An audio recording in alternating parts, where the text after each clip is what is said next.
battle, well, I'll just say that, after that, I won't be able to stay here. What do you mean? Maybe I'm going to use this jutsu. No, don't tell me that. That's right, the Shiki Fujin, you're crazy.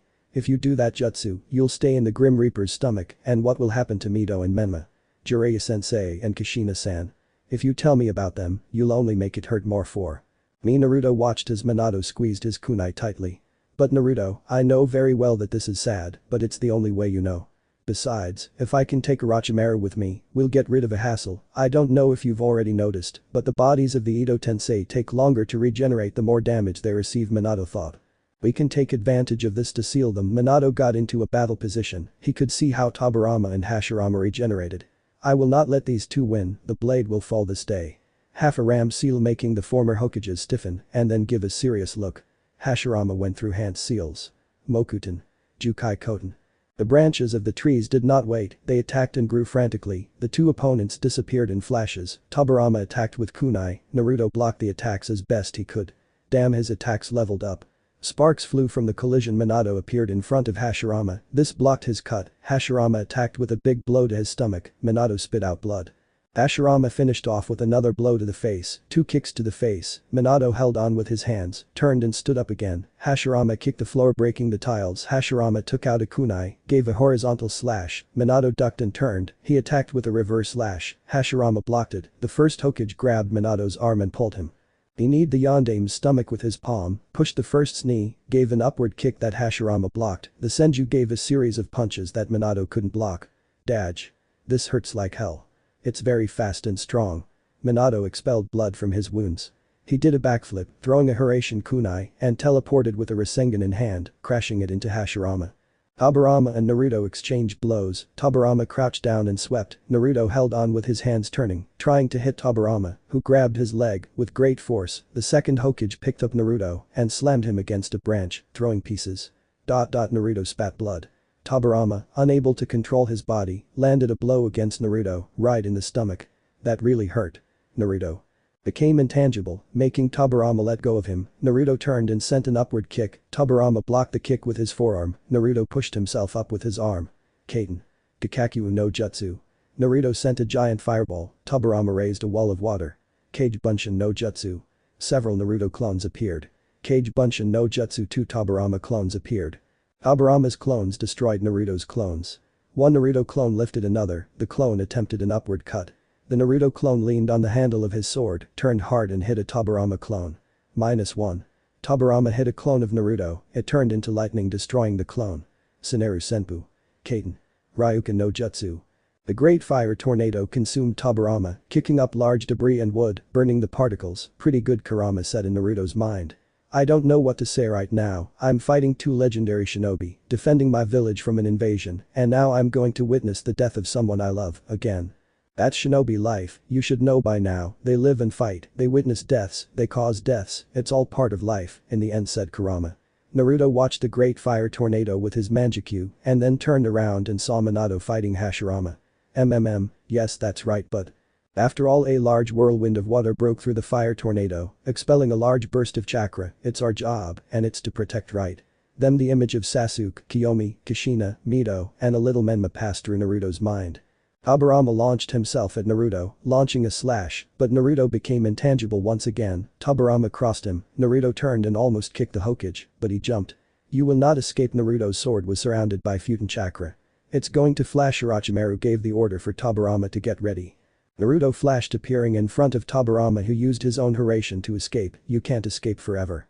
Nami. Naruto launched the wind cut against Tobirama's position.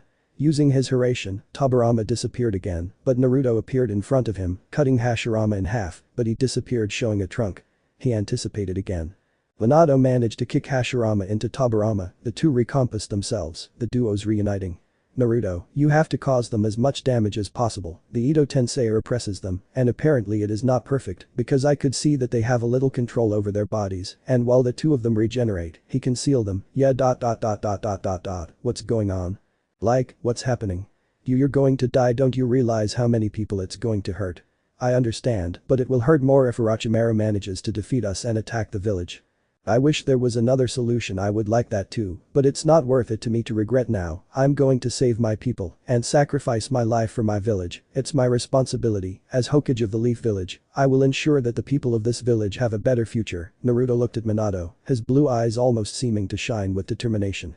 Let's finish this. The Uchiha and the Namikaze grabbed their Hiraishin kunai. We must do them the greatest amount of damage, said Minato. I have an idea, Naruto whispered to the current Hokage. What is it about? It's not strategic at all, it's just flash, said the Uchiha. Minato smiled. Alright, the two former Hokages launched themselves against a pair of Leaf Shinobi, who prepared for the attack.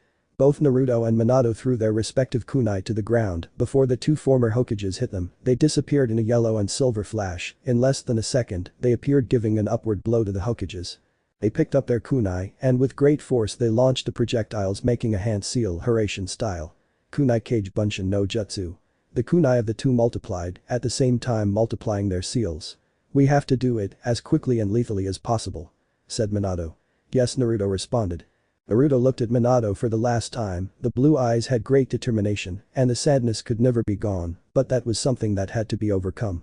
Naruto gripped his sword tightly, while Minato grabbed another kunai in a reverse grip, ready for the final attack.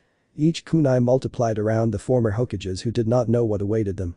In a flash, the two figures disappeared, then in another flash, and another and another and another, with each illumination, a large wound appeared on the resurrected warriors.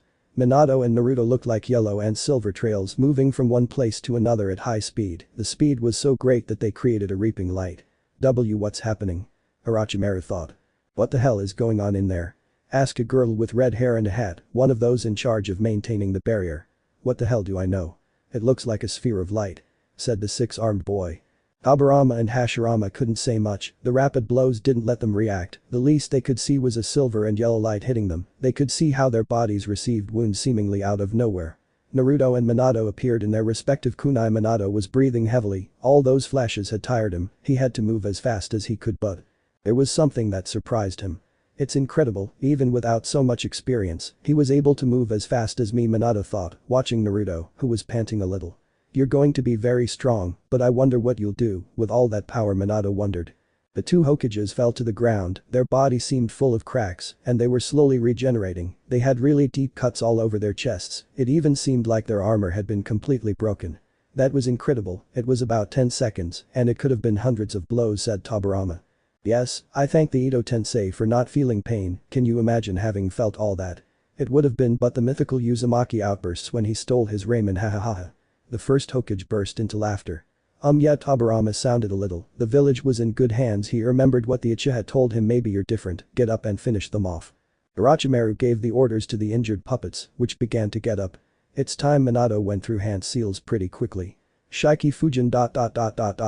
Once again, the air became dark and cold in the presence of the Shinigami, the god of death. Again in this village. What's happening this time? The Shinigami's bored voice resonated.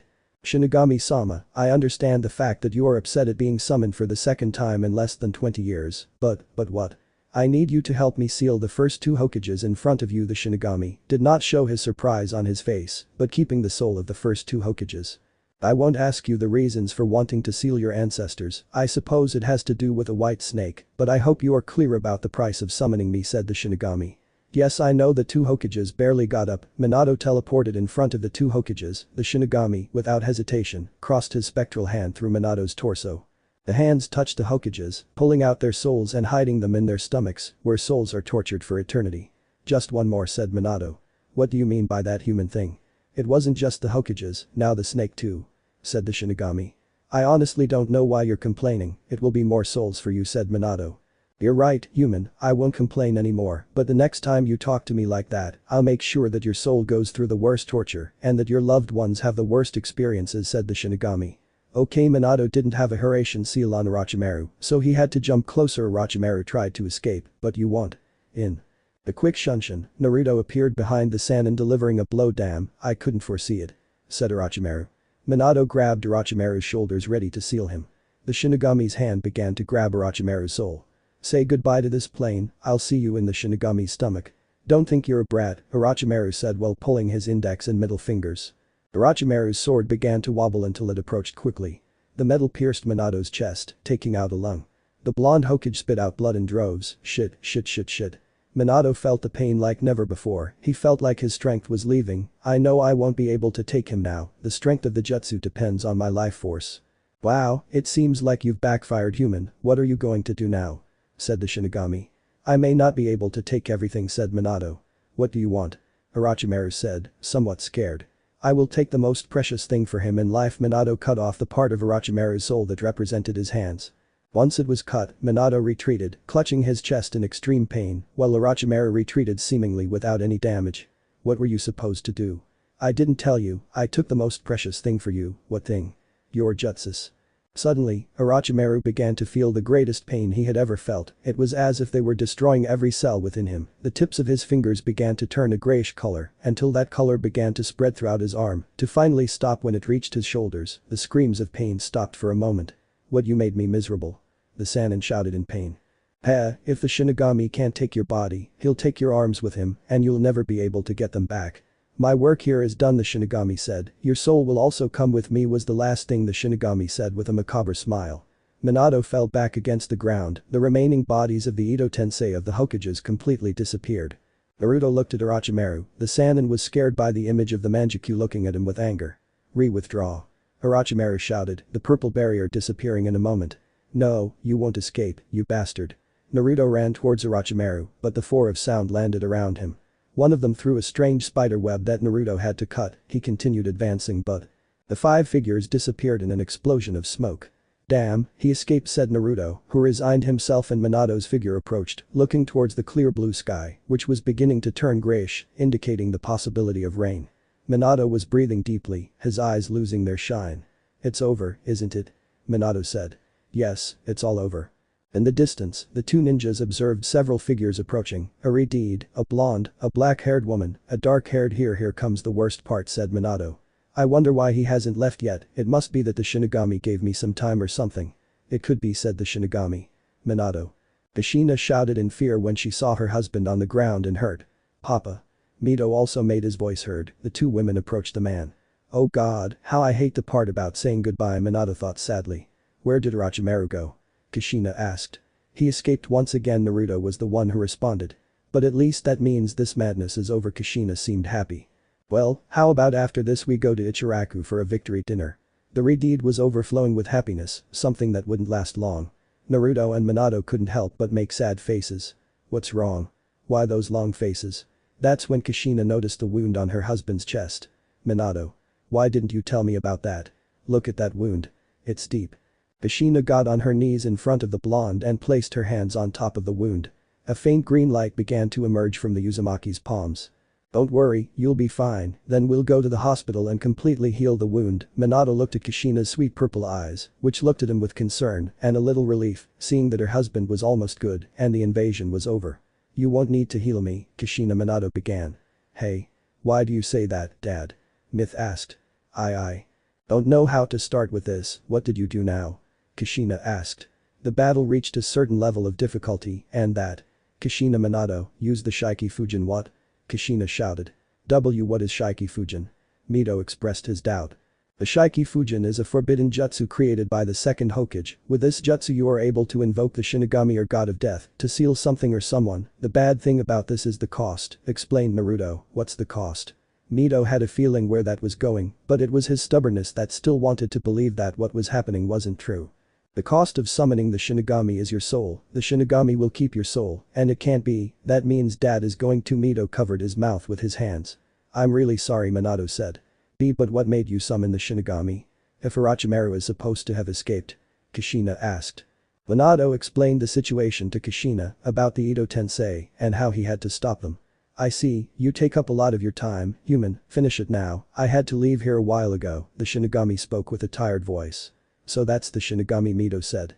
Kushina grabbed her husband's increasingly cold hand. Mito, come here, Minato called his daughter. I wish Menma was here Minato placed his hand on his daughter's cheek, his little ray of sunshine while the woman he loved held his hand, his skin could feel the tears of the two girls, warm and sad. I just want you to know that I do not regret every moment that I lived with you, I do not regret everything that happens, I fulfilled my greatest dreams, becoming Hokage and having a beautiful, but very beautiful family with the woman who most loved the blonde and the redhead smiled sadly. Mito, and this also goes for Menma, I want you to live fully and become strong, and I don't doubt for a second that you will be great people, take care of each other and love each other. I hope you both can find that woman or man who will love you. Love, but don't let it be too soon, everything in this life involves a process. Mito nodded. Also, I don't want you to drink when you are under 18 years old, that is bad, know how to manage your money well and especially your time, because you will need it a lot, and even more so when you become Hokage, don't get into trouble, I understand that you are at that age where you like to experiment and Papa. Myth shouted. I'm sorry, I don't know how to say goodbye, but it's just that and Kushina I know, it's all summed up in one sentence. Kushina rubbed her husband's hand against her face, Minato smiled. I love you, the two said at the same time. The woman leaned down, giving one last kiss to the person she loved. Naruto, one last thing, tell me. Minato nodded for him to come closer. Naruto crouched down. The blonde whispered a few words in the Uchiha's ear, who opened his eyes a little. Naruto straightened up, thinking well, I guess it's time. Yes, a while ago, said the Shinigami. Goodbye, take care of Konoha and don't forget to love Minato's soul left his body, heading towards the Shinigami's stomach, which welcomed it into its cold and dark eternity, and without further ado. The Shinigami disappeared with a smile. The two women cried in their own moments, their own thoughts and their own way of dealing with things. At that moment, a man with spiky white hair arrived. What happened here? Jiraiya asked. It was then that I observed the panorama, the two women and the body. I'll explain, don't worry Naruto, I know now is not the time. Jiraiya simply accepted, then he would ask about what happened. For now, he would face the shock as best he could. The Kyuubi's cloak disappeared from Naruto. At that time, the Uchiha fell to the ground almost fainting. Leaning against a branch that protruded. God, I spent so much energy. Yes, as much as I wanted, it was all the chakra I could give you so far, and besides, you still have your Manjikyu activated. It's true. Naruto deactivated his Manjikyu, clutching his eyes with a little pain. He looked at the sky, all this, everything that had happened, already gave him messages of what the future would be like. I have to be stronger. Yeah, I can't believe this happened nor that it ended like this, Naruto said to himself, lamenting well, that's how things are, but at least I admire that guy has protected what he wants until the end. Kurama's voice sounded in Naruto's head, I think it's time, I can't let this happen again, and what would you do to prevent that from happening? Will you continue training hard? Kurama responded, that's a fact but it's something more, and what is? Naruto stayed silent for a while. The air moved her hair and sounded softly in her ears, you know it wouldn't be bad too. See the world through my mother's eyes, yeah it's about time said Kurama. From now on I won't trust myself, that is progress, although trust is not always bad. Naruto was starting to feel more and more tired.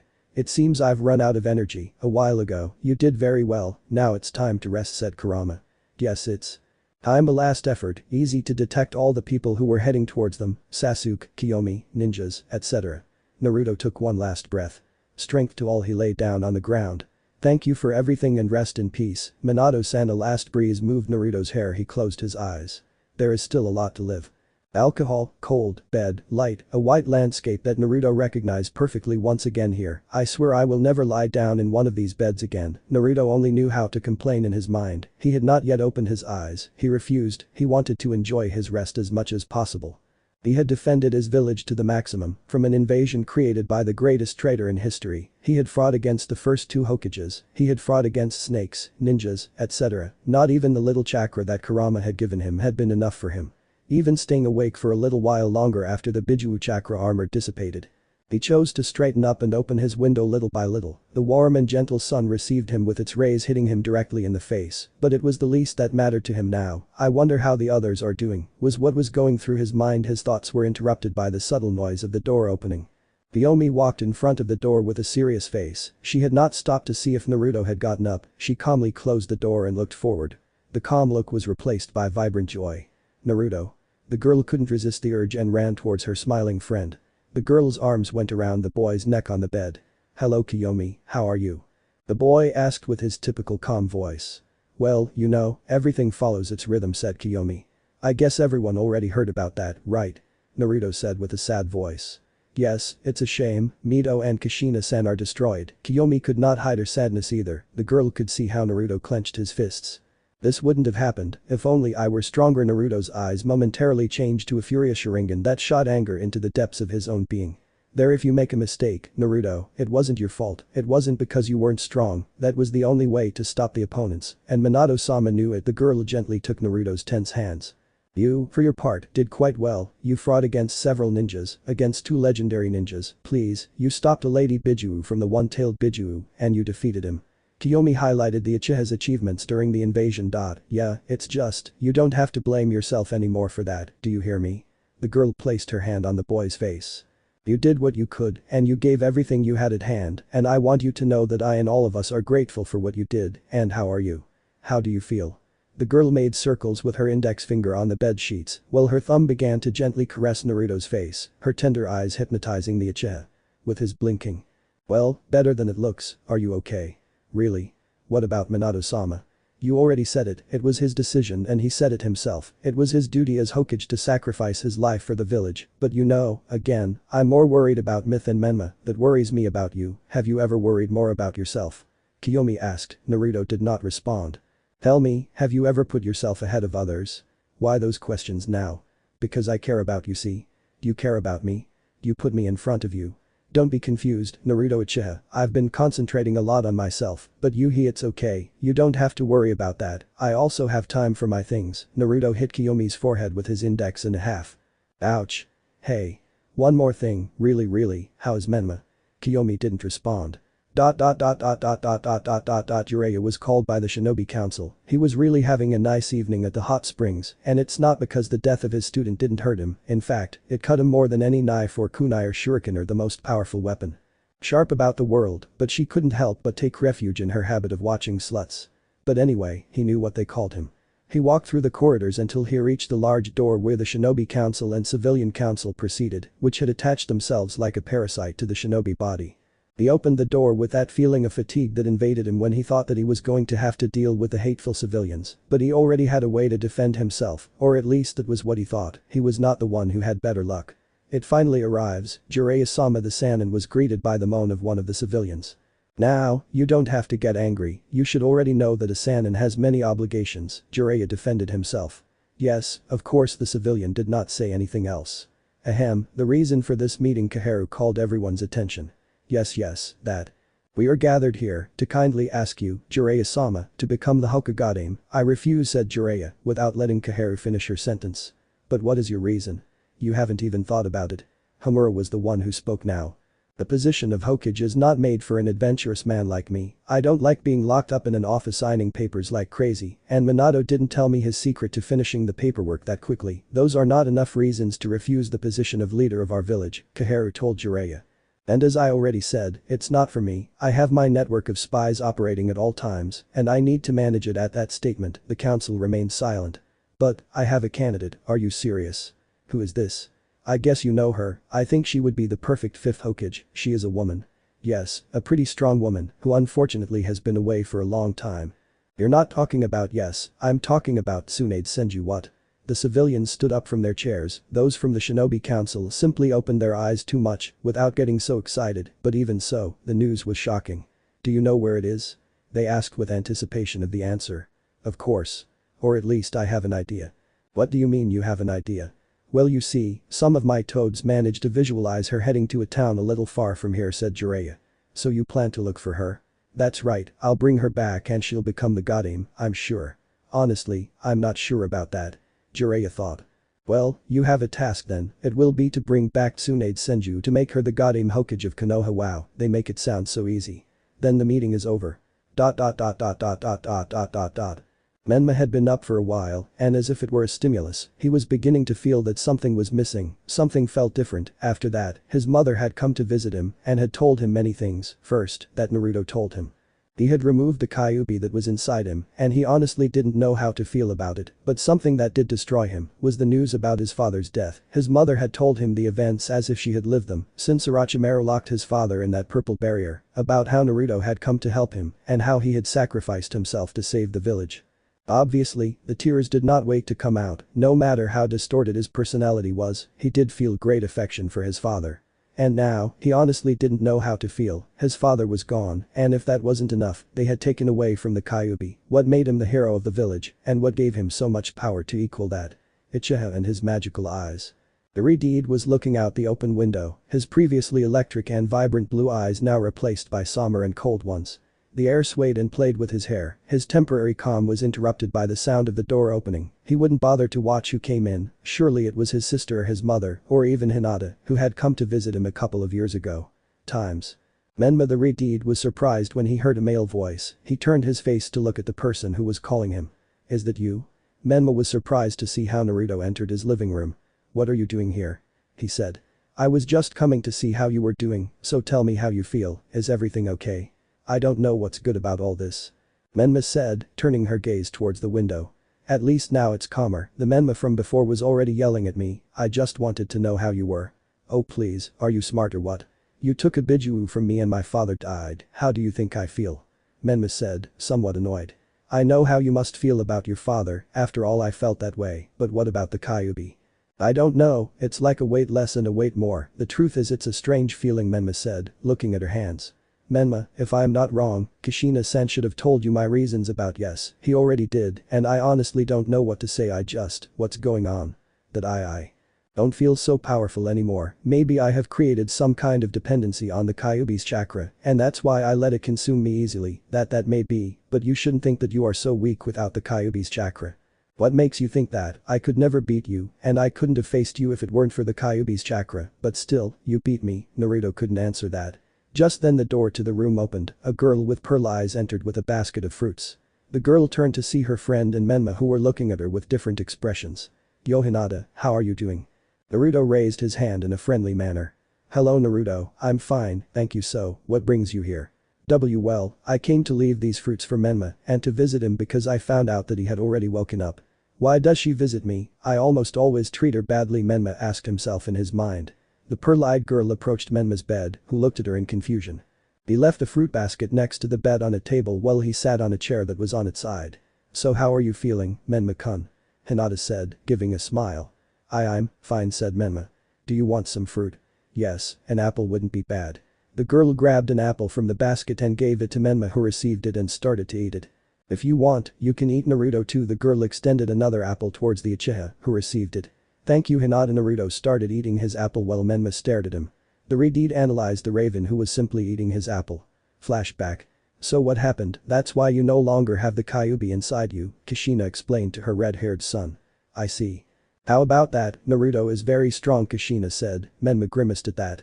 To think that at that age I managed to defeat a tailed beast and its Jinchuriki and also fight against a crazy Sannin who summoned 2 legendary shinobi is too admirable said Kushina. It almost seems like you praise him Oka-san, I wonder why everyone seems to praise him, at least that's how I see it Menma said. It's not that we praise him Menma, but once you see someone who knew how to control the situation, even though he has been against it all his life, it's admirable Kushina said. What do you mean? Naruto is strong by nature, the mental load he had to endure, he had to take care of himself and Sasuke and Kiyomi, and incidentally, having time to train until he was tired, is quite admirable said Kushina. I suppose and flashback. Menma watched as Naruto spoke with Hinata, who apparently felt very comfortable next to the Uchiha. Really, are you so? Menma stayed in thought until a word came out of his mouth. Naruto What's wrong Menma? The red-haired boy seemed to think for a moment longer. Let's fight said the boy. What? Hinata said. Menma, are you sure? We just got up from the hospital and I already told you that nothing happens, or are you afraid? That brat Kurama complained inside Naruto. Don't worry, the truth is I'm tempting myself into a battle just to warm up, you know. Yes that Kurama cut the connection. Menma, it's not right for you to fight now, you just recovered, you no longer have to worry so much about my Hinata, I can handle this and more. And also, I need to confirm how strong I am, and who better than him to confirm it. Okay I'll wait for you on the roof Naruto disappeared in the blink of an eye with his arms crossed.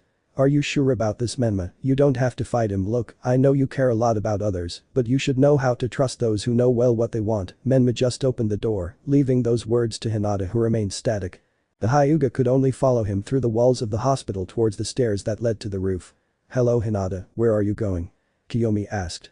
Hey, let's go to the roof, why are they going there? And do you know where Naruto is by any chance? Well, he's waiting for us on the roof. Are you waiting for us? It was then that the girl saw Menma who was walking up the stairs in silence. I see the girl went up the stairs after Menma, behind them was Hinata. Menma opened the door to the roof, the first thing he saw was a pile of railings with clothes and towels hanging, in the center of everything was his opponent who had his eyes closed with his hands in his pants pockets. Well, I guess you want to battle to prove yourself or something. Menma didn't respond. Well, Naruto opened his eyes, still black. Then we will fight for real, Menma said, positioning himself in a battle pose. It's okay, you can attack whenever you want. Naruto prepared for Menma's attack. Menma launched himself at Naruto at full speed, the Uchiha blocked the Uzumaki's blow. The sound of coking hands rang throughout the rooftop. Menma did not wait for Naruto to react and sent a large flurry of blows. Naruto moved quickly, dodging the Riti's attacks. Naruto dodged Menma's fist, he used his arms to deflect the boy's limb, with his elbow he hit Menma's stomach who grunted. Naruto moved his legs at high speed, Menma reacted at high speed, with his hands resting on the ground, rose up trying to kick Naruto with different kicks. Naruto tilted his head and turned his body, he crouched down again, sending kicks at ground level. Menma performed a backward turn dodging. Naruto stood up at the same time as Menma attacked again, a fist was blocked by Naruto's forearm, Menma kicked, Naruto crouched down. Straight right, a left hook, another straight punch, Naruto grabbed Menma's fist, grabbed his arm and pushed him, Menma tried a backhand punch, Naruto blocked it with his palm pushing him again, Menma turned again and tried another kick, with just one step back Naruto dodged it, knee that Naruto blocked. Menma tried an uppercut with his hand. Naruto put his palm on Menma's elbow and pushed to block the blow. Menma tried once again with a knee, blocked by Naruto's leg, Naruto stopped defending himself and began to counterattack, assimilating Sasuke's battle style. He's using Sasuke's taijutsu to counter Menma's attacks, Kiyomi thought, noticing the changes in Naruto's posture. From one moment to the next, Naruto gave a big blow to Menma's stomach. He gave an upward blow, raising the Riti's posture to finish his attack with a direct kick to the chest. Menma crashed into the roof fence, taking a sheet with him in the process. Naruto approached quickly, removing the blanket, opening his eyes when he noticed the Uzumaki's absence. He didn't bother activating his sensing sense, after all, how far away can he be on a rooftop? He watched as a hanging blanket seemed to move. You can't hide in a place like that. Naruto jumped high hoping to see Menma somewhere, but he was surprised when he couldn't see him. A sense of danger was activated, making Naruto raise his guard. He observed a figure on top of a large water tank. The silhouette was nothing more than enough for Naruto's sight, as the sun shone brightly behind Menma. Nature was stronger than Naruto, and he instinctively narrowed his eyes, placing his arm on his forehead, exponentially reducing his field of vision. It turned out the way I wanted. Menma launched himself at Naruto. The bell rang loudly on Naruto's head. Out of instinct, he moved his other arm to form and that the Riti maintained a smile, while his fist remained extended. Unbelievable, I hit Naruto. Kiyomi thought, well done Menma-kun. Hinata thought, happy for the Uzumaki. Haha, after a long time, I made it. Menma thought. Naruto stood up straight in the air, his locks of hair falling freely down his forehead. Now that he didn't have his ninja headband, covering his eyes with a shadow, he raised his head to show his smiling face. Good, pretty good, how about we continue? Che. Menma made a cross-shaped hand seal. Many shadow clones of Menma appeared surrounding Naruto, who was unfazed by the number of opponents. He can still make enormous amounts of shadow clones, after all he is in Uzumaki. How about now, show those eyes of yours, I don't think they'll help you much anyway, it seems like he's still somewhat arrogant, Naruto thought. Okay, I'll show you my little eyes, just so you know, I don't need them, but to give you the pleasure. Naruto's eyes turned red with three tomos rotating gently. On the attack. Menma's clones launched themselves against Naruto. The Uchiha's feet slid across the tiles, raising some dust. He spun around, dodging attacks from clones. Naruto hit all the clones who didn't see where Naruto's blows were coming from. His red eyes watched every movement, he jumped and gave a double Uchiha kick. Naruto turned again, kicking two clones, one of the Menma grabbed him, placing his hands on his stomach, another clone came to hit him, Naruto jumped and kicked with his two legs on the clone's chest, with the momentum he achieved destabilizing the clone, he placed his hands on Menma's chest, turning agilely, when the two fell, Naruto received a strong elbow. He turned on the ground giving several kicks, when he straightened up he dodged the blow of a clone, grabbed his hand, and together with his, he managed to make the seal of the bird. What the? The clone didn't finish because he was knocked out by a kick. Futen. Rapusho. Naruto put his palms together, expelling a gust of wind in all directions, dissipating all the clones, leaving only the original. Menma launched himself at high speed against Naruto, stretching his fist once again, but Naruto grabbed his arm and with great force raised it. Let's finish this with the weight of gravity. Naruto was about to smash Menma into the ground again. I won't lose like this again. Menma managed to keep his feet on the ground and grabbing Naruto's arm and with great strength, he lifted Naruto up. This time you will be against the ground. Menma shouted to crash Naruto, but he held on with his feet just like Menma. The blue ones looked into the red eyes of the Uchiha clan, which seemed to hypnotize him. Very good answer Menma, but Naruto jumped, still holding Menma's arm, making a complete turn. Naruto placed his legs on Menma's shoulders, bending his knees to grab his head. He completely left alone, making her hands touch the ground, and with great force he bent her legs, crashing Menma against the ground. "I win," said Naruto, getting up. "Ouch, okay, you win again. But, I must admit that this time, it was more difficult to beat you. It was a great battle." Naruto extended his index and middle fingers towards Menma with a smile. Yes, that Menma intertwined his fingers with Naruto's, making the seal of reconciliation. Naruto helped Menma up, the girls approached the two. Hinata immediately went to check on Menma. "Are you sure it doesn't hurt?" Hinata asked, checking Menma's head. "Not at all. He just subdued me and that's it." Menma hid the pain while Kiyomi touched Menma's head with a finger. "Ouch. Hey." Menma grabbed his head. "I think it does hurt you," said Kiyomi. "TSK, come on Menma, let's go get some ointment applied to you." Hinata grabbed Iridi's arm. "Hey. What do you think you're doing? I worry about you, come on, that blow wasn't weak at all." The two entered through the door. Menma showed a surprised face. "And you? What? What's wrong with me?" Naruto said. "What are you thinking crashing it like that? It was what I could do." Kiyomi crossed her arms. "Oh, sometimes I don't understand you." Naruto sighed. Suddenly, a bowl of smoke appeared next to Naruto, and a small toad emerged from it. "Hey. You're Naruto-san, right?" asked the little toad. "Yes, what's up?" "Jiraiya-sama wants you to see him at the hot springs." "Ash. That pervert must be spying again, I'll give him what he deserves." Kiyomi bumped his fist with his palm. "I'm sorry, but Jiraiya-sama only wants Naruto's presence," said the toad, and then disappeared. Kiyomi pouted. "Whatever," he complained. "Well, I guess I'll meet Jiraiya-sensei," said Naruto. "Take a hit for me, yeah?" "He okay, thank you." Kiyomi let out a word with a kind of relief. "Well, see you later." Naruto raised his hand as he disappeared in a shunshin. Hot springs. Jiraiya for the first time was not observing the women in the hot springs, but rather, he was sitting on a branch of a tree. He looked at the horizon while the wind moved his hair. Naruto appeared next to him. "So what's up?" "Let's say everything goes at its own pace." Jiraiya stood up. "They gave me a mission, or something, Yujin. It is to find and bring back the goddamn Hokage. That's right, let's say she's a distant relative of yours, very distant I would say." Tsunade Senju. "Wow, really?" "That's right, and I want you to come with me to look for it." "Okay, Menma will also come with us, because. Well, I want you to be distracted a little," said Jiraiya. "Sounds good to me." Naruto closed his eyes. "Okay, then I'll see you tomorrow at the Konoha entrance at 9:30 in the morning, okay?" "Yeah, hey, I didn't see that you have those locks that cover your face." Jiraiya pointed to Naruto's locks that covered his forehead, one falling between the two eyes. "So that's because I don't have the Konoha ninja gang. Normally she would hold them back, but now that I don't have her, well now, why don't you cut them?"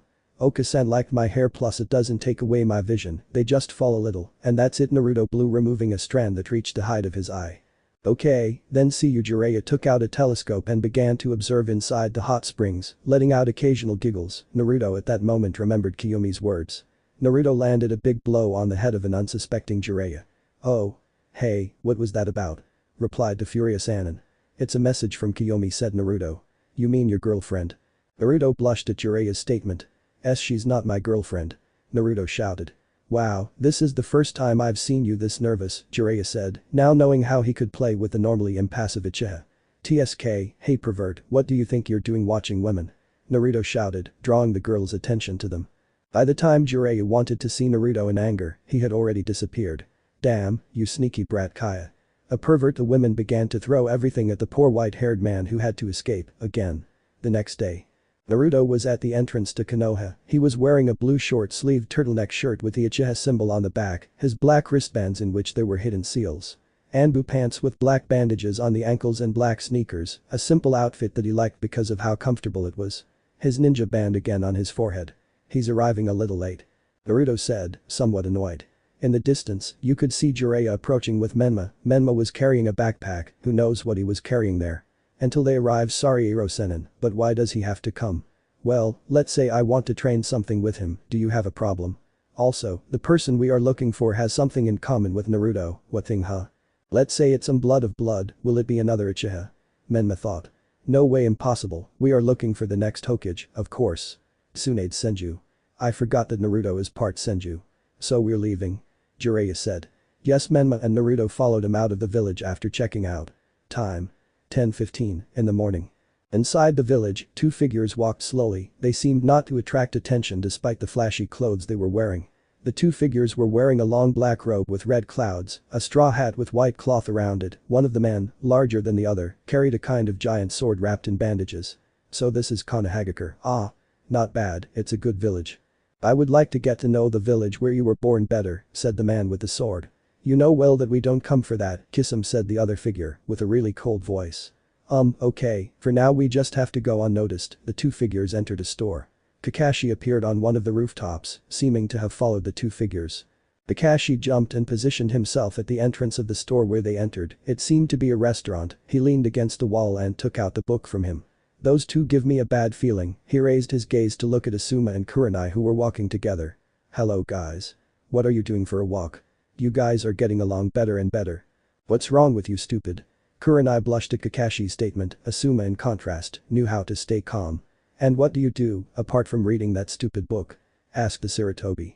Well, I've been seeing some things. Kakashi's eye sneaked into the restaurant. Why don't you do some missions with your team? Huh? I would, but I'm sure that soon they will be Chunins, so we won't be a team anymore. Besides, Naruto went out today with Urei-sama. Inside the restaurant the two hooded men were listening to the conversation between the Jonins. So Naruto, huh? That's not the person you told me about. Kisum asked. Yes, the other figure responded curtly. Kakashi-sensei Sasuke's voice was heard. The hooded figure inside the restaurant seemed to have a small spasm in his finger. What's wrong, Sasuke? Kakashi asked. Have you seen Naruto? I haven't seen him, Sasuke asked. Well, he went out with Urei-sama, some kind of special mission, and he didn't tell me. Well, maybe he was in a hurry. Besides, the mission was for him, not for you. Anyway, I'll go with Kiyomi to train before leaving. Sasuke had a strange feeling. It was a kind of discomfort. He looked inside the restaurant, but there was no one. Kakashi also noticed the lack of people. He gave a small glance towards Kurenai and assumed who nodded and jumped to the rooftops at high speed. And that? Sasuke thought that before not giving it any more importance and looking for his sister. On a concrete bridge were the two hooded figures. In front of them Asuma and Kurenai appeared. Stop, you two, Asuma. Stop the shinobi's pace. You guys aren't from around here, right? Asuma spoke again, asking a rhetorical question. Asuma, Kurenai, time not to see you, one of the two spoke, directing his hand to his hat, raising it a little to reveal his eyes, red with 3 tomos. Asuma and Kurenai opened their eyes. Here you are. Figure A completely removed his hat. His hand went to the collar of his tunic, unbuttoning the buttons one by one. Itachi Uchiha. Asuma said the name of the person in front of him. Itachi remained still, his hand resting on the opening of his robe and the wind moving his hair. Are Itachi friends of yours? So I should introduce myself. The other figure also took off his hat, revealing a face with a peculiar blue skin tone. His eyes were small and round, and with a kind of gills on the side of his cheeks. His ninja band covered the back of his head, reaching his forehead, raising his pointed hair, as well as his teeth, giving the impression that he was a kind of human shark. I hope we get close. My name is Kisum Hoshigaki. Kisum greeted. Better today than later. Now I have to sweep the floor with you. Shame. Asuma smiled with a fierce look. Wow, Itachi. It seems like they hate you as much in this village as they hate me in mine. We know who they are. You are Kisum, renegade ninja from Kurigakure no Sato, wanted for being a spy, and is also attributed with the murder of the feudal lord. You are wanted in all nations. Kurenai highlighted Kisum's information.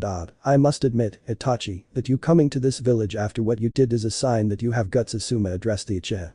I'm warning you, don't get in my way. I don't mean to kill you. It sounds funny coming from someone who killed your clan. Now tell me the truth. You didn't exactly come to eat. You are looking for something. Talk. Kisum pulled his greatsword from his back, smashing the tip against the floor, breaking the tiles easily. He's getting on my nerves. Can I kill him? It looks like we won't get anywhere without fighting. Just don't get crazy. Kisum attacked at high speed. He attempted a reliable downward slash, which he assumed was evasive. He raised his sword with ease and attacked once again. Asuma drew out his chakra blades and managed to block the attack. His feet made cracks in the ground. Kurenai stayed behind, made seals and disappeared like a ghost. I see, with what Genjutsu Itachi thought as his Sharingan shown. Asuma continued his struggle against Kisum. He is pushing from his handle. He has superhuman strength. Kisum's sword managed to touch Asuma's arm.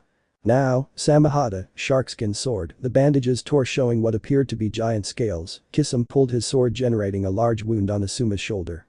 It doesn't cut, it tears. Kisum seemed to be amused. Kurenai, it's time. Asuma grabbed his arm. Suddenly, a kind of sand managed to immobilize Kisum's feet. What is this? Behind Itachi, roots began to grow until they became a tree that trapped him with its branches. From the trunk, Kurenai appeared with a kunai ready to cut. Let's finish this. Kurenai was going to cut Itachi when she realized that she was the one trapped between the branches of the tree. A genjutsu of that level doesn't work on me, Itachi. Took out a kunai and went to cut the girl, who bit her lip dispelling the genjutsu. She came out in time to avoid the cut that managed to take away some of her hair, but Itachi predicted her movement and at high speed sent a kick. Kurenai covered her face with her arms, the force was so much that she was thrown towards the water. Unbelievable, it made my arms numb. You live up to your reputation as always. Itachi appeared behind Kurenai, she hadn't even been able to see him. Whatever a voice said behind the two, that's how you finish your sentence. Kakashi appeared behind Itachi with a kunai. Asuma dodged 4 cuts from the Samehada to counterattack with a cut of his own. Kisame tilted his head dodging, but out of nowhere a cut appeared on his cheek. But what? Kisame saw how a little wind chakra was infused into the Jonin's blades. Answering his question, he growled and went through hand seals. Suiton. Suikoden no Jutsu. Water Shark Bomb, Suiton. Suikoden no Jutsu. Another voice rested the same jutsu. The water of the river turned into 2 sharks that collided strongly. What? I use my same jutsu. Kisame was surprised. Not that it bothers me, but what are you doing here? Asuma asked Kakashi. Well, let's say I worry about you. It's you, Kakashi, Itachi said, looking out of the corner of his eye. Itachi Uchiha, the royal heir to the Sharingan, if he is here, it means I have to be prepared for the worst. Kisame on the bridge stood in front of Kakashi's shadow clone. So one more of you, and I'm not surprised that you could copy my jutsu. It seems that someone else besides Itachi has that crazy eye. Kisame prepared to attack. Kakashi prepared a kunai behind his back. Kisame Hoshigaki, the terror of Kiri village. Wow, it's a great honor that you know me. Kisame's smile widened with his pointy teeth. Kisame, don't attack him. If you attack that man you won't come out unscathed. Itachi warned his partner, if we prolong this fight, more ninjas will come. Remember that we came to this village with an objective, and may I know what that objective is? Asked a copying ninja, his clone disappeared. Let's say it's something we're looking for and we know it's here. Sasuke, Kiyomi, or is it Naruto? Kakashi thought quickly, trying to figure out what Itachi was looking for. You should be careful, my style is more effective than Kisame's. Itachi directed his gaze towards his hand. Kakashi followed his gaze. From Itachi's sleeve, shurikens appeared that the Uchiha took between his fingers. Kakashi stepped back tracing seals. Suiton. Sujinheki. The water around him rose, making a wall of water that protected him from several water drills that were going towards him. The speed of his jutsu is impressive, I couldn't even see the hand signs. Kakashi thought. You're good, you almost anticipate my movement, said Itachi. Almost another Itachi appeared, burying a kunai in Kakashi's back. His speed is supreme, Kurenai thought. Kakashi turned into water, a water clone. My village must be proud that they copy their jutsu so well, Kisame thought from the bridge. Under the water, Kakashi handed a kunai to Kurenai. Well done, Kakashi. Kurenai prepared herself, but Kakashi appeared from the water and pushed her back. Step back. The one in front of you is the real shadow clone. Itachi's clone exploded with great force, raising a large amount of water.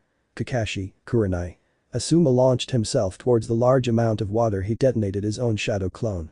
After a while, the water went down, showing Kakashi with his vest somewhat dirty and burned. However, Kurenai had managed to save himself. Asuma was next to him. Bunshin Daibakuha, Naruto also uses that jutsu, Kakashi said in his thoughts. For not being from the Uchiha clan, you have perfected the Sharingan well. Itachi began to speak, but that is the problem, you are not one of us, you lack physical strength, and that is something that cannot be copied. You're right, I don't have the energy as much as he wants to solve it. The Sharingan had always been a problem for his chakra reserves. What is the reason why the Uchiha clan is so known and feared? Itachi blurted the question into the air, closing his eyes. I will show you the power of the Sharingan when it is wielded by an authentic bloodline heir. Itachi opened his eyes, they shone brightly. Close your eyes. Don't look him in the eyes. Kakashi warned his companions, who closed their eyes quickly. Kakashi closed his right eye. Listen, whatever happens, don't look at it directly, if you do, you're dead. Kurenai swallowed, how could she fight with her eyes closed? Just having a disadvantage that big was scary. I'll take care of it on my own from now on, it'll be my Sharingan against yours. Your skills are indeed impressive, maybe you can even resist the Manjikyu, but whatever, there is something you can't defend against. Itachi's Sharingan shape changed into a 3-pronged shuriken. Tsukuyumi. The world changed for Kakashi, the sky was red, and instead of the sun there was a red moon, the water was also black, and before he realized it, he was already tied to a cross, from which it was impossible to let go. And Itachi materialized in front of him, a sword in his hand. Without regrets, he buried the sword in his stomach. Kakashi screamed in pain, it felt real, very real. But the Tsukiyomi, time, space, even body mass are controlled by me. Itachi took out the sword and buried it again in another part of the silver-haired ninja's stomach, once again letting out a grunt, blood pouring out of the wound.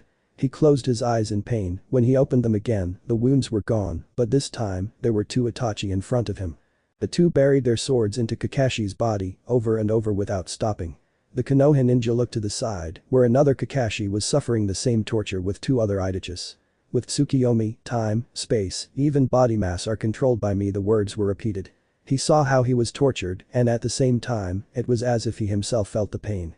For the next 72 hours, you will suffer the same fate, over and over again. Itachi buried the sword again. Kakashi growled loudly, his eyes bloodshot, his body shaking in pain, his wounds hemorrhaging severely. Stay calm, it's just a genjutsu, Kakashi said to himself, hoping to calm his state. What's the point of telling yourself that it's an illusion? Pain is pain, however you want to see it. 3 Itachi buried a sword in Kakashi's body. The same scene was repeated in every direction. Kakashi directed his gaze. Do you feel less for believing that it's not real? The Uchiha's questions only played with his mind. It was an unbearable torture, and no matter how much he wanted to, he couldn't free himself. Thinking that he was at the Uchiha's complete mercy only made him more desperate. The physical pain was also terrible, and it was repeated over and over and over again without stopping. He wanted to breathe, but if he did, his wounds were responsible for giving him tremendous pain, but if he didn't breathe. What seemed like years passed in Kakashi's mind. He had been tortured again and again, and once again he was uninjured, but this time, thousands and thousands of Kakashi were around him. There were so many that they could even be seen in the eye horizon, unfinished, a sea of despair and pain. All the Kakashi around him turned into Itachi, each with a sword. There are 71 hours, 59 minutes and 59 seconds left. The Itachi who was in front of him recited the words that ended up driving him almost crazy. What? It's only been a second, everyone, but all the Itachi buried their swords. Kakashi's body went through unbearable pain. The sky returned to its original color as the sun shone once again. However, for Kakashi it was not a happy day. The big dark circles under his eyes were a sign of that. He just collapsed in the water. He tried to contain himself, but his head hurt, and he felt like his body was losing every strength. What's wrong with you, Kakashi? First we heard the boy speak, and now you're collapsing in the water. What's wrong with you? Asuma asked, still with his eyes closed, confused with what he was hearing. Can we open our eyes now? Kurenai asked. No, not yet, said Kakashi. Kisame appeared next to Itachi. That guy's will was damaged, but not all of it, and meanwhile you get tired of those eyes, and you know that's bad. Kakashi watched as the Uchiha's eyes trembled. The price of using Manjikyu Itachi is that Sasuke or Kiyomi you're looking for. Or maybe Naruto? Asked the one-eyed man. No, it's the legacy of the 4th Hokage myth, and Menma. Kakashi remembered a conversation with Jiraiya. He had named a certain organization that searches for Jinchurikis to hunt them, and that they were all S-rank ninjas. So they're looking for Mito and Menma. They must not know that Naruto self-sealed the Kyuubi. Kakashi thought. I see, you are part of that organization that searches for Bijuus. They call themselves Akatsuki, huh? There are 8 more of you out there. I know everything about you there. Kakashi lied a little, but it was enough for set off the alarms in Kisame and Itachi. Kisame, we must take Kakashi. He is dangerous. Take care of the others. Kisame grabbed his great sword. It will be a pleasure. He ran at high speed, but something stopped him. Konoha Gariki Senpu. Intense hurricane of the blade. Guy appeared, giving an aggressive kick to Kisame, who flew backwards. Guy landed in the water, splashing in front of him, making a nice entrance. My, but who do we have here? Said Kisame. To Konoha's fiercest battle beast. Guy the mighty. Powerful Guy. Powerfully stupid. Kisame mocked. Don't underestimate him. Kisame. Itachi warned his partner. It's him. Itachi. Guy looked at the Uchiha, but behind him, Kakashi ended up collapsing. He was sinking, but Guy lifted him up. Guy, close your eyes. If you look at Itachi you will fall into his jutsu, Asuma told Guy. Don't worry, I've trained so much with Kakashi that I already know a lot about the Sharingan and how to combat it. Just look at him at his feet so you can anticipate some of his movements. The two opened their eyes. It's easier said than done. Kurenai was right. In a battle you are supposed to observe your enemy well, but if your field of vision is reduced so much, then fighting will not be easy at all. Then what do we do? Kurenai, you take Kakashi to the medical corps. Assume you cover my back. Yeah. I already warned the Anbu Corps, but until they arrive, just you and I are going to hold them. Interesting, I recognize that they are brave. Kisame took up his sword. No, Kisame, the least we want is a pitched battle. We're leaving once again. Itachi was the thinking head. TSK, you don't know how lucky you are. After Kisame's words, the two Akatsuki disappeared in a blur. Itachi and Kisame were jumping at high speed. Before leaving the village, they managed to overhear a conversation between two people. Jiraiya-sama has gone out with a Yandame's son to look for Princess Tsunade, it's true, do you think they'll make it? And I know, if I'm not wrong, you're also going with that Uchiha, right? Which? That one who was the brother of that Shisui guy, that one, if he goes too, do you want to follow them? Kisame asked his partner. They shouldn't be that far if they traveled on foot, they shouldn't be in a hurry, if we follow the path to the exit and continue straight, we will find a town, I'm sure they should be there, Itachi said. Well, then what are we waiting for? Itachi. And Kisame jumped at high speed, hoping to catch up with the Sanin's group. Naruto, Menma and Jiraiya had arrived at the village near Konoha, it was actually very quiet. Well, let's say this is our first stop, said Jiraiya. They still hadn't realized that they were being followed. Itachi and Kisame were hiding in the shadows. Leaving a store, a really beautiful woman was walking. Itachi, from the shadows, looked her directly in the eyes. Just when she turned around, without her realizing it, she had already fallen into the Uchiha's Genjutsu. The woman suddenly turned to see Jiraiya, Menma and Naruto. She fixed her hair in a charming way, drawing the attention of the Reteat and the Whitehead, but Naruto could control himself. As a final touch, the woman winked her eye seductively, it was enough for Jiraiya to simply shut up. Ha. You know what, we can stay and rest here, take this money. Look for a hotel and rent a room, I'll be there later, Jiraiya gave Naruto money and then ran off towards the woman. It can't be, that pervert already abandoned us for a woman, said Menma. What can we do? Nothing for now, for nothing in the world will he detach himself from that woman, and even less if she really shows interest in him, which seems impossible to me. Well, come on, let's look for a hotel near here, said Naruto to go to a hotel. In Konoha. Kakashi was laid on a hospital bed, Kurenai, Asuma and Guy were around him. What happened to him? Asked Guy. Well, we don't really know, first Itachi whispered a technique and about 3 seconds later he fell to the ground.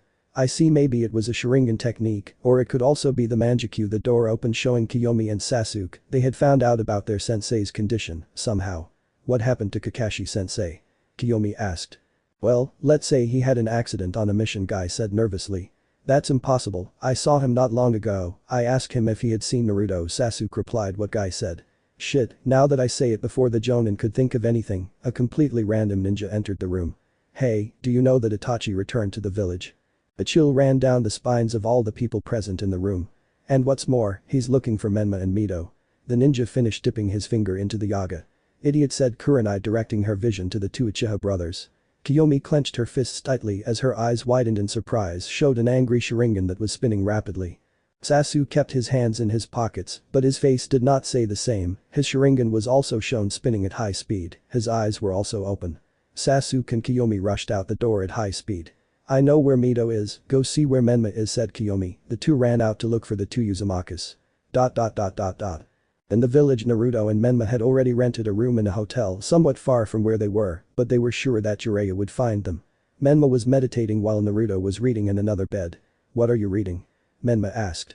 The book of Jiraiya sensei. I'm very surprised that you are a pervert and that you are not afraid to tell me. It's not that dirty book that Kakashi sensei reads, it's the first one. He wrote stories of a brave ninja. He gave it to me since he realized that I have the same name as the protagonist, and the truth is that it's interesting, said Naruto.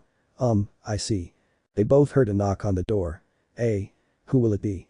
Will it be Services? Menma really wouldn't mind if it were Services, but if it was something else he was going to have his patience severely strained.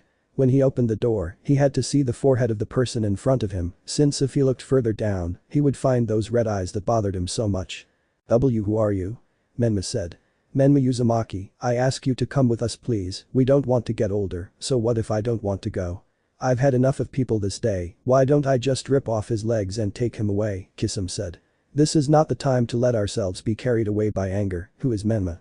Naruto was curious why Menma took so long, but when he saw the face of the person in front of him, he felt a quick chill, his muscles tensed, all his nerves became alert, his chakra raced. Quickly to his eyes, activating his Sharingan, all these stimuli at once gave him a kind of contraction in his stomach, while his fists closed. This time, they were two pairs of Sharingan looking at each other, a calm Sharingan in front of a Sharingan that was spinning rapidly, and it shone brightly.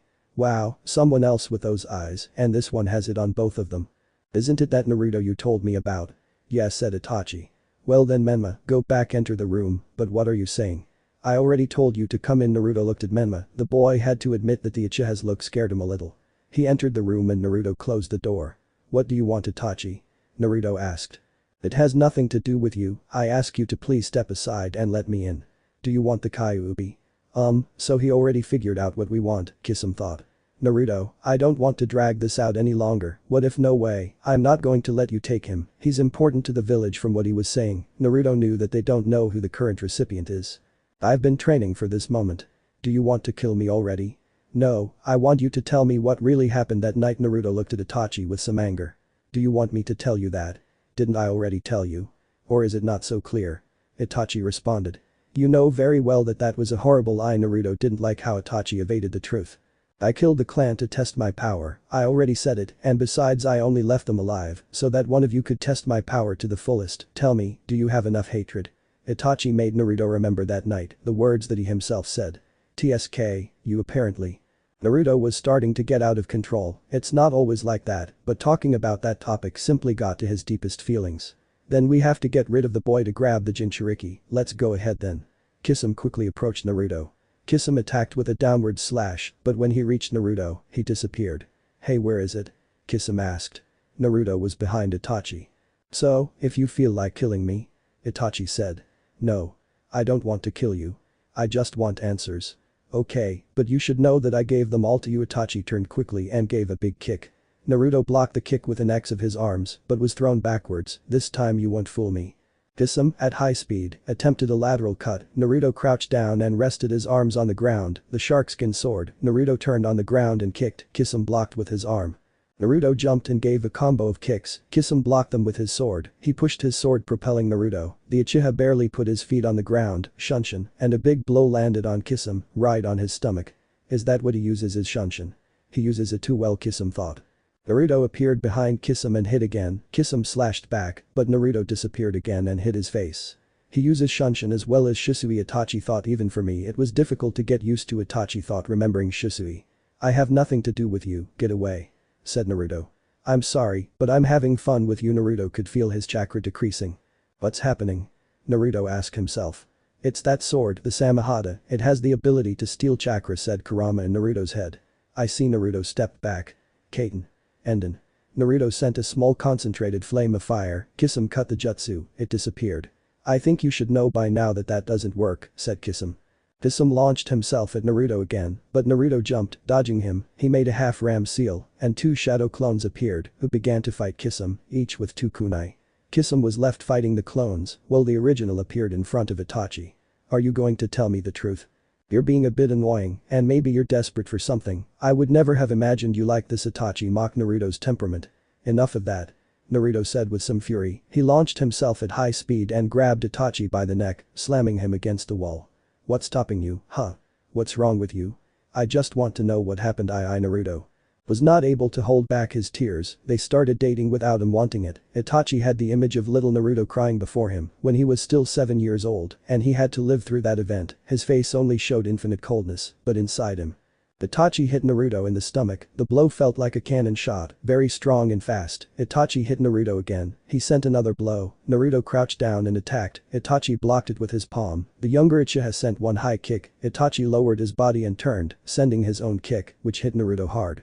He's fast, very fast, and he also has too much strength. Naruto created a shadow clone, these two attacked the Akatsuki simultaneously. Itachi stopped a blow from the clone, with only his strength Itachi was able to lift him up and let him go. The clone gathered chakra in his feet and stuck to the ceiling, he took out a kunai and threw it at Itachi, who shook his head, the kunai passed by him, crashing in front of him. The clone replaced itself with the kunai, leaving the clone on the ground and the kunai floating in the air. The original Naruto jumped in a spin, he was about to hit the kunai with his heel, while the clone sent an upward blow. But attack, it forces me to defend myself from either side, but that won't be enough. Itachi, at high speed, lowered his right palm and raised his left, grabbing the kunai by the handle and stopping his blow. Clone. It would have been much more difficult without Sharingan. Itachi thought, he used a kunai to attack the clone, which dissipated into rays, but Itachi turned into crows, which joined together again, Itachi appearing again, further away from Naruto. Naruto's face was dark, he had many mixed feelings, sadness, anger, helplessness and a little despair. Kisame finished off the two Naruto clones. That's a kid, I thought you had more, or maybe you're busy crying about the past. Kisame mocked, as much as you want, you won't be able to beat Itachi, his eyes are better than yours, once again you underestimate the rival. Kisame, the Sharingan evolves and becomes stronger from the first moment you awaken it, therefore, the longer you have had the Dojutsu, the stronger it becomes. Aha, and what? You told me that you woke up yours when you were 8 years old. They are the strongest eyes I know, that's the problem. Naruto awakened his Sharingan at 5 years old, said Itachi. I wouldn't underestimate him. Naruto looked askance at Kisame, his Sharingan shining brightly. It is perhaps the most powerful Sharingan that exists. Kisame looked directly into Naruto's eyes. Suddenly, he felt like he was pierced, right in the chest. He saw how there was a Naruto, piercing him in the chest, cold and sharp. He felt like he couldn't move, and the pain in his chest was so strong that it seemed real. Fortunately, it was just a genjutsu out of this. Kisame was clutching his chest and breathing deeply. For a moment, I thought Naruto tried to hit Itachi. He grabbed his hand, and with the other, he hit Naruto hard against the wall, creating cracks. He grabbed the ninja by the neck and looked him in the eyes. Unfortunately, it's not enough. You lack hate. Itachi's Manjikyu shined, so that then Naruto's world would change. The Tsukiyomi revived the worst memory of Naruto, his family, his clan, once again, being massacred by the one who once had so much affection for him. Once again, he could do nothing, crucified on a cross. That's where you're wrong. Now it was his Manjikyu that was shining. I have enough hate. Itachi was surprised to see that it was him who was on the cross, while Naruto appeared in front of him in crows, with a sword in his hand. So you managed to put me in my own illusion. Unfortunately for you, you are not good enough with the Tsukiyomi. The jutsu broke, showing Itachi still holding Naruto's neck. Itachi's Manjikyu looked at Naruto's, the two eyes reflecting similar pains. Losing someone, you're still weak, Itachi said. I already told you I have enough hate. Suddenly, Naruto pierced Itachi's hand, who was surprised by what he saw. He couldn't defend himself from the blow that Naruto hit him in the stomach. The force was too much, changing his stoic face to one of pain. What was that? A genjutsu? No, that's impossible. I should have seen it. Itachi was confused. But unlike what you think, it's a strange hatred. I can't help but feel it towards you. You took my brother away from me, but I feel like there's something else. I feel like there's something you're hiding. Itachi. He separated from Naruto. I mean, killing the entire clan just because, that doesn't make sense. Coming from someone like you. Itachi remained silent. So the only way for you to tell me the truth is to defeat you, huh? Well, I guess it won't be today. Clearly you are stronger than me, much stronger, but I swear that one day I will come for you. You will tell me the truth, and after that Naruto didn't know what to say. If the truth was that Itachi had killed the clan, why not? He had no choice but to let himself be carried away by his darkest emotions. But if it was the other way around, I don't care. The only thing that matters is moving forward and doing the right thing on the path I have chosen. Are you here for Menma? Well, let me tell you something, he is no longer the Jinchuriki. What do you mean by that, brat? Like he's not the Jinchuriki anymore. This is taking a big risk, but with luck you will feel Kurama's chakra, and I will also leave Menma out of danger. Kisame attacked Naruto once again. This time, Naruto stopped his sword with a kunai and his great strength. He has great physical strength. I wonder what you're like without that sword, huh? Naruto said. He moved quickly, crouched down and delivered an upward kick, snatching Kisame's sword. Now Naruto attacked with his kunai. Kisame dodged as best he could, and with a slap he took Naruto's kunai away. Kisame tried a reverse spinning kick, but surprisingly his leg went through Naruto. Once his limb passed completely, Naruto grabbed his heel, leaving Kisame vulnerable, and without thinking, he landed a strong blow with everything on the shark's stomach. Kisame salivated. That blow felt too strong, he almost thought something had broken. Kisame felt a sharp pain in his stomach. Something definitely broke. Kisame said in his mind, but what surprised him was seeing how a bubbling root chakra began to cover Naruto. What? Kisame thought. But how is he the Kyuubi's Jinchuriki? Itachi said to himself. The chakra completely covered Naruto, generating a tail of chakra. Suddenly, the Samehada sword began to move until it reached Kisame's hand again. He attempted to attack with a downward slash, but Naruto jumped back, tracing seals. So you're the Kyuubi's Jinchuriki. I don't understand how our information was wrong, but you're coming with us. But before he could see, Naruto was behind him, with his palm on his back. I think that will be impossible. Naruto let go of Kisame. A seal glowed for a second. Kisame felt weaker. What did you do to me? I seal your chakra, Itachi said with his Sharingan, looking at Kisame. Because he appeared so quickly behind Kisame, I couldn't even follow him, Itachi thought.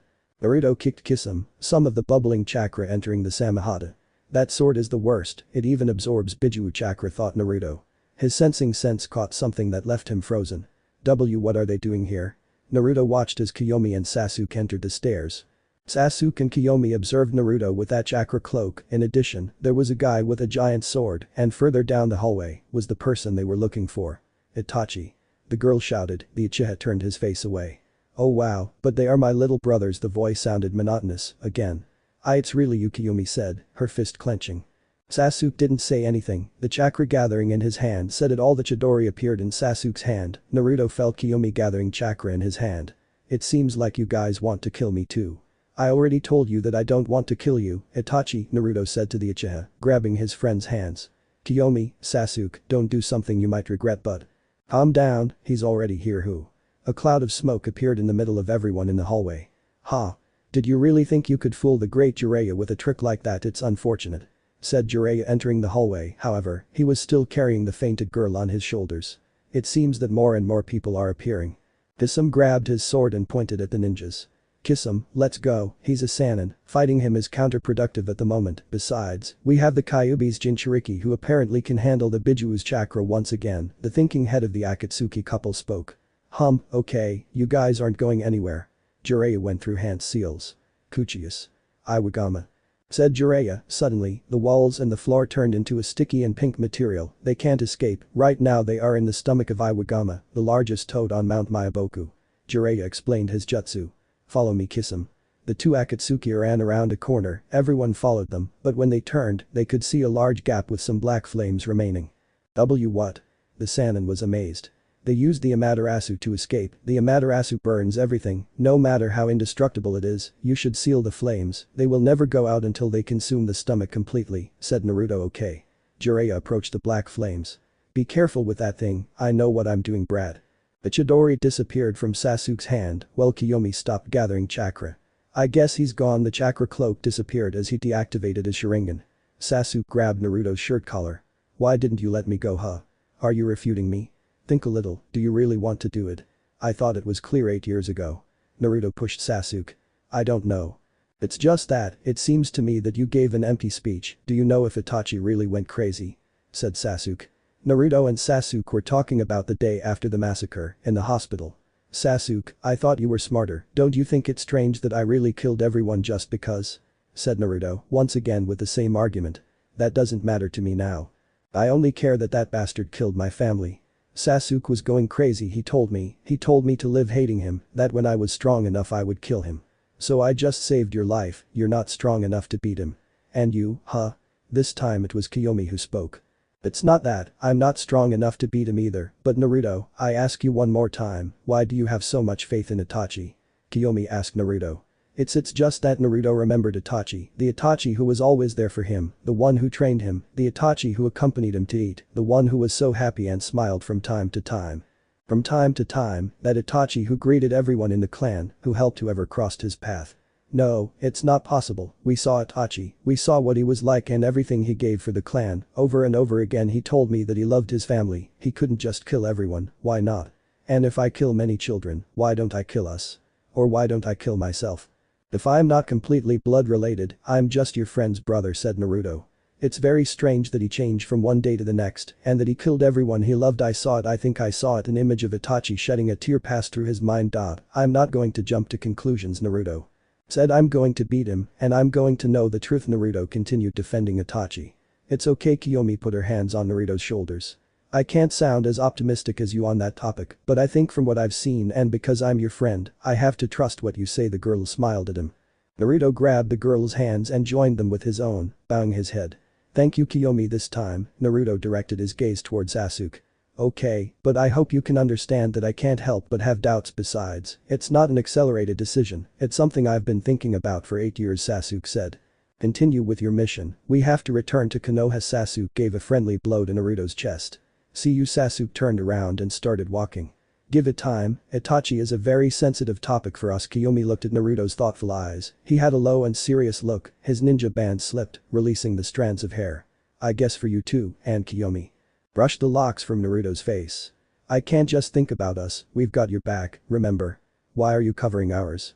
Kiyomi saw something she didn't think she would see. Naruto was letting out tears, small and few, but they were what they were, pain in the form of water. Oh hey, why are you crying? I don't know, it's just that I'm confused, I don't know what to do. Itachi, I'm taking away my brother, I don't want to think that he really did it to test his power, and having taken away so many important people from me, it fills me with helplessness. Not knowing what happened, said Naruto. The important thing is that we move forward, right? I remember you told me those words. Said Kiyomi. Yes, Naruto, calm down. Kiyomi dried Naruto's tears. Come on, you have to continue with your mission. Kiyomi patted Naruto's face. Good, okay, see you. Kiyomi left to look for Sasuke to return to the village. Wow, you're softer than I thought, said Jiraiya. Yeah okay, we have to continue. By the way, where is Menma? Oh, inside the room, said Naruto. Jiraiya went to the room and entered to see Menma. Naruto stayed outside, picked up his ninja band from the ground and placed it on his forehead. This time he left a few strands on top, took a deep breath and released it. Keep going, he scratched his eyes, because they hurt a little. You're very good at that, aren't you? Kurama said. Since always, said Naruto. Menma left the room with Jiraiya. To tell the truth, he was very confused once Naruto told him to enter the room. With that face he was not going to deny that it had scared him a little. Then he tried to calm down as much as he could and limited himself to listening to a little babbling and then struggling, and yet, he didn't know why he hadn't come out to help. If it was obvious that they were fighting, then why didn't he come out? Then he realized that this was a delicate topic and maybe that's why he hadn't come out at all that time. He heard Sasuke and Kiyomi arrive, then the Iro Sennin, the two strange people escaped, an argument, and then. Jiraiya entered the room. He asked him how he was and if he had hurt himself, then they went out and the first thing he saw was a Naruto looking at a large hole in the wall. So you're okay after all? Well, yes, it wasn't as bad as I thought. Yes, Naruto sounded somewhat confused. Okay, said Menma, sharply, it wasn't like he would get involved in those matters, he knows they are delicate. Well, I guess today was a hard day, at least for you, so how about you rest a little, eh? Tomorrow we will continue with the trip and this time we will go running, we will reach the town in less than 2 hours, okay, but what about that? Naruto pointed to the large hole in the wall. So that, you can't I don't know take care of that with a little genjutsu? You know. No way, those people have nothing to do with what happened, it's bad to leave them with those expenses because of our irresponsibility, we will pay for it, Naruto corrected his sensei. Well, there you are, I have nothing to do with it. The Redeed was about to enter the room again. Oh no, I'm sure you'll help your godfather with this. What about what? Are you crazy? Said Menma. Don't worry, I know you'll earn that money again, soon at some point, said Jiraiya. That's not worth it. Naruto could only smile. Suddenly, a kunai stabbed into the wall behind them. Hey, what's that? Naruto said. Everyone had let their guard down when dynamic entry. Guy entered with a big kick that landed on Jiraiya's face. Several things would have to be explained the next day. The hotel collectors were surprised to see that the 3 Konoha ninjas had left them more money than they had to pay. Perhaps it had something to do with the giant hole at the end of the hallway, although they said it was for hospitality. Naruto, Jiraiya and Menma continued advancing quickly through the forest. Jiraiya had said that they wouldn't last even 2 hours, so they were calm. That lady was suspicious of us, said Menma. You know what, she should be grateful that we didn't run away and pay her, said the Sannin. Well, we just left the money with an excuse, whatever that works. 1 hour 30 minutes later, 8 hours before the arrival of Naruto, Jiraiya and Menma. The blonde woman was walking down a lonely street right next to a large stone wall. Behind her, a girl with short black hair followed her steps with a little pig in her arms. Tsunade-sama, are you heading downtown to gamble again? You know Shizune, this time I feel like I woke up with good luck, maybe I'll have a good streak today, having said that the other days it doesn't seem like those words have any power. Shizune had witnessed the bad luck that this woman has. The two continued walking in silence until suddenly they felt 2 presences appear out of nowhere. A pleasure to see you again, dear companion, a playful and evil voice sounded behind Tsunade and her student. What are you doing here, Orochimaru? Tsunade said, a calm voice coming from the woman. Well, the truth is I don't have the time for detours, so, I'm going to get to the point. I want you to help me with a situation, said Orochimaru. At the snake statement, Tsunade turned her head. Body to see his former companion, being surprised at the appearance of the Sannin's arms. What happened to you? Now what did you do? You can see it as a punishment for attacking the blade. You deserve that. What, does that bother you? I thought you didn't have affection for the leaf. It's not that, you know well that I hate that place, it's just that I find it funny that it backfired on you, had the blonde mocked the snake. Don't make fun of Orochimaru-sama, said Kabuto, who was accompanying Orochimaru. So this is your minion, huh? Make him shut up or I'll beat him up. You shouldn't underestimate Kabuto, he could fight Kakashi hand to hand anyway. Tell me, who left your hands like that? Was it the 4th Hokage? Indeed, although it is sad that it cost him his life. What are you saying? You're telling me that you killed Minato? Tsunade seemed to clench her fists. Well, he sacrificed himself to stop my biggest technique so far, but that bastard managed to take my hands with all my jutsus. I see, that makes you angry, doesn't it? That's right, but I would like to know if you could fix them. Why would I help you? You are the best medical ninja in the world, and the role of doctors is to help those in need, right? It would be better if the person in need is not a crazy scientist. Okay, I understand that you distrust me, but what do you think is a deal? What are we talking about, huh? Tsunade asked to find out what Orochimaru would give her. To tell the truth, she didn't expect much, she didn't want anything like this. You make my arms go back to normal, and I bring them back to life. What do you mean you bring them back to life? Who are you talking about? You know, from Dan and Nawaki. At the mention of those names, Tsunade froze. Impossible, how can I guarantee that you're really not joking? One jutsu will be enough, I'm sure you know his name, Ito-tensei. I will think about it, okay, take your time. Orochimaru and Kabuto left. Tsunade-sama, if you let me have my say, I don't think you should accept the deal with him, you already know how tricky he is, how about we go downtown now? Tsunade ignored what Shizune said and continued forward, the black-haired girl just sighed. 8 hours later. Jiraiya, Naruto and Menma had arrived at the town where the Sand and Toads had located the Senju woman. At first glance the town looked busy, it was then that Jiraiya spoke. Well, the first thing you should know is that this town loves to gamble. There are quite a few games that you can try, although well, I don't recommend it since you must not have that much money, plus your luck. Well, it's not really that I want to bet, I already have enough money saved from ninja missions, said Naruto. Menma took out a frog-shaped purse, which Jiraiya himself had given him. Well, actually if it weren't for Oka-san I wouldn't have saved so much. Menma looked inside. Damn, these brats, how do you guys have so much money? Well, we didn't spend it on alcohol, and well sluts, didn't my mother tell you about the basic rules of ninjas, said Menma. That's nothing, I'm a grown man, said Jiraiya. Anyway, if we start searching now, it's better that they take off their ninja bands. If Tsunade sees us first, she will escape when she sees the leaf band. Wow, that old lady is going to be a pain. Menma began to take off his ninja headband, his short locks now free. Meh, although I don't understand it, if he sees you he won't run away anyway. Naruto said, taking off the band, blowing some strands. Well yes, but I'll intercept her quickly, and besides, she'll think twice when she sees me. One way or the other, okay, let's split up to search. Jiraiya went one way, leaving Naruto and Menma alone. Well, I guess we should start looking, let's go. Naruto began to walk, followed closely by the Redeed.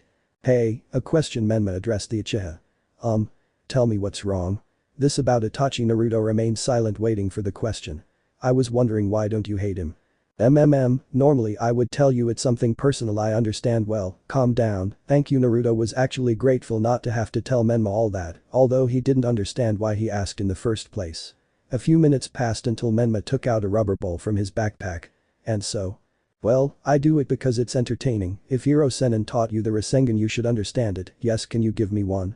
Here. Menma took out another one, handing it to Naruto. The point is that it doesn't explode, I have it. Naruto and Menma walked through the village in silence.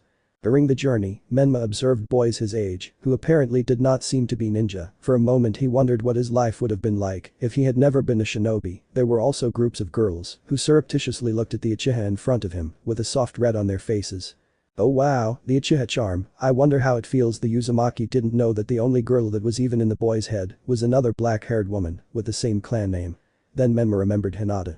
Why do I remember her now? Menma thought. Jiraiya landed behind them. What's up? Nothing yet, we don't know exactly where to look. Well, you should know that Tsunade likes alcohol and especially gambling. We could start looking for stalls like that. Jiraiya pointed to a stall where a lady had some lottery tickets. The two approached the young lady's stall. Excuse me, ma'am, have you by any chance seen a lady of approximately 50 years old, blonde and with honey eyes? Menma asked. Well no, young man, but how about you play a little, what do you say? If you win you could earn money, the woman persuaded Menma, who looked at Naruto. The Uchiha shrugged his shoulders.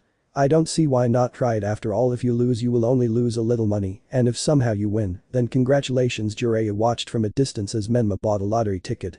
Deluded people, these people are very good at cheating, they could be taking all the money if they wanted to, the odds of them winning are too low after a while. Jiraiya watched with envy as Menma hugged his frog purse, which was too full of money, some bills falling out. Chubby, you are prettier, don't you think so, little frog? Yes, you are. Naruto looked at Menma with a smile, still playing with the rubber ball. Hey Naruto, look at that game. Menma pointed to another stall. That one over there? Why not try it? I'm sure that was a lot of luck, but that doesn't happen again. Naruto was in front of the stall, with all the games solved. Wow. You're really good. Menma said, seeing how Naruto had a bear doll in his hand, plus he had more money. Well, actually I guess I'm lucky. Maybe Kiyomi will like this bear. The bear disappeared in a ball of smoke, indicating that it has been sealed. What's wrong? These guys are very good. I'm envious. Wait, think on the bright side, this could help us find Tsunade. Jiraiya walked towards a stall, followed by his lucky students. The Sannin asked the owner of the establishment. Excuse me, good man, have you seen a lady with blonde hair, possibly and two low pigtails, and also with honey-colored eyes? I may have seen her. Oh yeah, tell me where you went please. Wait a minute, friend, if you want information, you'll have to bet. How about a simple game of dice? Said the man. I accept, if I win you will give me the information, won't you? That's right. But you have to give me something in return. How about 1000 ryo? What? It's okay, I can't take a step back anymore. Alright, what do you choose? Okay, well I choose odd. The man threw the dice, they bounced, the sound of the dice hitting the ground marked Jiraiya's heartbeat. The two dice began to stop showing that they would land with a 4 and a 3. Oh no, that's odd. Naruto looked at the two dice. At this rate we will lose. I have an idea. Naruto expelled a large amount of chakra, causing the chakra inside the rubber ball to explode in a large gust of wind, which moved the dice, making the die of the 3 will change to a 2. Hehe great Naruto. Jiraiya gave a confident laugh. You see friend, it seems like I won. What? Really? Wow. So we headed to a bar. Well, it was logical said Menma. A question Jiraiya sensei. Tell me Naruto, he said he wanted to train something with me. Of course, you see, it's something about the Rasengan. Menma paid attention.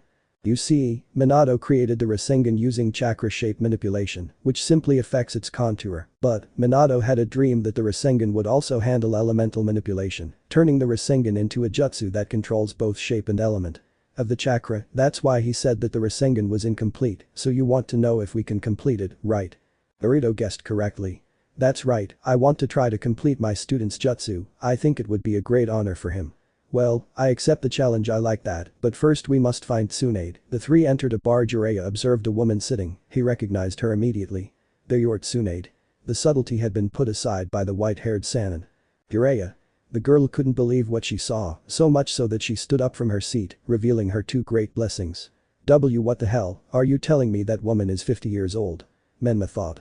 Naruto didn't look fazed by the woman's body, he had something else on his mind. What are you doing here Jiraiya? Calm down a little, okay? Let's talk. Jiraiya and the two boys approached the woman. Everyone sat down. Tsunade at least let them eat the food that she herself had ordered. While Jiraiya and Menma ate, Naruto kept his margin, quiet and serene. This is like a reunion, many faces from the past suddenly appear. Are you talking about Orochimaru? Shizune, who was next to Tsunade, was surprised that Jiraiya guessed. We just greeted each other, nothing more Tsunade said. So, what brings you here? The Sannin asked her former partner. I'm going to get to the point. Konoha has chosen you as the Goddamn Hokage. Tsunade opened her eyes wide, but she remained silent in the first room. The news had left her a little shocked, the silence seemed eternal. Jiraiya continued eating calmly, waiting for his friend to continue talking. Since he knew her so well, he knew she would try to divert the topic.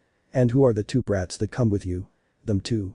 Well, you should already know the one on my left. He is Minato and Kushina's son, Menma Uzumaki. In fact, you are his godmother. Kushina chose you. Tsunade maintained her silence again and then asked about the other boy.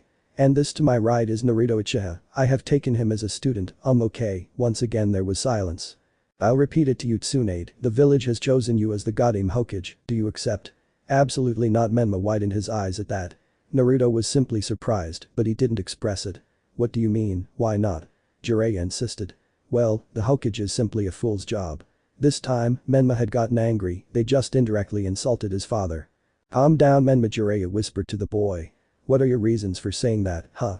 Because of the blush on your cheeks, or I make you nervous because of my incredible attitude and beauty, which is most likely, or you're too drunk to say that, the white-haired Sannin juiced, asking for the woman's reason for declining in such a rude manner. Believe me, I'm drunk, but I'm sane enough to know what I'm saying. Then give me your reasons for not being one. The Hokage is a position for fools, locking yourself in an office just to sign and leave the paperwork aside. Plus, each one was willing to give their lives for the village, which culminated in everyone dying before they should. Tsunade, even if she didn't want to, seemed to be mocking the Hokages.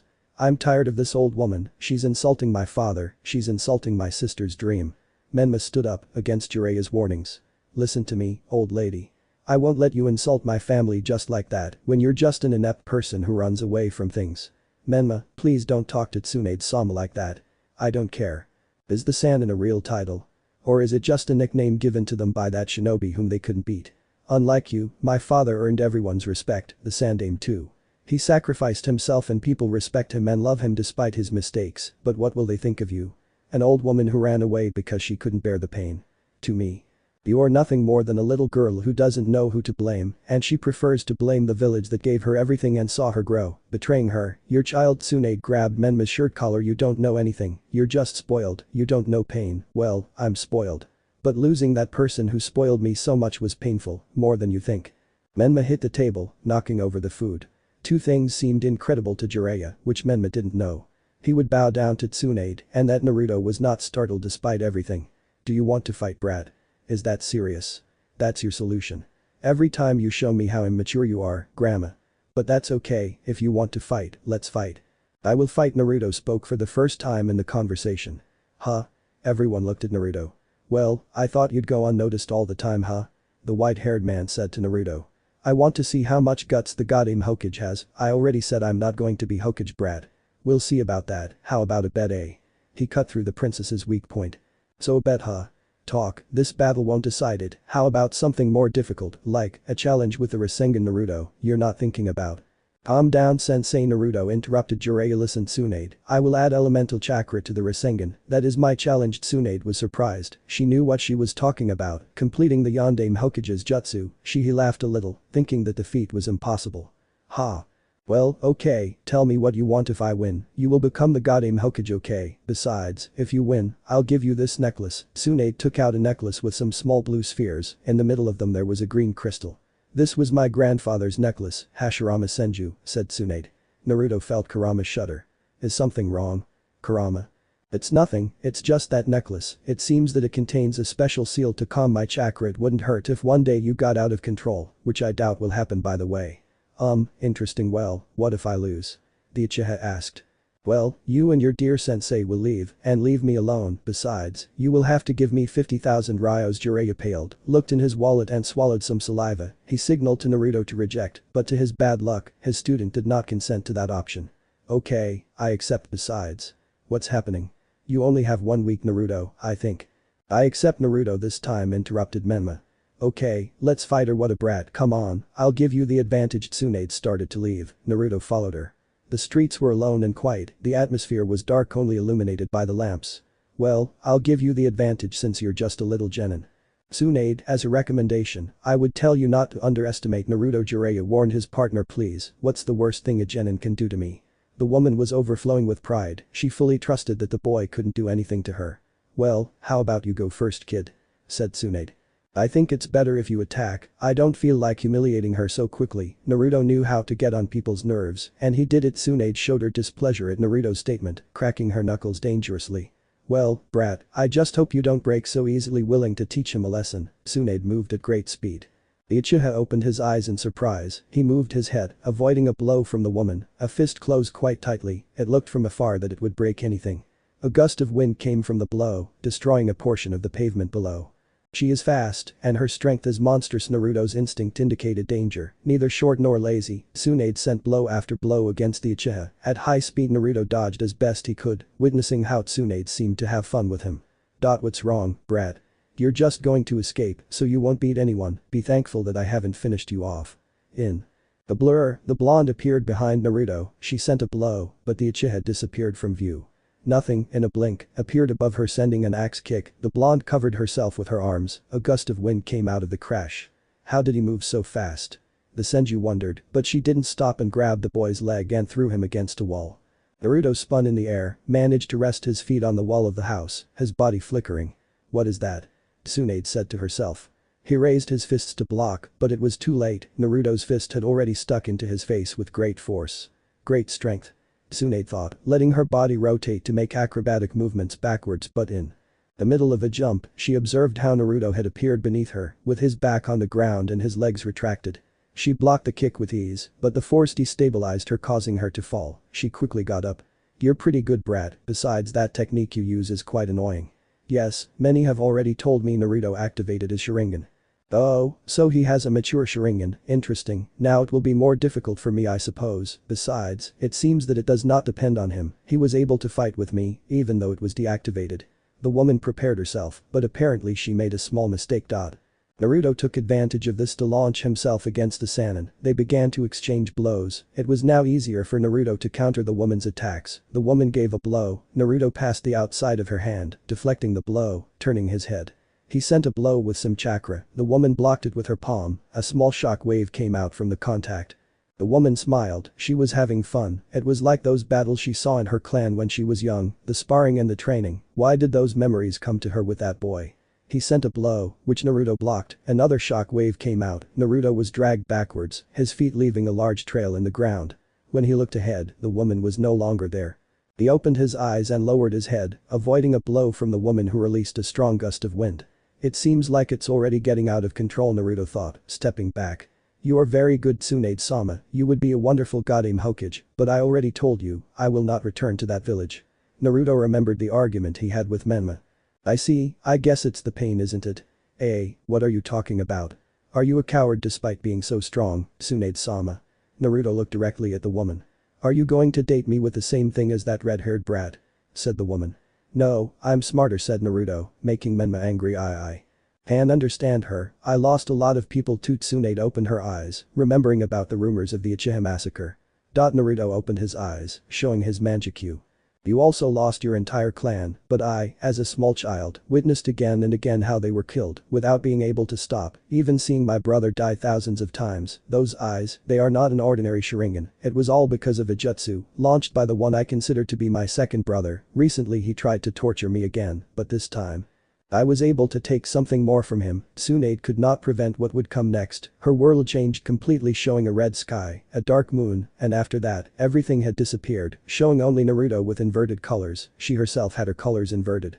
What is this? Tsunade asked, somewhat scared. Tsukuyuyomi. For a moment, I always wanted to forget this word, in fact, I think I had some trauma with this. A cross appeared behind Tsunade, arresting her. She had to admit, she was scared when in Naruto's hand, a sword appeared out of nowhere, altered, she tried to dispel the Jinjutsu, but it didn't even tremble. You can't get out of here, it's the special Jinjutsu of the Manjikyu, in this Jinjutsu, I control matter, space, even time. What are you going to do? Tsunade said, now knowing that she was at Naruto's mercy, this was why the Uchihas were the Senju's rivals. Suddenly, the cross behind her disappeared, along with the sword. But that trauma was nothing compared to my first interaction with this jutsu. I guess for a moment I forgot the reason why I awakened the Sharingan. Naruto walked towards Tsunade and stood next to her, looking forward, causing the woman to do so as well. A long time ago, my mother, Itomi Uchiha, taught me the reason why I had never seen my father, but at the same time, she taught me that he loved me very much, even if he never really knew me in the Tsukiyomi. Itomi's figure appeared smiling, it was as if the jutsu showed Naruto's thoughts. So, you hinted that I can do something similar. I don't know much about the reasons why you don't want to return to the village, could you tell me a little? If you don't feel confident, I will understand, after all you just met me. No, don't worry, I'll tell you. A long time ago I was in the Leaf Village, I was young and happy, I had a brother and a boyfriend, the two made me complete, they were my little light. However, both. Naruto placed a hand on the woman's shoulder, silently encouraging her. Nawaki, I couldn't even say goodbye to him, he died on a mission, thanks to an explosive trap. I didn't know what to do, but luckily Dan was there for me. But, life me, I would play it one more time. Dan. He died in the Second World War, I tried to heal him, but I only saw him die, I couldn't even save him. I still remember the blood that was overflowing in my hands. Tsunade let out a sob. Naruto waited for the woman to calm down before continuing, I see, I'm very sorry, but by chance, didn't I mention a last Senju, who was still loyal to the village? Naruto asked a question. I remember, I think his name was Tenshiro, but the truth is, I never had a relationship with him, he was still a child the Yandame's age the last time I saw him, said Tsunade. Tsunade-sama, do you really think you're so alone? Naruto stood in front of the woman. I do not know, you should not hesitate within. At Tsukiyomi, the figures of Kushina, Jiraiya and Shizune herself appeared. These people still remember her, love her and admire her. She should not turn her back on them just because she lost two important people. I am aware that that is not a small thing, but not because she lost the queen should be forgotten. Of the other chips, do you understand me? Yeah, isn't Shogi like that? That's right, in truth, that reference came out well for me, but anyway, what I want to say is that you should know that you will never be alone, and if you ever are, you should move on. And look for those people who will accompany her without a doubt. I see, it's just I'd like to have them again. Unfortunately you can't, it's hard, but that's the reality of the shinobi world. We live and die for our villages, that's the word that defines a shinobi. Self-sacrifice. They had the same dream. What was it, if I may know? Being Hokage. I see. Well, before we go, I must introduce myself. Well, since Jiraiya-sensei didn't tell you my full name. Yes. Then go ahead. Naruto smiled. My name is Naruto Uchiha Senju, son of Itomi Uchiha and Tenshiro Senju excuse me, can you repeat your other last name? Senju, Tsunade-sama, I am half Senju. It was at that moment that Naruto felt the woman's body surround him warmly. No, it can't be. You? Yes, it's a pleasure to meet the other part of the family. No wonder it felt so familiar. Yeah, you don't know how much I've longed to meet someone with my blood. Me too, actually, I never had any interaction with a Senju other than Orochimaru's revived Hokages. What? Orochimaru revived the Hokages.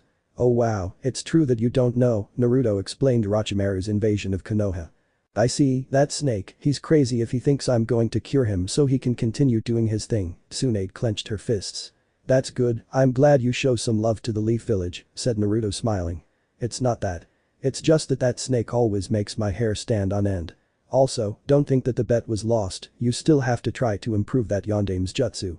Tsunade hit Naruto's shoulder. It's okay, Naruto laughed with a woman until an unbearable pain took over his eyes. He grunted while blood came out of them like tears. He grabbed them trying to contain the red liquid. Just like that, the Tsukiyomi broke, showing Tsunade in front of Naruto. In real life, only 3 seconds had passed. Tsunade ran up to Naruto. Hey, what happened? Shizune asked Jiraiya. I don't know, the Sannin also approached Naruto. What's wrong with you?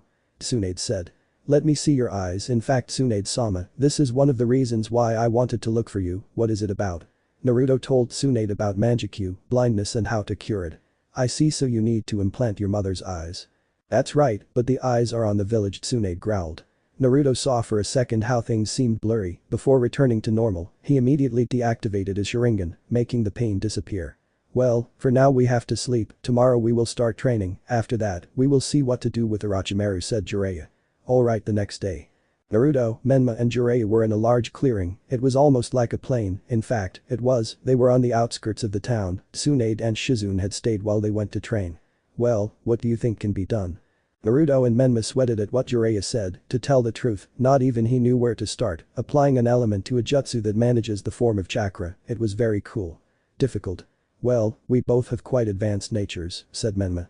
Although I think we should discard Suiton and Doton, since they are defensive elements, which leaves us with Futen, Kaiten and Raiten, said Naruto. Okay, I guess it's better. The 3 of them thought for a long time. This is frustrating. It seems impossible to handle 2 difficult things at the same time. Managing the form and nature of the chakra at the same time is like looking at 2 sides at the same time. Look in both directions at the same time. I got it. Naruto shouted. What? What do you have? Look both ways. That's impossible. Actually, yes I can. Naruto made a shadow clone. This one looked to the left, while the original looked to the right. Okay, but what do you want to try? Jiraiya asked. It's easy. Well, more or less the sound of the spiral was heard as the chara swirled in Naruto's palm.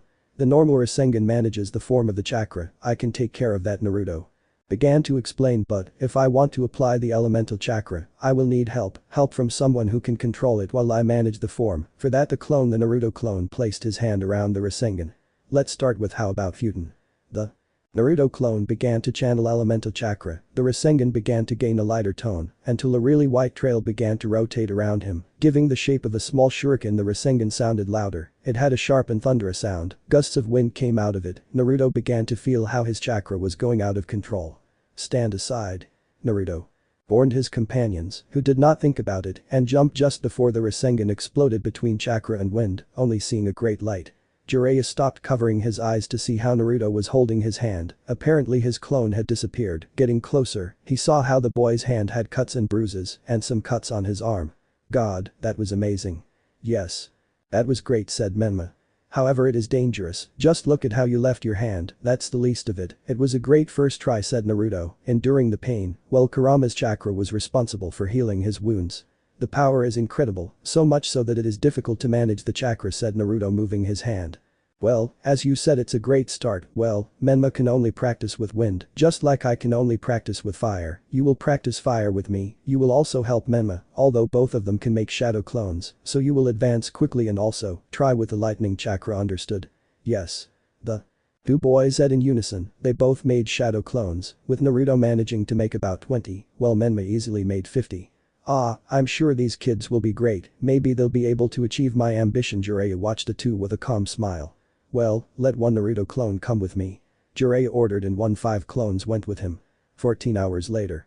In a bar, Tsunade met Shizune. The first had several empty cups of sake by her side, while the second only had two, one empty and the other half drunk. She was not like her teacher. Suddenly, Tsunade looked up, looking back seeing how Jiraiya entered the bar. He was hurt and his clothes were somewhat burned. Walking slowly, he sat next to the woman and asked the bartender for a round of sake. Just look at yourself the way you are, you're still a dirty boy. Haha, Jiraiya's mocking Tsunade. You haven't changed much either, you know. Jiraiya didn't look into Tsunade's eyes, but a little lower. Stop dreaming, perverted. Tsunade hit Jiraiya. Ouch, okay, haha. The bartender arrived with Jiraiya's drink. I see you're a little drunk, right? Please, this is nothing, I've been in worse. Aha, well, as for why I'm so dirty, well, I've been practicing the Rasengan thing with my students. I see it's not easy at all. I don't think they've made much progress. Tsunade took another drink. Actually, we made a lot of progress, more than you imagine. Aha. Tell me what, let's see. Well, we have managed to apply the chakra of Futen, Kaiten and Raiten. What, that's impossible, in a single day. Haha, I don't remember telling you, but Naruto is a full-fledged prodigy, the greatest I have ever seen in these times. I dare say that he is better than Minato himself at his age. Really, Jiraiya-sama, do you think that boy is better than the Yondaime? Shizune asked, impressed. As I said, at your age, but I'm not afraid to say it. Jiraiya took his drink. Well, I can prove that, the boy is very good. Tsunade rested his chin on his palm, remembering the battle he had with the boy. Jiraiya looked at Tsunade with mischievous eyes. Well, but I have nothing to envy him, of course I'm better. I'm the great Jiraiya. Yes, it could be, but haven't you seen him? He has such fine features, calm and hypnotizing eyes. He surely has several admirers, something that you don't. Wow, you always know where the blow hurts the most, right? Jiraiya made Tsunade laugh. Well yes, I've known you since I was little, when you were just a failure. Oh yes, I remember that time very well, but now you are one of the strongest shinobi, there is no doubt about it. What an honor. My first admirer is Princess Tsunade. Don't get your hopes up, I just admit that you are strong, nothing more, so, whatever you say. Jiraiya threw a small tantrum. And tell me how the Rasengan thing goes, huh? Well, the first one that emerged was the wind one. It is quite powerful, apparently, it is capable of creating almost countless small cutting attacks. According to Naruto, who saw it with his Sharingan, the attack is the one that seems to be more stable than the others. The fire Rasengan seems to be the most unstable. The Kaiten nature is quite aggressive, trying to control the flames with the spiral of the Rasengan is quite difficult, but its destructive power seems to be impressive. Naruto believes that this jutsu will be able to be used at close range, and then explode in a spiral of fire. Wow, who knew that the boy had imagination? And what else? Tsunade listened attentively. The Rasengan of the Raiten is missing. This is where the strange thing begins. Apparently the lightning Rasengan is capable of compression and moves in a rather frantic manner. In fact, sometimes it disappeared and reappeared like an explosion. Sometimes it appeared far away from us. It's like he's teleporting. Jiraiya stopped to think for a moment. But well, let's leave that behind. What have you done today? Nothing more than thinking and drinking a little. You know, sometimes I would like you to control yourself more in that regard. I'm the least likely to tell you, but I think you should tone him down. I don't think so.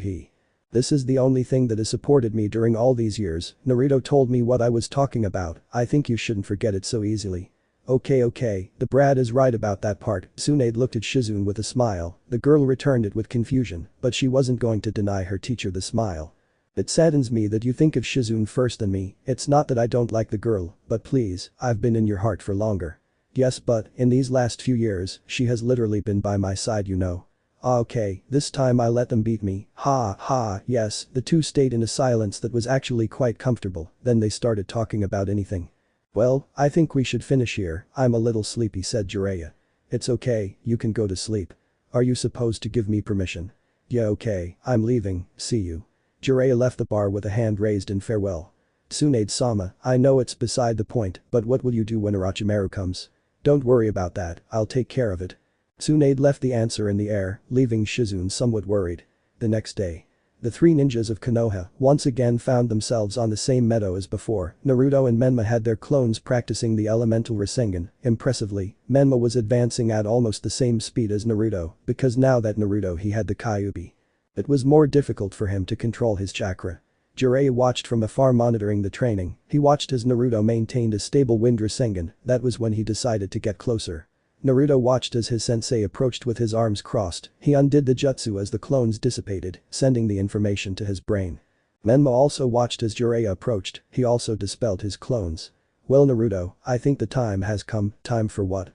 To test the power of the new Rasengan, Naruto looked surprised, but no. Try it with my Rasengan. If your jutsu is complete, then my Rasengan will be useless. Okay, Naruto made a shadow clone. The origin extended his arm, creating a perfect Rasengan. The clone extended the palm of his hand. The Rasengan began to gain a white trail around the figure. A sharp wind began to be heard loudly.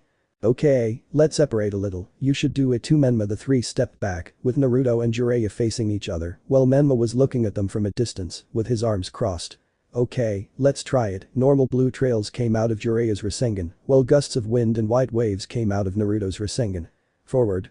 Naruto and Jiraiya began to run towards each other, with quick and firm steps. As they were close to colliding, the two extended their arms, colliding the Rasengan with force. The two were on par for less than 2 seconds, when from one moment to the next, Naruto's Rasengan took too much advantage, expelling large shock waves and blinding rays of light, while the sound intensified, ending with an explosion of a not-so-great magnitude. The light blinded everyone, even Menma, who was meters away. Naruto and Jiraiya had their backs to each other.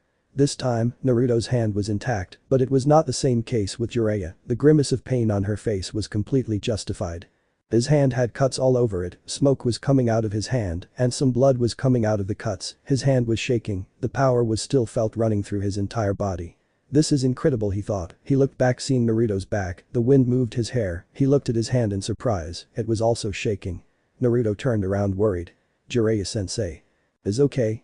The boy ran towards him. Yes, this is nothing. He ouch. Don't act strong, even strong shinobi feel pain. We are all human after all. Naruto placed his hand on Jiraiya's wrist. Suddenly a bubbling red chakra came out of Naruto's hand, covering Jiraiya's own hand. The Sanin's wounds began to heal quickly. Naruto, this jutsu is so strong that it could match your Shiden without problems maybe, although I haven't tried the full power of the Shiden yet. Well, having a wide repertoire of jutsus is good and bad. Bad because sometimes you can forget some jutsus, but it was good when you know which jutsu to use at all times. Some jutsus may be better in open or closed spaces. There the power of destruction can be individual or group. You're right, I already said that I will use everything in my favor to not lose again, said Naruto. Hey Naruto, help me complete the jutsu. Menma said. He okay. 5 days later. Time. 6 AM. Location. Outskirts of town. Tsunade was walking alone on the outskirts of the town. She was passing by the meadow where Menma, Jiraiya and Naruto had been practicing. There were craters, burned leaves, and some kunai on the ground. She smiled in a strange way, just imagining those 3 crazy people training in such an aggressive way, talking about them. They were still asleep, at least that's what she believed. She changed to a serious anger when she felt that Orochimaru was in front of her, still with his arms hanging, and with this strange tone, at his side, was his faithful assistant, Kabuto. So you've decided, huh? Said Orochimaru. Tsunade was silent, refusing to talk to him. I just want to say that you have made the right decision. After this, you will be able to see your loved ones. Tsunade approached Orochimaru, who also closed the distance. The woman extended her palm that glowed green. However, Kabuto shouted, somewhat upset. Orochimaru-sama, stay away from her. Kabuto tried to hit Tsunade, but she jumped away from him. What do you think you're doing, Kabuto? Orochimaru-sama, she is not trying to cure him, she was trying to poison him. It is a reverse jutsu of the mystical palm, said Kabuto, getting in front of his master.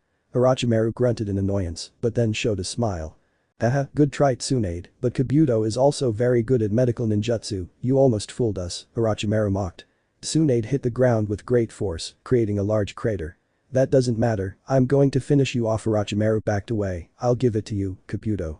It's okay, Orochimaru-sama. Tsunade began to hit Kabuto hard, who simply dodged Tsunade's devastating blows. His blows have great power, his chakra control only increases strength, but sooner or later he will get tired, and that is where I will take advantage. Tsunade shouldn't underestimate Kabuto, hopefully he's at Kakashi's level. Kabuto limited himself to dodging Tsunade's blows. Who was beginning to get frustrated at not being able to hit. The time has come. Kabuto jumped back and extended his arms with his palms pointing at Tsunade. Suddenly, the boy's hands began to glow blue, while a sound like blades could be heard. What is he doing? Tsunade wondered what the boy was doing. However, with great conviction he launched himself against Kabuto, who with his speed dodged the blow, trying to reach Tsunade. He managed to touch some of her clothes, impressively, at the mere contact with Kabuto's hands, the clothes were torn. Oh god, those things, their hands are like chakra scalpels, if they touch me they could tear my muscles. No one in their right mind would want that. This time it was Kabuto who took the initiative, fiercely attacking Tsunade, who instead of blocking me could only dodge the blows. The woman dodged Kabuto's attacks by doing acrobatic backflips, she jumped spinning in the air, but what she didn't count on was that Kabuto would appear under her at great speed, and with her palm she touched Tsunade's chest, who felt a big pain. Without giving him time to breathe, as soon as Tsunade touched the duel, Kabuto attacked again, this time hitting the back of Tsunade's leg, making him kneel. You better give up, avoid touching any vital point because Orochimaru-sama needs you alive. Kabuto adjusted his glasses, but without realizing it, the woman appeared behind him giving a karate blow right on his neck, he felt something run through his body before he fell to his knees. The Tsunade herself fell to her knees, breathing and clutching her chest. I managed to do internal damage, it could have been worse the woman thought. Kabuto tried to get up, but strangely he couldn't do it. What's wrong? My body doesn't respond. Did you realize? You can't control your body, at the moment of the blow I sent an electric current that caused a short circuit in your brain, making you unable to control your limbs well, Tsunade explained what she had done. Without further ado he launched himself against Orochimaru. Damn, what can I do? Kabuto asked himself in his mind. He tried to move his right leg, but instead, he moved his left arm. Wait a second, that might work. He tried to move his left arm, but his right leg moved. Kabuto began to experiment with different parts of his body, discovering that he could move if he tried to move a part of his body at random. That was complicated, but it was not impossible. The woman stood up with a kunai in hand, cutting Kabuto with surprise, blood splashed on her body, she was paralyzed when she felt the sensation of the warm liquid on her skin. What a shame that the best medical ninja in the world is afraid of blood. Kabuto mocked the woman, approaching slowly. With great effort, Kabuto approached Tsunade ready to finish the job, however, before he delivered the final blow to the woman, a kick landed on his face. That's the bad thing about women, they always leave without warning, and then you look like a fool. Jiraiya appeared with his arms crossed, Naruto landed, implying that he was the one who landed the kick, Menma and Shizune were behind them, they all appeared in what seemed to be a strange trail of white smoke. We arrived just in time, said Shizune. Meh, I've made better entries than this, I give it a 5 out of 10. Jiraiya scratched his head. That's the least of it, now we have to take care of them, said Naruto. Well, you're right, Shizune, you can take care of helping our girl here, Naruto, I know you can against Kabuto, he can't, that guy is strong, at the level of Kakashi Haddock. Tsunade was warned about the boy's strength. It's like you don't trust me, I told you that Naruto is a pretty capable boy. No matter how prodigy he is, fighting someone bigger and more experienced is a disadvantage. You may be right, Tsunade-sama, but I have some experience. The Uchiha stood in front of the woman. Here he comes, Uchiha Naruto, he is the perfect vessel according to Orochimaru-sama, I must be careful. Kabuto stood in a defensive pose. Menma, Orochimaru is defenseless, you and I can teach him a lesson. Jiraiya cracked his knuckles. By the way, don't tell your mother that I made you fight him, it's clear. Menma stood next to his godfather. Let's go. The two launched themselves against the Saiyan snake. Wan, both of them are coming, Menma is no longer so much of a problem, now that he is no longer the Jinchuriki, but Jiraiya, he could easily finish me off. Orochimaru jumped back, dodging a blow from Jiraiya. Menma performed hand seals. Futen. Shinkajoku. Menma launched several air bullets, Jiraiya narrowly dodged one, Orochimaru couldn't see it, he moved his head a little making one of the bullets spray them, making a cut on the Saiyan's pale face, more bullets were fired from Menma's mouth. Orochimaru jumped several times dodging the bullets. Currently without Kabuto by my side I don't have much to do, for now I can only escape. Naruto stood in front of Kabuto, ready for their battle. I'm excited to try the power that Orochimaru-sams want so much. But don't regret it. After that Naruto disappeared in a blur. Kabuto was surprised, in a quick instinct he raised his arms in an X shape, narrowly stopping the blow that Naruto sent. He has great strength. Kabuto was dragged backwards.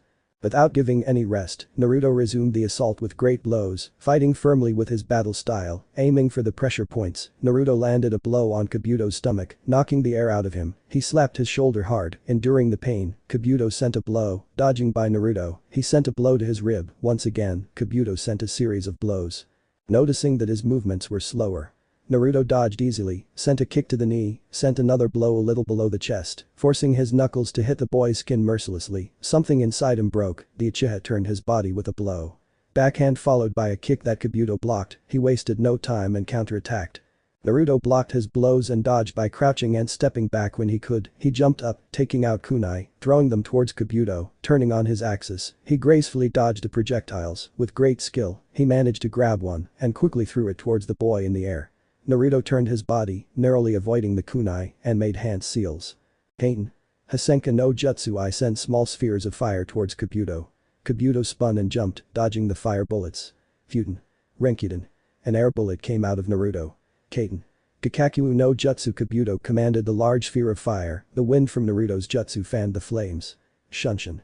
Naruto appeared a little far from the fireball, another shunshin and appeared in front of Kabuto, giving a high kick to his chin. Quickly, he took out a Hiraishin kunai, throwing them at Kabuto in the air. When the weapon was next to the boy, in a flash Naruto hit him, Kabuto was shot again. Once again Naruto threw the same kunai, this time the weapon pierced the flesh Kabuto right in the chest. Naruto teleported, placing his feet on the ninja's chest and then taking out his kunai. Kabuto screamed as the blood came out of his body. With a big kick, the Uchiha sent the Odonin towards the ground. With great effort, the boy turned and landed on his feet, his legs shaking. Pain. Gakakyu no Jutsu without forgiving for a second, Naruto sent the fireball at high speed. The sphere of heat was quickly heading towards Kabuto, who was surprised at what he saw. It seemed that the sphere was doing more bigger as it progressed. Finally the projectile hit its target, generating a large explosion. Damn, it seems the Kabuto is giving in to Naruto. Orochimaru kept dodging as best he could.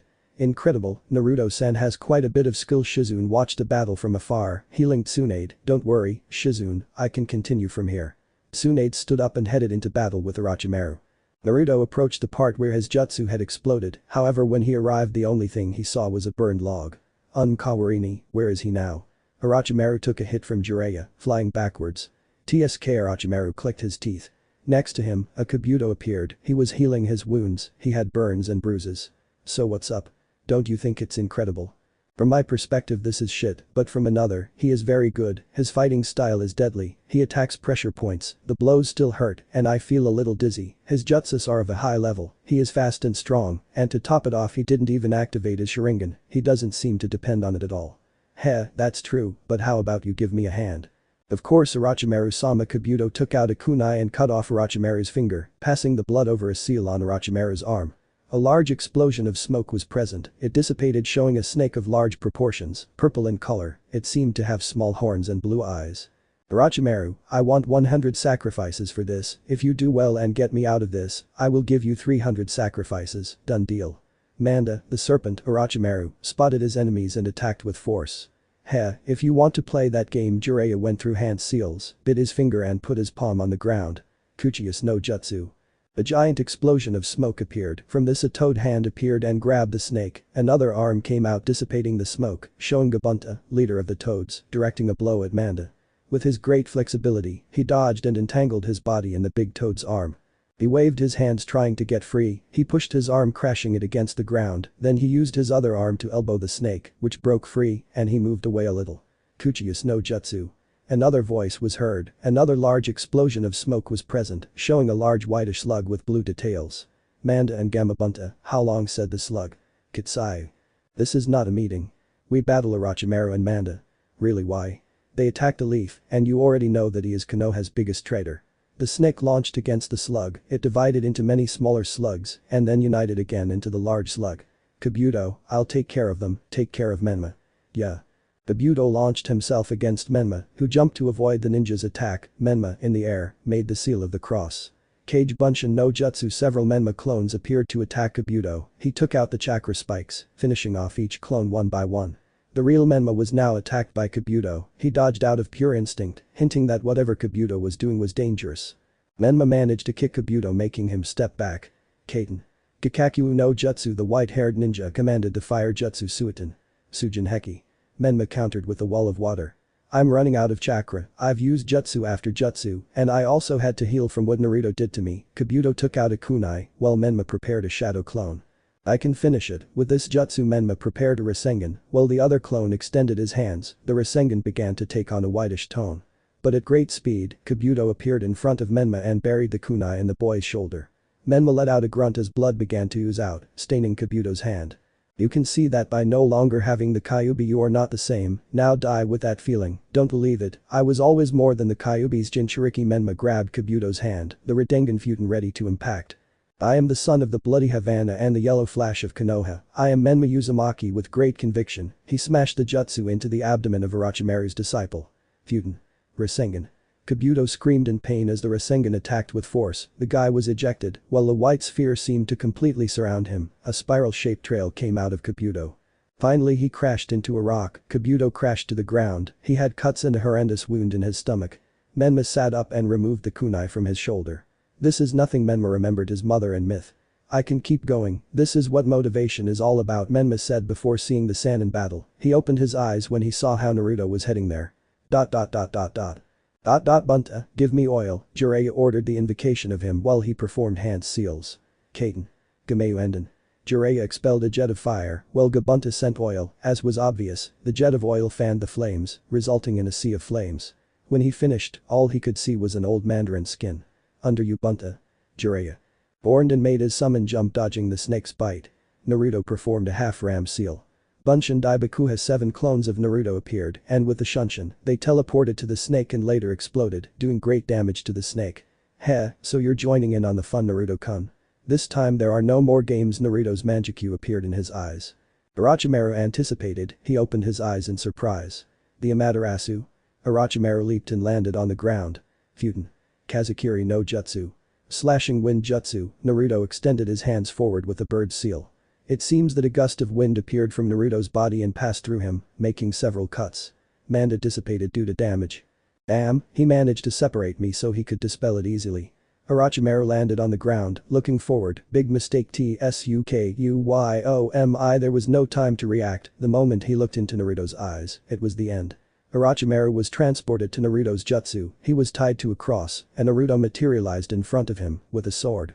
I see, this is like your hell trip jutsu huh? But how much chakra do I need to break it? Orochimaru exploded his chakra in the hope of being able to break the Jinjutsu, but nothing happened, not even a small distortion.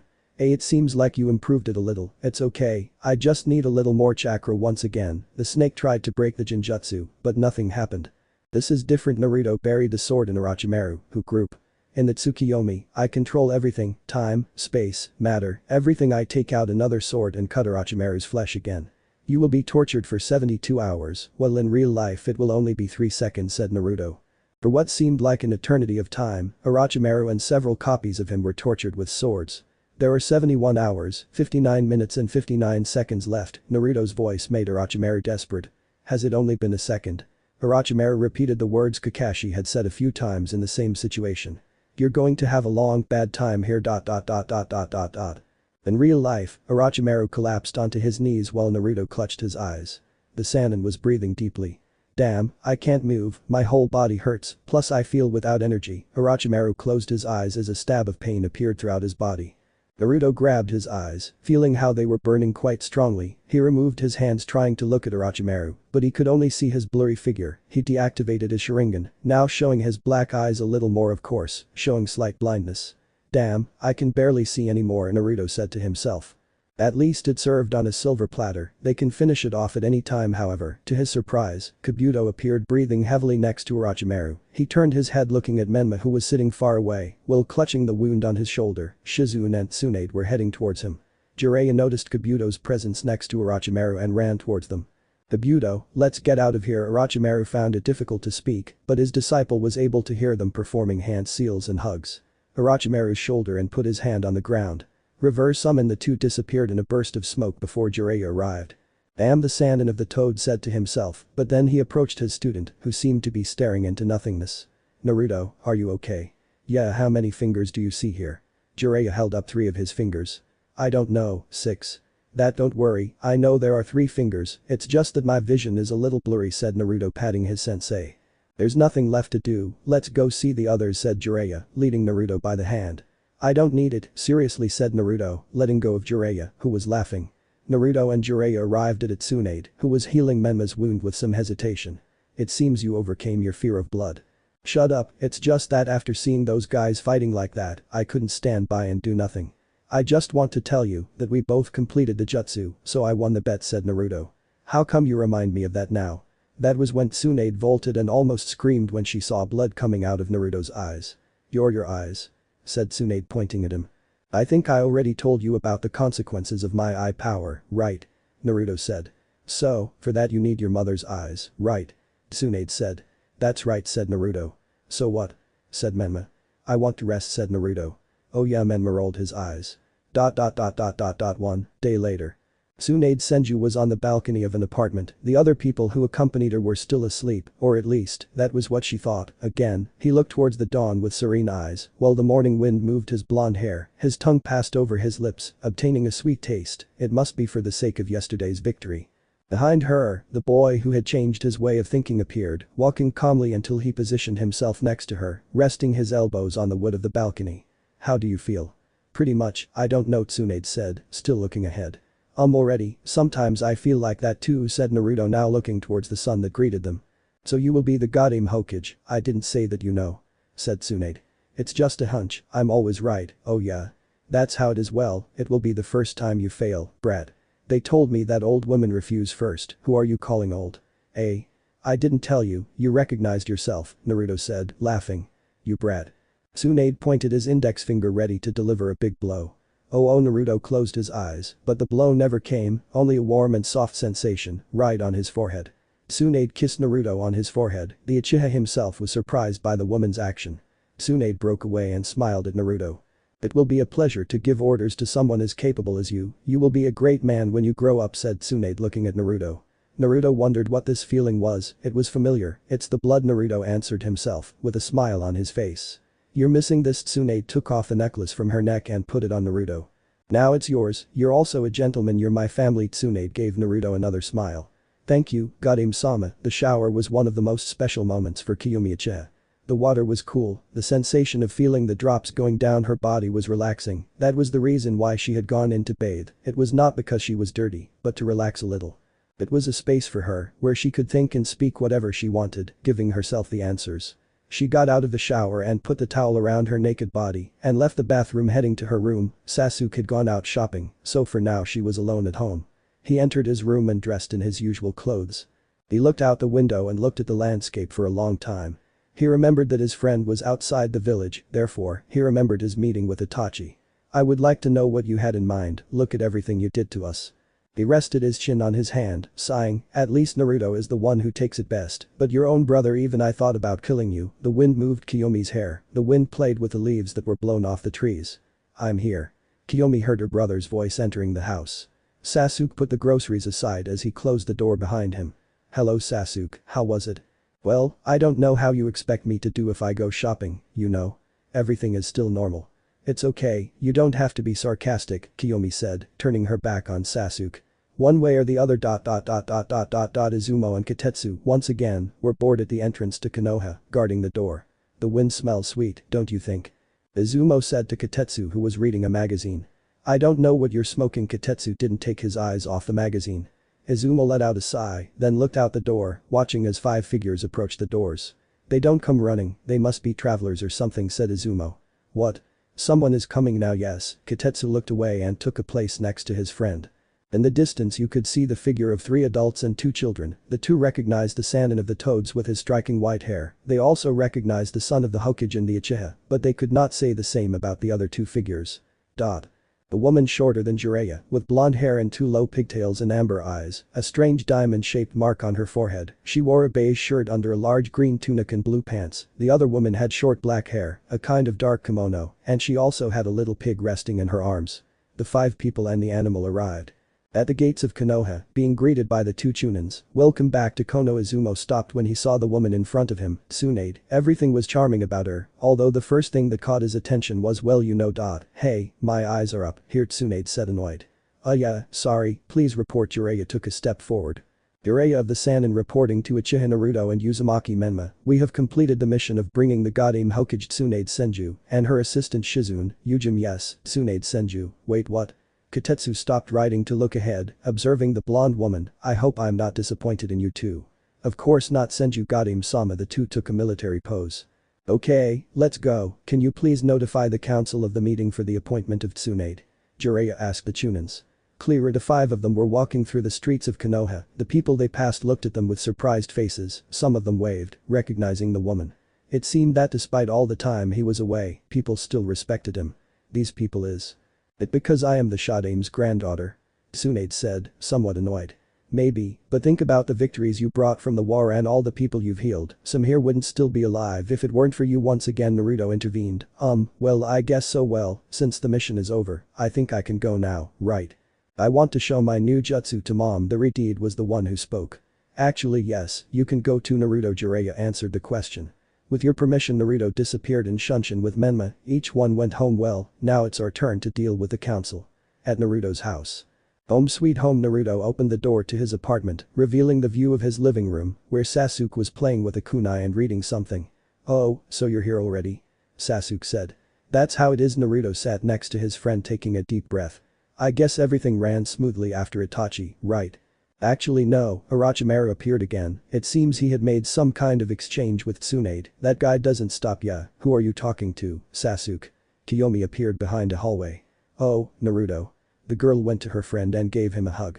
"Hello Kiyomi, how are you?" "Well, how can you see? I'm glad. Hey, by the way, I have a gift for you." "Oh yeah? Give it to me, give it to me." Naruto took out the teddy bear he had won from his seal. "Here you go, I won this bear at a fair in the town where I was. All that's so cute, thank you." Kiyomi hugged her new teddy bear. "How did I finish leaving you, huh?" asked the girl.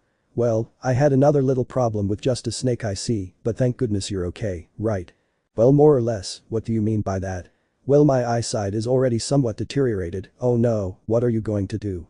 "Well, I brought the best medical ninja in the world. I should take the opportunity," said Naruto, heading to his study room. He reached the door and put his hand, making the stamps shine and click. He entered and went to the drawer. He opened it with the key he kept in his seal. Inside you have the scroll with his mother's sealed eyes. "The time has come, Oka-san, your eyes will guide me again." He stamped a royo on his wristbands and went out to talk with his teammates. 3 days later. Tsunade had been named the 5th Hokage. The village was happy with this decision because they considered her someone worthy of holding the title of Hokage, was none other than the granddaughter of the founder of the village and first Hokage. Currently we find Naruto walking through the streets of Konoha. He had his hands in his pants pockets while he walked at a slow pace. He considered that he had too much time to spend because Tsunade had given him a few days of rest. He continued walking, this time accelerating his pace. The anticipation of what was about to happen was something that worried him, but at the same time, it was excitement. Finally he arrived at his destination, the Konoha hospital. He entered and approached the reception. "Good morning," Naruto greeted cordially. "Good morning boy, what's on offer?" "I have an appointment for surgery with Tsunade Denju." "Really? Let me see." The receptionist reviewed her papers. "Yes, here it says appointment with the Godin with the patient Uchiha Naruto." "That's how it is. Well, the operating rooms are on the 3rd floor, turning right. It's your turn in room 3." The woman showed Naruto the way. He thanked and continued on his way. He arrived at room 3. When he opened the door, he was greeted by that smell of alcohol that he hated so much, plus this one was stronger. "Oh, you're here, okay, let's get started." "It's okay." Tsunade saw me. Naruto went and lay down on the bed. "Ahem, what did you have to give me?" "Ah, yes, that's right." Naruto took out a scroll from his seal and handed it to Tsunade. "Well, I guess this is where they are, right?" "Yes, you just have to apply chakra to unseal them." "Okay." Tsunade applied chakra, causing a flask with a strange green liquid to appear in an explosion of smoke. Inside it were the black eyes of Hitomi Uchiha. Naruto looked at his mother's eyes with some nostalgia. "Are you sure about this?" Tsunade asked, looking at Naruto's face. "No problem, I'm sure my mother and my brother completely agree. I love seeing the world through my mother's eyes." Tsunade smiled. "It's okay, let's give you anesthesia. Shizune is here to help me, so don't worry about anything. Everything is going to be okay, okay?" Naruto nodded his head. "It's okay." Tsunade placed her hand on Naruto's face, covering his mouth and nose. A green glow began to come out of her hand. Little by little Naruto's eyes were closing. The last thing he saw was Tsunade giving him a smile, saying these words. "It's time to give you other beautiful black eyes. It's time to wake up." Naruto heard Tsunade's voice calling him. He sighed and tried to open his eyes, but the only thing he saw was a dark landscape. "I can't see anything," Naruto said, somewhat scared. "Don't worry, you have a blindfold. It's so your eyes get used to the new place they are." Already, and my original eyes. In the old jar where your mothers were. Well. The people inside the room turned towards the door watching, except for Naruto. How Kiyomi and Sasuke entered the room, Naruto could feel their chakra. "Oh. It's Tsunade Senju." Kiyomi looked at the woman she admired with bright eyes. "I just remembered, Kiyomi is a fan of Tsunade." "Well, almost all kunoichis are." Naruto thought. "Funny, could you tell me how you managed to be so strong?" Kiyomi asked excitedly. "It seems like you have motivation. I like that, but you're coming to see your friend, right?" The woman pointed to Naruto. "Hello Kiyomi, Sasuke, how are you?" Naruto greeted with his typical calm tone. "Everything is fine." Sasuke approached Naruto's stretcher. "What's with that bandage?" "It's so my eyes can rest and adjust or something." Okay, and how many days does the bandage have to last?" Sasuke asked the Hokage. "Normally it would be about 3 days, but his recovery is greater because he is a Senju, so it will be a day and a half." "That's fine with me," said Naruto. "Tomorrow we will be able to see your new eyes and maybe your new Mangekyou." Kiyomi said. "Yes, that's how it will be. 1 day later." Naruto was in his hospital bed, sitting up. He was thinking and talking to his tenant, keeping up trivial topics like what kind of things Kurama ate or did when he was free. A nurse came into his room, he could hear her, he could smell the food. "Hello boy, how are you? Here I bring you your breakfast," said the nurse. "Thank you so much, need help?" "I don't know, worry, I can do it myself." "Oh okay, good luck." The girl left the food tray on Naruto's bed and then left the room. Naruto turned his figure and positioned himself in a lotus pose, with the food in front of him. He extended his arms touching what was in front of him, a bowl with apples, there was also egg and toast, he moved his hand a little more, finding the fork. "Well, I think I'll start with the apples first." Naruto began to eat calmly. I should have told him to open the window for me. Naruto had a hunch that it wasn't open, since he didn't feel the heat of the sun. He heard the door open for the second time, this time Tsunade, Shizune and the two Uchihas entering. "Good morning, Naruto, how was it?" Tsunade asked. "Well, I can't do much in this state. Well, it seems so, you're eating blindfolded and you've already practiced like that, right?" "Well yeah, so I think I can handle myself." Naruto dropped his fork. Kiyomi went to pick him up. "Thank you." Naruto tried to grab the fork, but Kiyomi wouldn't let him. "No, sir, you need help." The girl took some egg on her fork and brought it to Naruto's mouth. "Let's see." Naruto, say please don't humiliate me like this, you make me look like a baby." "Well now you are a very big baby, now say I refuse." Naruto began to blush as he heard Tsunade start to laugh, and Sasuke held back his laughter. "I'm not asking you." Naruto Uchiha, say don't you want to eat?" Naruto felt Kiyomi's fury growing. Yeah so." Kiyomi's voice sounded serious to Naruto, he hesitated and opened his mouth, Kiyomi gave him the food in his mouth. "Very good. You're a good boy." The girl smiled cutely. Sasuke couldn't stand it and let out a laugh. Naruto made a clone that hit Sasuke in the stomach. "You unfortunate blind baby," Sasuke said between grunts. "That's for making fun of me." Naruto crossed his arms. "Don't talk with your mouth full baby," said Kiyomi starting to laugh. Sasuke's moans turned into laughter.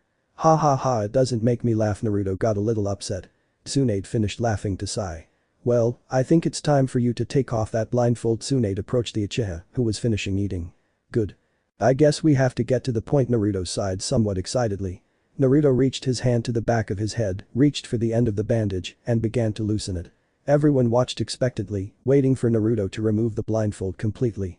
Finally Naruto finished removing the blindfold, showing his black eyes, which now had small circles under them due to the operation. "Well, it seems that at first glance there is no significant change, but can you activate your Sharingan?" Tsunade asked. Without saying a word Naruto led the chakra into his eyes, causing the Dojutsu to appear, Naruto's red eyes glowing brightly. "I get the impression that they are more powerful than before," said Kiyomi. "Okay, but how about we go to the main course?" said Tsunade. "Okay." Naruto gulped, drove more chakra into his eyes, and was surprised to not feel the usual burning. Its tomes rotated quickly showing how they joined together and then expanded its shape. This time, the eye remained red and the pattern black. The Manjikyu maintained the figure of the four-blade pinwheel, but this time it had a triangle from which they originated, referring to the Manjikyu of Itomi. The circles were still revolving around the main design, and there was a slight thin circle surrounding the figure, being connected to the two thick circles. The Manjikyu shined brightly. "Wow, those eyes instill power everywhere. To think that he can now use the Manjikyu's powers without consequences, plus they will be enhanced. This gets interesting," was Kurama's thought. Naruto blinked, looking everywhere, his perception and vision were dreamlike, he could see everything in superior detail. "How do you feel?" Tsunade asked. "I'm not going to lie, I feel unstoppable," said Naruto, the feeling of having the power of the Manjikyu and that his eyes didn't burn was ecstatic. "So what can you do?" Kiyomi asked. "Well, since it doesn't hurt anymore, I can do something I wanted to do for a while." Naruto gets out of bed. "The Kamui is a pocket dimension, and if I can transport things to it, why can't I transport myself?" Naruto's right eye began to glow when suddenly space began to distort around his eye, assimilating a whirlpool. This spread until it covered Naruto's entire body, causing him to disappear little by little until he was simply no longer there. "I can't feel his chakra," said Tsunade. Dimension, Kamui in what seemed to be a spiral, Naruto appeared on top of a surface that was cold to the touch. He looked up, looking around, seeing that there were what looked like large cubes floating in an infinite void. There were cubes of different sizes and they floated in motion, some were connected by what seemed to be platforms. Incredibly, he could breathe well there. "Wow, this place is lonely." "That's right, but it looks quite extensive." It was Kurama who responded. "Well, I guess being here, I can go anywhere I've been before." Naruto focused on his house and began to disappear with space distorted again. Out of the Kamui dimension. Naruto opened his eyes after the spiral disappeared, realizing that he was home. "It works." Wait a minute, how did I know all this? Apparently your ocular abilities feed their own information into your head, making you naturally know what you can do with them. Impressive. Well, I think I should go back, the others must be confused. Naruto disappeared into the same vortex hospital. Where did he go? Kiyomi asked. I guess to your dimension like you said before, Sasuke replied. So what? Disappear out of nowhere like that and that's it? He's not going to come back. Don't say that, Tsunade-sama. Shizune got a little scared. That's scary, Kiyomi said. Everyone stopped talking when they saw how the vortex that had swallowed Naruto reappeared. The figure of the Uchiha appeared in front of them. After a few seconds, the vortex disappeared again, returning to Naruto's eye. And now you appear and disappear out of nowhere. Great, said Tsunade. Naruto deactivated his eternal Manjikyu. I feel good, said Naruto. What do you mean? I don't know, it's like I feel good in general. I feel like I'm very close to my mother and that gives me a certain warmth. Naruto hugged himself. But hey. How about we go get some ramen? Said Naruto. It's okay, we haven't been to Mr. Ichiraku's place in a while. See you and thank you, Tsunade-sama. To you I'm just Tsunade, yeah. Thank you, Grandma. Naruto smiled, quickly grabbed Kiyomi and Sasuke by the shoulders and disappeared in a flash of silver, avoiding Tsunade's blow. I'm not a grandmother. The woman shouted furiously. ... Sasuke, Kiyomi and Naruto entered the ramen stand. Hello Chuchi-san, Naruto greeted. Oh Naruto. You haven't come in a while. Come sit down, tell me what you want. I want a pork miso ramen, you know. I would like a vegetarian one, give me one of meat. Okay, miso, vegetarian, and meat ramen are coming out. Gucci went to the kitchen to prepare the bowls, lasting a while the Uchihas talked to each other. Trecho's daughter, came out with the three's orders. Here you go, bon appetit. Thank you for the food. The three Uchihas clapped their chopsticks in their hands and began to eat. Sasuke watched as Naruto ate while talking to Kiyomi. Every day it gets stronger, it's like it doesn't stop. I remember the fight they had over the Itachi issue. I can't understand you completely, the truth is I just want to ensure my sister's future, I don't want that guy to hurt her, for that I have to be strong as much as you. Is something wrong, Sasuke? Naruto asked Naruto. No, nothing. Really happens, calm down, the boy reassured Naruto. Okay, Tucci. Give me one more please. Naruto asked for one more ramen. On the way. Sasuke returned to his thoughts with a blank look. How will I get that power?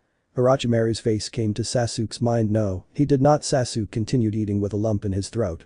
He does not. The morning sun was rising over the back of Hokage Mountain.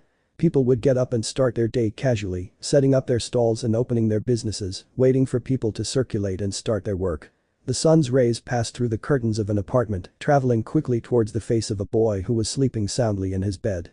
Naruto moved his eyes, feeling the scorching heat of the star. Slowly opening them, he stood up and stretched his body.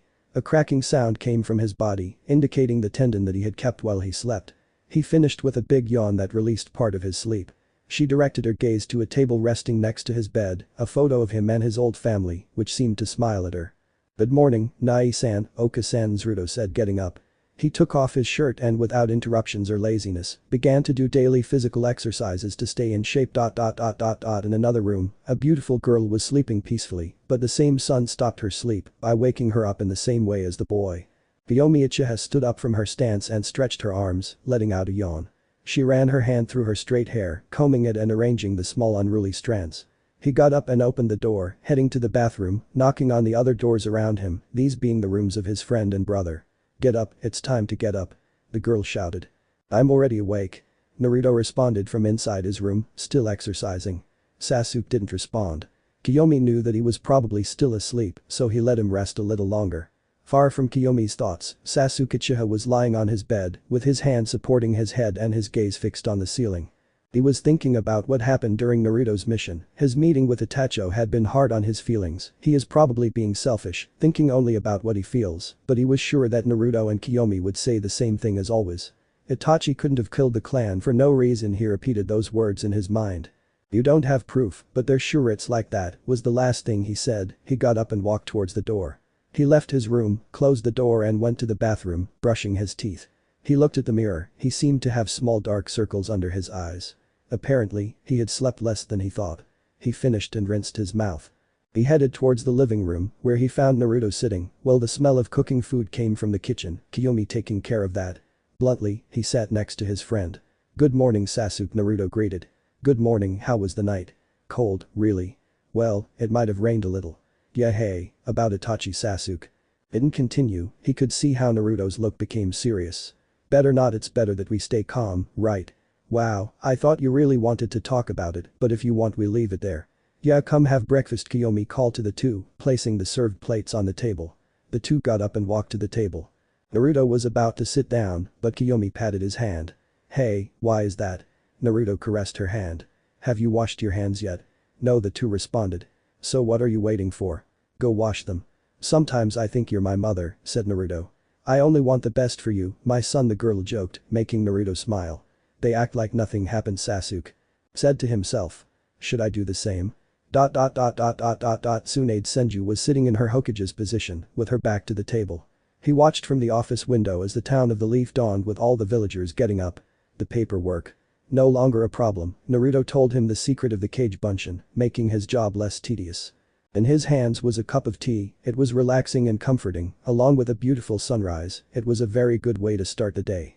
He turned when he heard the sound of the door opening, turning around watching his disciple enter the room. You called me, Tsunade-sama. That's right, thank you for coming, Shizune. What do you need? Well, in a few minutes I'm going to gather the council, it's time for the Genins to receive their reward for their performance in the Chunin exams, and some in the invasion. So call Shikamaru Nara, Naruto, Sasuke and Kiyomi Uchiha, and Mito Uzumaki. Understood, each one with their respective sensei, right? Asked the black-haired woman. You're my right hand for a reason, tell an Anbu to do the job. Hi, Tsunade-sama, he bowed and left. Kiyomi was sitting on the couch, having a coffee, it was something she liked, maybe she had gotten this habit from her mother. Sasuke was in her room and Naruto in his office, so to speak, at least that's what he told her. That place full of stamps. Their attention was drawn to the door, which they were knocking on. He placed her coffee on a small table in front of her and opened it to greet the person knocking. An Anbu, with a cat mask, belonged to the Hokage. What do you offer, Anbu-san? Tsunade-sama requests your presence in front of the council, please come with your companions and your respective sensei. Understood. Well, I'll leave. The Anbu disappeared in an explosion of smoke. Who was it? Naruto appeared behind Kiyomi, asking about the conversation. He was an Anbu of the Hokage, he wants us to appear in front of the Konoha council, with Kakashi-sensei. Hey. It's about time we got promoted. Are you sure that's what it's about? It is most likely. Okay, well, could you look for Kakashi-sensei? Of course, at your service, mother. Hahaha, stop the jokes, okay? Let's not be late.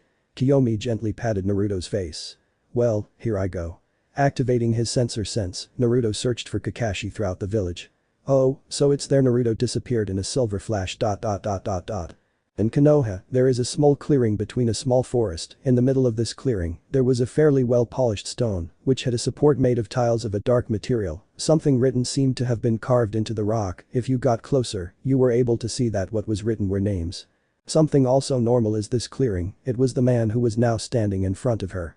Kakashi had been to this place many times, he had lost count, since he was 12, he had been visiting it, on the path of the shinobi, many companions are lost. He barely noticed the flash that appeared next to him. She continued to stare at the rock, her head bowed. Naruto approached his sensei silently, he realized the situation he was in. In front of the rock, he joined his hands and prayed. Kakashi-sensei, we need to go to the council. Kakashi didn't respond after a while. So, that? We won't know until we get there. Alright. They stood there for a while. Naruto placed his hand on Kakashi's shoulder. I'm not right, but you have to let them go. You are going to give me the same sermon if they wouldn't want to see you like this. If that is what it is, then let me tell you that they have already told me this many times. Naruto knew that Kakashi was hurt, he had not realized that Minato had died and that this, in turn, was Kakashi's sensei, the only person he had left. Kakashi had suffered a lot, he was aware of his story, in the end, Kushina was the one who told him. No, I'm not going to tell you that, it's obvious that they wouldn't want to see you like that, but do you want to feel that way? Do you want to look like this? That? When our loved ones die, it will send us to a pit of sadness, it is normal, but we cannot stay there forever. For example, there are people who will help us get out of the well, but if it is our decision not to get out, even if they kick us out of there, the darkness of the well will stay inside us, but if on the other hand you decide to get out, it will be easier for you and others, and you will be able to see how beautiful the outside is, when it is clear and light. I must admit that I am surprised by how wise you sounded, but if more and more people die, it becomes very difficult to move forward. I know. Naruto approached the rock, placed his hand on the surface, and looked for the names of his family. Inshiro Senju, the only one, Itomi Uchiha, Fire Lady, Shisui Uchiha, Shisui of the flickering body, it hurt me to lose each of them, and half of the cemetery is made up of what used to be my family, but even with the little that I had left, I managed to move forward and become what I am now. Yourself Kakashi, you were a jonin at the age of 12, easily at the age you are now. You could be an S-rank ninja, but you let yourself get carried away by the pain. What do you want to come up with? Do not hide in the past. I know they hurt and it is difficult to forget, but at the end of the day it is the past, and we must move forward so as not to harm the people around us, which would have been me, Kiyomi and Sasuke, if we don't get over the past. We could break our bond. Naruto is right, I have been stuck in the past for a long time. Kakashi thought. He grabbed Naruto's shoulder and gave him a smile. Thank you for that, I'm sorry if I failed sometimes. Kakashi apologized for his past attitudes. Don't worry, I'm sure we all understand. Naruto reassured his sensei. Well, how about we go to your promotion? I can't wait to see you with that vest. Haha yes, the two disappeared in a flash of silver. Tsunade stomped the ground repeatedly with her arms crossed. Where did these two go? Mito asked Kiyomi. I don't know, Naruto just had to bring Kakashi-sensei. The Uchiha was also worried. Finally, the door opened, showing Kakashi and Naruto. You two. They're late. Tsunade pointed out. I'm sorry Tsunade-sama, but we got lost on the path of life. Kakashi apologized with his typical excuses. Tsunade facepalmed, as did Kiyomi. I didn't expect this from you Naruto. Kiyomi scolded his friend. Well, what are the things, right? Naruto scratched the back of his neck. Anyway, let's just get this started. Tsunade caught everyone's attention. Listen, I gathered you here to witness the promotion of these genins to the next rank. Each of them has achieved their objectives based on their efforts. Now I want each of the genins to stand in front of me in a row. All those mentioned complied with the instruction. Then let Mito Uzumaki come forward. The blonde stepped forward, standing in front of the Hokage. Mito, thanks to your efforts and your incredible performance in the Chunin exams and your help against the invasion orchestrated by Orochimaru and Tsunagakure, you more than deserve the title of Konoha Chunin. Tsunade approached the table and took a Chunin vest. It was light green and had the Uzumaki symbol on the back. Take it, wear it with pride. Mito excitedly took the vest that represented her promotion. She ran to her mother who welcomed her with open arms. The Redeed wrapped her daughter in a tight hug. I kissed the blonde on the head. I'm proud of you, the woman told her daughter. Mito smiled into her mother's loving chest. Now come forward Shikamaru Nara. The sloth gave a loud sigh before walking slowly towards the Hokage. Shikamaru Nara, for your great performance, creating strategies in a very short time, and your help against the invasion, I named you Chunin of Konoha. Shikamaru received his vest with an almost imperceptible smile. His father saw him with pride, despite being lazy, he was still happy about his achievement as a ninja. Come forward, Kiyomi Uchiha. The girl took a few steps forward, once again facing Tsunade. She was congratulated like the others, receiving her Chunin vest. She returned to her place amidst the congratulations of the Hokage and the applause of the council. The same was with Sasuke. Now, you can become the leader of the Uchiha clan and you can attend council affairs. Okay, thank you. Sasuke bowed and turned to his friends. And finally, Uchiha Naruto. The Senju called to the Uchiha. Naruto advanced calmly, already being in front of Tsunade, he received his mention.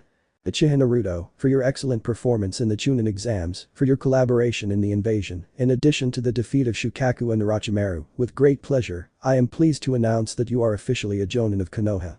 The council room was dominated by an abysmal silence. Kakashi's only visible eye was wide open, while Asuma had dropped his eternal cigarette. Kushina clenched her fists in excitement. What? Naruto couldn't be sure that what he had heard was true. That's right, you are officially a Konoha Jonin. Tsunade took a scroll out of her pocket and opened it, she sent out some chakra and in an explosion of smoke a Jonin vest appeared. This one, unlike the Chunin ones, was a darker green, it still had the Uzumaki swirl symbol on its back. Here, you more than deserve it. Tsunade extended the vest to Naruto with a cute smile. With eager hands, Naruto took the vest in his hands, gave a bow, while the council's applause was immediate. He turned to his friends who looked at him with a smile. Naruto started to take care of himself when Kiyomi ran towards him, wrapping him in a big hug. Congratulations. Kiyomi congratulated her friend between excited laughs. Thank you, congratulations to you too. Who would have thought, now you are a Jonin, I hope you are prepared for the missions to come. Shikamaru placed his hand on the Uchiha's shoulder. Don't relax, you are now a Chunin, you are also capable of leading missions. It's a pain. Shikamaru let out a long sigh. Don't trust yourself just because you're one rank ahead of us, you'll see how we'll catch up with you. Mito pointed to Naruto. For sure yes. Congratulations. Kakashi appeared behind him and placed his hand on Naruto's other shoulder. Thank you, Kakashi-sensei. No. You don't have to call me sensei anymore, we're on the same rank now. I'm sorry, but it has become a habit. Kakashi sighed resignedly at that, but he still kept his smile. Well, you'll have to leave it for now, partner Asuma appeared behind Naruto. Kushina pushed everyone away and wrapped Naruto in a really tight hug. I'm proud of you. Not long ago you were a little boy who asked me to teach him how to seal, now look at you. Thank you Kushina-san, but it's crushing me. Oh, I'm sorry. While all this was happening, Sasuke watched a little distanced from the crowd. He shook his head, dispersing his thoughts, and approached his friend to congratulate him. Congratulations Naruto. Sasuke extended his fist, this was reciprocated by Naruto's fist. Thank you. How about we take a walk, where you know where I don't really know, but I follow you Naruto responded to Sasuke. Well, what are we waiting for? Sasuke began to leave the room followed by Naruto. Kiyomi, however, before going with her friends, approached Tsunade, whispering something in her ear, and then put her hands together and made a mini bow. Are you sure? I don't accept just anyone. I assure you that I am capable of achieving whatever you challenge me to do. Okay, I'll think about it, after all you are a talent that cannot be wasted. Thank you very much Tsunade-sama. Kiyomi ran out of the room hoping to catch up with the other two Uchihas. Naruto was walking behind Sasuke, Kiyomi had finally caught up with them, seeing the path he was taking, she could guess where they were going. Finally they arrived time. 3:34 p.m. Location. Uchiha Complex. The two pillars at the entrance were still joined by the yellow tape that symbolically prevented the passage. Sasuke passed through some spaces followed by his sister and finally Naruto. Sasuke, why did we come here? Kiyomi asked. I don't know, maybe it's just nostalgia, it's like returning after a long time, and also since I'm now the leader of the clan, technically we can return to our old homes. Kiyomi looked at Naruto, who seemed to have a lost look in his eyes. Naruto noticed this and looked towards the girl who had a worried face, he smiled at her to reassure her a little. Do not worry, I'm fine okay, I'm going to believe you. Well, since I'm here, I guess I'll go see my old house okay, I guess we'll do the same, Kiyomi said, grabbing her brother's hand. Naruto's old house was nothing special, since it was assumed that he was just another member of the clan, he was not from the heir family. He entered the house and stared for a bit before entering completely. I'm home. He would have loved to say those words into the apparent emptiness, so that then his mother would come out from somewhere and receive him with a hug. Now that he was a Jonin, he imagined what the missions with his brother would have been like if they were alive. He would no longer have his manjikyu, but he couldn't care less, he would sacrifice his eyes so that his brother or his mother could revive. I walked through the house, passing through the living room and the kitchen, nothing had changed at all, just a little more dust. He arrived at everyone's rooms and everything was the same. Finally he visited the backyard where they had trained a couple of times when he was very young and his mother saw him from the window. In that place, there was a tree in which he had rested many times. I think I just remembered why I liked this place so much. He sat on the ground and leaned against the trunk of the tree. Beyond the walls, you could see the sun. I remember when he would sit here after training and watch the sun go down. I love it, it's just relaxing. Naruto closed his eyes feeling the wind hit his face. You should go check on your friends, from what I've seen, that Sasuke doesn't seem to completely get over what happened that night. Yes Naruto placed his hands behind his head. So, what are you waiting for? Just a little more ready Naruto stood up and performed and disappeared in a flash of silver. Location. Clan leader's house. A few minutes before Sasuke and Kiyomi arrived at their old house, unlike the others, this one was bigger. It had a superior range of rooms and its own pond. Sasuke and Kiyomi entered the main house, the silence was total and normal, since no one but them was there. Memories began to invade their minds. Sasuke, I don't want to be in this place, how about we go to the old training ground? We could find something interesting. Kiyomi tried to convince Sasuke. Sasuke turned a deaf ear and continued moving through the hallways. He opened a sliding door that he had forgotten over time, but now it brought back the most painful memory that his mind held. This room is where they had found their parents lying on the floor, lifeless, and behind them, the figure of Itachi, with that stoic face that over time he had learned to despise. Kiyomi approached her brother, touching him on the back. He looked ahead, there was still some dried blood on the floor, how the hell are we going to forgive him? Sasuke said suddenly. Sasuke, please. Please nothing answer me, how does Naruto think we are going to forgive that bastard? Naruto has already told you the reasons why the Uchiha massacre makes no sense with the excuse that Itachi gave. That doesn't help me, it doesn't help me to base myself on assumptions. Sasuke began to clench his fists. I want to base myself on what I saw and heard, and the only thing I see is a murderer who killed his family, leaving his brothers alive so that they will hold a grudge against him. It was then that the two saw a flash of silver. Naruto had teleported to the seal he had left on Kiyomi. How are you? How are you doing here? The boy greeted. Naruto. Sasuke spoke softly. What's happening? Sasuke. How can you be so sure that Itachi didn't kill the clan just because? Sasuke, we had already discussed this, so what? It's just that your arguments are the same as always. Itachi couldn't have killed the clan just because Itachi loved everyone or that he was in Anbu at the age of 13 is enough proof of his power. That doesn't work for me anymore. You talk as if you know what was going through Itachi's mind, and that's not the case. Sasuke, Itachi was intelligent, he always remained calm in any situation, he couldn't have collapsed so easily. Oh, what a novelty. It's the same thing. You don't give me solid reasons. Sasuke was starting to get upset. How about the promise I made him? He made me promise that I would protect them no matter what happens, and you. You have no more proof than to say that Itachi killed everyone because it's not my evidence, it's what was seen, and it's what he told us. He even told you, please Naruto. I kill everyone. To my parents. To our friends and companions, I kill your brother. Sasuke pointed to Naruto. Naruto was quiet for a moment. You can't deny that you hate him because anyone in our position would do it. It's true, I feel hatred, it's normal, but I didn't let myself be consumed by him. I saw more than a cold-blooded murderer. I saw a loving boy, I saw a friend, a teacher, a brother, someone who he loved his family more than anything, and he never tired of telling me that every time I asked him. I'm sure Itachi wasn't crazy, there's a reason we're alive, if not. I don't see the reason to leave us alive. If he was able to kill those closest to us, there is no reason to leave us alive. Now it was Sasuke who remained silent. I also can't deny that you have me between a rock and a hard place. I don't have much to defend Itachi, and it frustrates me too much, but I and your sister have been able to overcome this pain. I can't explain why. After all, you can do it. Because I am a normal person, a person who lost almost everything when I was less than 8 years old. And what about us? Hey.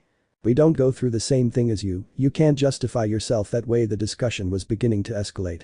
Naruto approached Sasuke and grabbed his shoulder. But if it makes you feel so bad, you could have told us, we are here for you, we can help you get over this. Naruto tried to calm the atmosphere. Sasuke looked up with his Sharingan glowing and patted Naruto's arm forcefully. Sasuke. Kiyomi was surprised by what her brother just did. Do you think it's easy? Don't ask me to get over it in that natural way. Sasuke started shouting. Sasuke, stop being immature. Fuck that.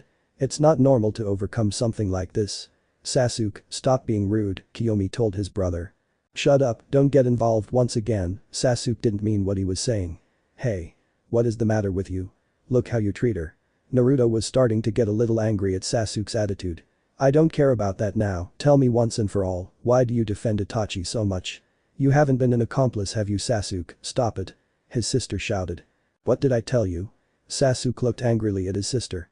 I'm not going to shut up, you're acting like shit. Calm down, Kiyomi. Naruto caught the girl's attention. It seems I was more right than I want. Sasuke can't get over the past, and our bond suffers from these wounds. He thought, remembering the words he once said to Kakashi. Do you want to know why I defend him? Well, it's because I know him much more than you, because apparently you're only basing it on what happened that night and not on what we experienced before that. How do you know he wasn't pretending? And how do you know that he killed the clan? Why yes. Because I saw it with my eyes. Well, I saw how good he was with my own eyes. Following your logic, that's enough proof, right? Since when have you behaved like a misfortune? And since when are you so immature? Learn to get over it once and for all. Don't ask me to get over it, damn it. In a fit of anger, Sasuke sent a blow towards Naruto, who easily dodged it.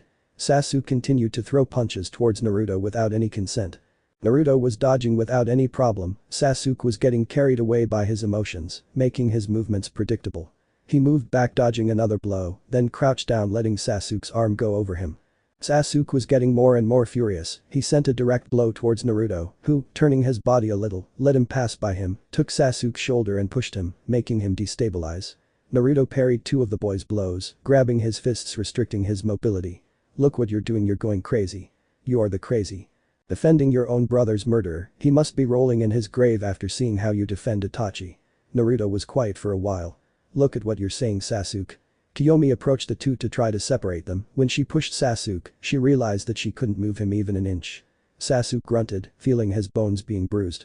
Raising his gaze, Naruto delivered a quick blow to Sasuke's face, who fell to the ground. Naruto. You too. Kiyomi let out a shocked sigh as she saw Naruto's manjutsu glowing. Sasuke stood up slowly, spitting a mixture of blood and saliva onto the ground. He wiped away some of the blood that fell. Listen to me, I already told you that I understand what you feel, but that is no excuse for you to mess with me and my brother. Naruto had let himself be carried away by anger for a moment. TSK Sasuke looked at Naruto with his Sharingan glowing. This was reciprocated by Naruto's Manjikyu. What are you going to do, huh? You don't want this to continue escalating. Naruto sent a bit of killer instinct, making Sasuke breathe heavily, his gaze seemed to pierce him. It was then that Naruto felt Kiyomi's hands resting on his chest. I looked down seeing Kiyomi's eyes, also with Sharingan. Please, enough of this, I don't like that they treat each other like this small.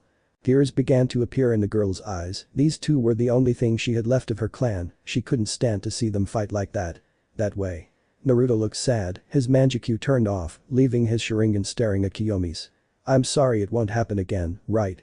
Forgive me, the girl nodded her head, Naruto removed the tears with his thumbs. Sasuke began to retreat. We are waiting for you for dinner, Sasuke. Naruto knew that he was going to reflect, at least he had to give a sign that he no longer wanted to continue fighting. I don't know, the message was half understood. Sasuke walked out the door. The Uchiha's footsteps became less and less heard until the sound disappeared. Shall we go home? Naruto asked Kiyomi. Yeah. The two disappeared in a flash of silver. Time. 8:45 at night. Location unknown. A figure was lying on a stretcher, his arms resting on top of his body as if they were asleep, a partial cough came out of his mouth, which bothered him from time to time.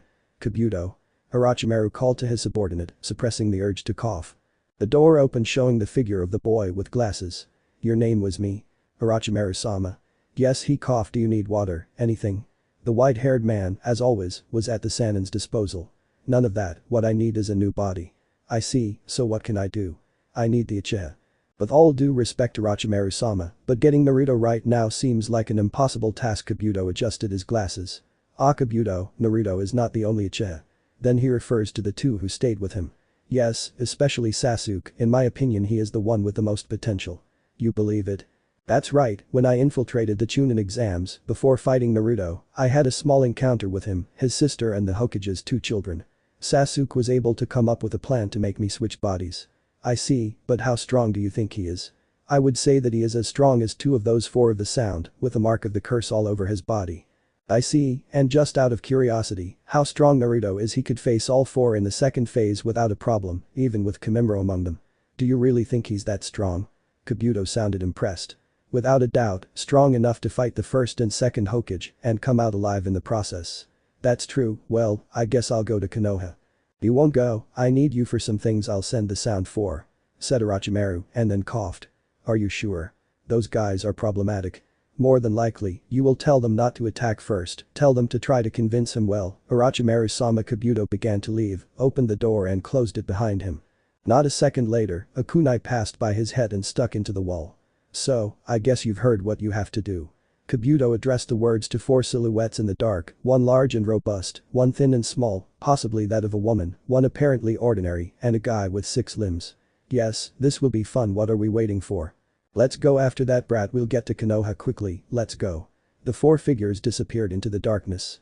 Those four are a nuisance. Kabuto walked, disappearing into the darkness of the hallways. Time. 10 p.m. Location. Naruto's house. Naruto was lying on his bed, the sheets covering the lower half of his body, while the upper half was covered by a black t-shirt, his hand supported his head and he kept looking at the ceiling. And that's why you should practice more with my chakra, Kurama spoke in Naruto's head. I see, certainly your power brings great advantages. That's how it is. Although besides that I would like to practice more with my Manjikyu now that I no longer have to worry about blindness. Okay, but don't leave me aside because of your magical eyes. He of course not.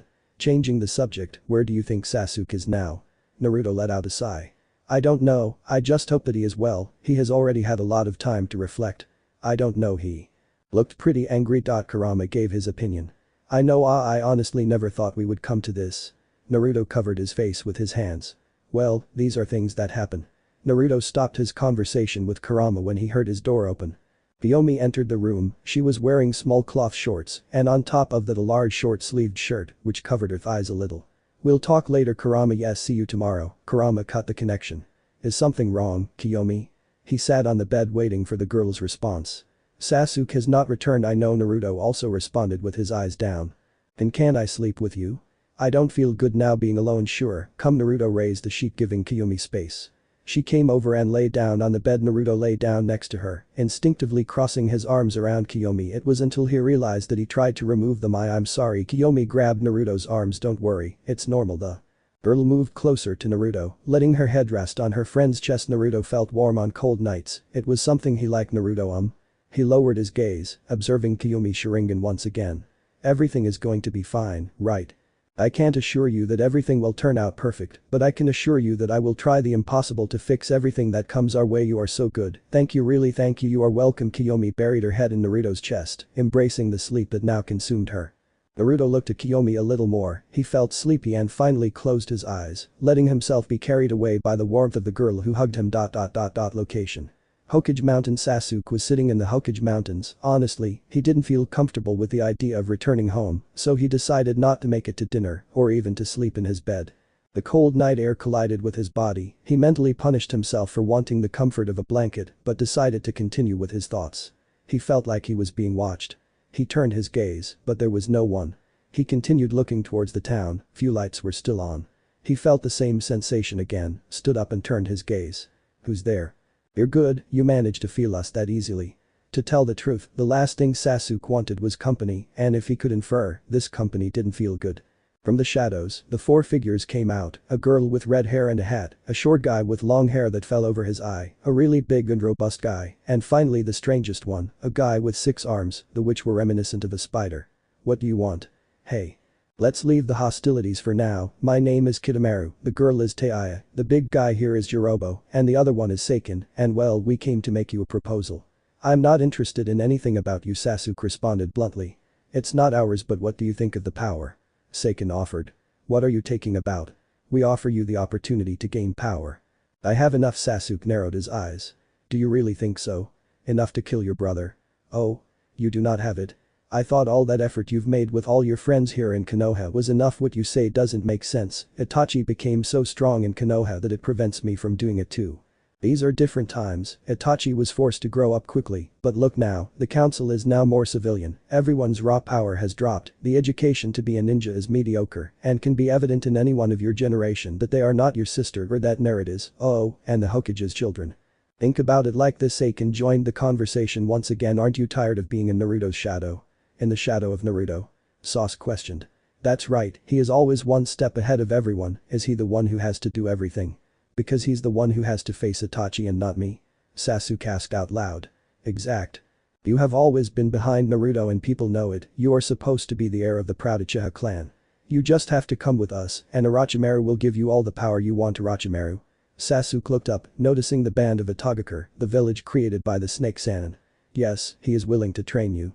I don't think so, that guy must want something more. Sasuke was not so easily convinced. Kitamaru tried another strategy. You don't have to worry, in a few years with the training he will give you, you will undoubtedly become stronger than him. You could kill him if you wanted. You will become the strongest, you will have your own brilliance, your own strength, you don't need all these fools who only play ninja. Look at us. We became strong thanks to Orochimaru. You can do it too. They won't understand you. What are you talking about? They will do it. That's when he remembered the argument with Naruto and how Kiyomi supported him. They will do it. Right? Now. He was doubting. Come with us. Sasuke began to walk slowly. I have always been in his shadow and now he is not able to understand me. I can become strong on my own. It seems like it was easy to attract him, Taiya thought. I'm sorry. Kiyomi flashback. 8-year-old Sasuke and Kiyomi sat on the floor after a training session. I don't understand how Naruto was able to maintain this training session for so long. Sasuke was breathing heavily. It's normal, he is stronger than us. I guess so, I can't keep up with him. Kiyomi noticed how her brother had a sad look.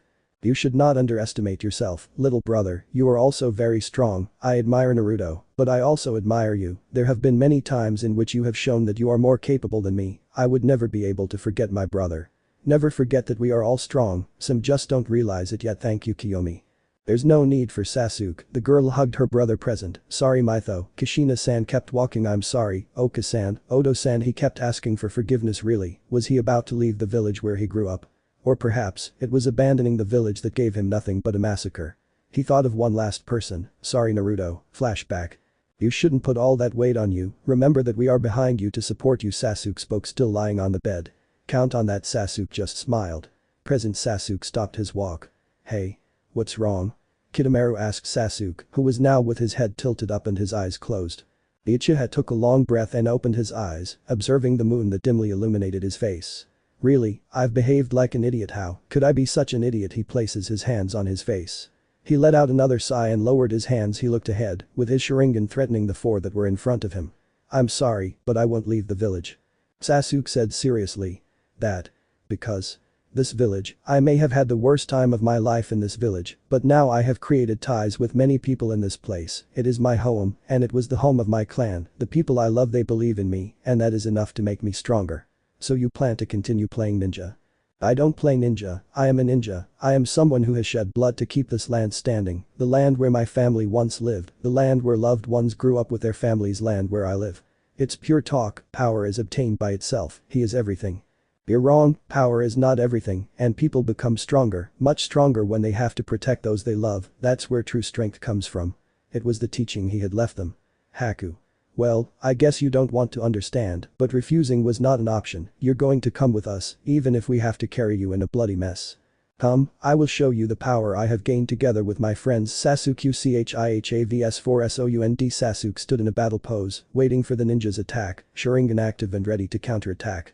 I'll go first, I'm going to show this kid the true power. Jirobo took a step forward. It seems that the giant comes first, his speed may be the slowest of all. Jirobo disappeared in a blur. Sasuke ducked, avoiding the Falnin's blow. He is fast despite his build. Sasuke tried to sweep Jirobo's feet, but he jumped back. The Uchiha stood up and launched himself at his opponent. Jirobo blocked Sasuke's blow, who did not stop there and continued attacking. All blows were blocked by Jirobo. Is that all you have? It's disappointing. That's not all. With great skill, Sasuke managed to open Jirobo's defense and hit him hard in the stomach. Jirobo bent a little. He has great strength. Jirobo thought. Sasuke followed with a kick to the side. Jirobo blocked it and grabbed Sasuke's leg, throwing them towards a rock. The Uchiha crashed into it, but he didn't have time for the pain. Jirobo approached very quickly and sent his fist. Sasuke turned his face, causing the attack to get stuck in the rock. Sasuke got out of there, but Jirobo turned his body, sending a backhand punch. Sasuke once again crouched down, dodging the attack, rested his hands on the ground and stretched his leg, placing a kick on Jirobo's stomach. The big guy endured the pain and tried to grab Sasuke, but he jumped back. Turning his head, his Sharingan glowed as he blocked Seiken's attack. It seems we underestimated you. Seiken sent blows that were dodged by the Uchiha. He sent a kick blocked by the Odo Nin. He sent a sweep, dodging once again. He unsealed some shurikens and threw them at his enemy. Seiken took out a kunai and blocked the projectiles. In a blur, Sasuke punched Seiken's stomach, sent a kick to his chin, jumped and landed a roundhouse kick on Seiken's head. He made hand seals. Pain. Gakakyu no Jutsu, I throw the fireball. A strange spider web trapped Seiken and attracted him to Kitamaru. The fire jutsu collided with a rock, completely destroying it. That should have warned the Anbu. Sasuke thought. He turned his body, avoiding a Jirobo blow that had managed to break loose from the rock. The Odo Nai sent another blow. Sasuke passed his hand, sliding them through the man's blow. Once again he turned and elbowed, reversing himself. He sent a high kick with his heel, but Jirobo's elbow got in the way. He grabbed the limb, and with great force he hit Sasuke. Spitting blood from the blow, he fell to the ground. Jirobo was about to finish off, but Sasuke rolled and got up quickly. Leaning on his enemy's shoulder, he somersaulted, landing on Jirobo's back, a kunai spinning dangerously on his finger. He grabbed it firmly, sent the cut, but a spiderweb grabbed him and pushed him, making him fall. Sasuke began to listen to a strange melody, directing his gaze to Taiya, who had taken out a flute. Seiken sent a blow to Sasuke, who could not cover himself. His blows are like stones, and even more so those of that Jirobo type. They feel like cannon shots. Do not get distracted. Sasuke received a blow from Seiken. What's happening to me? I feel weak. Sasuke moved slower and slower, beginning to receive attacks from Seiken and Jirobo. It's that girl's flute. It's like a Jinjutsu type. Taiya watched as her companions took care of the Uchiha. It's working. This auditory Jinjutsu will weaken it little by little, she thought confidently, looked into Sasuke's eyes. Serious mistake. Meijin. Kasagi. He felt his body being pierced by metal stakes. He felt great pain and instinctively dropped the flute. Shit, I can't move. In addition to feeling great pain, something prevented him from moving. Sasuke continued fighting against the two Odo Nin. Sasuke backed away, passing hand seals. Kaiten. Hasenka no Jutsu, he began to launch the fire projectiles towards his enemies who were making evasive maneuvers. Sasuke launched himself against Seiken, engaging him into jutsu. Seiken was getting frustrated by Sasuke's battle style. He sent a blow that Sasuke caught with his palm. Quickly the Uchiha himself hit him hard in the face. Sasuke had to dodge a spiderweb. He turned to look at Kidomaru, who looked serious. I see, so the cobwebs come from him. He has been saving his companions all this time. Finally, Taiya freed herself from the Jinjutsu. Ah. Damn, I'll make you pay for that. The girl shouted, picking up the flute from her. At great speed, Sasuke appeared behind the girl. Your Jinjutsu is a nuisance, so I must eliminate you first. He was about to hit the girl, but once again, a web stopped him. He was tangled. Jirobo took advantage of the opportunity and hit the Uchiha again. Sasuke was thrown, landing on a giant web created by Kidomaru, which was attached to 2 rocks. Like a spider, Kidomaru approached Sasuke with a kunai, walking through the web as if it were nothing. Sasuke observed the material that supported him in detail. This is made with chakra. Sasuke prepared himself. Raiden. Chidori Nagashi. A strong electric current shot out of Sasuke's body, spreading everywhere with the sound of 1,000 birds. The electricity was conducted through the web and hit Kidomaru hard, paralyzing him. The web broke due to the current intensity. Sasuke landed, breathing deeply. Kaiten. Keen Senpu. A whirlwind of fire grew around him, protecting him from Seiken and Jirobo. He jumped over the barrier, unsealed several kunai and shuriken, his Sharingan working at its maximum. He threw the shurikens with absolute precision. Seiken prepared to deflect them again, but the projectiles collided with each other, deflecting around them. Sasuke landed on a rock and began moving his fingers, revealing tied ninja wire. The shurikens turned, small lightning bolts appeared from them, the ninja wire tied around the 2 sound ninjas. A current came out of the wire that paralyzed both of them. Hand seals flew into Sasuke's hands. Kaiten. Ryuka no Jutsu. He blew on the wire, sending a progressive burst of fire. Shit, Jirobo snorted, orange marks began to grow on his body. As if nothing had happened, he broke the wire, freeing himself from paralysis. Doten. Darai Heki. He placed his hands on the ground, creating a wall of earth that covered them from the flare. The fire ceased as the wall crumbled. Sasuke observed with surprise the marks that Jirobo had and that were now growing in Seiken. What is that? Sasuke asked himself in his mind. Why are you wondering what this is, right? It is the power that Orochimaru has given us, the cursed mark. Is that what did Naruto warn me about? Sasuke swallowed, he had a feeling it wouldn't be the same. With mowing speed, Seiken disappeared. Sasuke opened his eyes in surprise, he raised his arms trying to block the blow, but he was hit. Sasuke crawled across the rocky ground, scraping himself in the process. Shit, it's very fast, it took me a while to get used to it. Sasuke raised his arm blocking a blow, he could feel his bones rumbling. He jumped, avoiding a blow from Jirobo, which broke the ground easily. He thought he could escape, but Jirobo sent a blow to Sasuke, who covered himself with his arms. Sasuke literally shot upwards. His body reached very high, the moonlight illuminating it completely. Kami, he's too strong and it's harder fighting everyone at the same time. He looked down, seeing his opponents preparing, but I shouldn't give up. Sasuke went through hand seals as he fell. Kaiten. Kikaku no Jutsu. He launched the fire projectile. Jirobo raised a dome of earth protecting him and Seiken. At the moment of lowering the dome, Sasuke launched himself without thinking. Jirobo received him with a blow, but Sasuke began to shine, dissolving into lightning bolts that hit Jirobo. The real Sasuke appeared and hit Seiken. He continued attacking with great speed. The Odo Nin tried to hit, but the Sharingan predicted and Sasuke dodged. He gave a strong kick to Seiken, sending him flying. Unseal his Shakudo. I'm not going to continue playing. At high speed he appeared behind Seiken and tried to cut off his head. Seiken crouched and moved as far away as he could, but Sasuke kept sending him slash after slash. He took out a kunai and began exchanging cuts with Sasuke. Jirobo was running towards the two. He sent a blow, but Sasuke replaced himself with a log. Raiden. Chidori Iso only by instinct, the two Odo Nin crouched, dodging the lightning sword that tried to impale them. Sasuke moved his arm sending truly devastating slashes that cut rocks in half, making Seiken and Jirobo retreat. Sasuke looked into Jirobo's eyes. He released his jutsu and approached Jirobo with sword in hand. What a fool, a direct attack like that. Jirobo dodged the sword and hit Sasuke, but he turned into bodies that flew through the air. What is this? Jinjutsu. The Adam Nin asked himself. Seiken watched as the crows began to fly towards them. Kai. The crows turned into shurikens that were heading dangerously towards them. Get out of there. Seiken pushed Jirobo. The projectile stuck in a rock. Sasuke appeared behind Seiken, but he anticipated his move and with kunai in hand, he performed a backhand slash. However, Sasuke turned into crows once again. Another Jinjutsu. But how? Sasuke appeared in front of Jirobo with his sword ready to impale the opponent's heart. Jirobo turned his body as much as he could, deflecting the trajectory of the sword. It pierced his arm. Jirobo growled, but didn't seem to care much until Sasuke applied Raiden to the sword, causing the rays to enter directly into his system, burning the wound and part of his internal body. Jirobo screamed, accompanied by blood. Damn. Seiken attacked Sasuke. He had to drop his sword. He accumulated chakra in his fist, and predicting Seiken's attack, he crouched down and sent the blow to the ribs of the Odonin, who flew away crashing into a rock. Sasuke crouched down and tried to catch his breath. I've spent too much chakra. He's been throwing jutsu after jutsu, and apparently he was doing well. I've had them for a long time, a little more and the Anbu could arrive.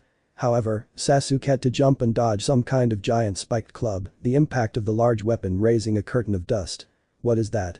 Sasuke observed the cloud of dust while listening to Taiya's melody once again, but in a different tone. We have to finish this. Taiya now had black marks all over her body in a different pattern.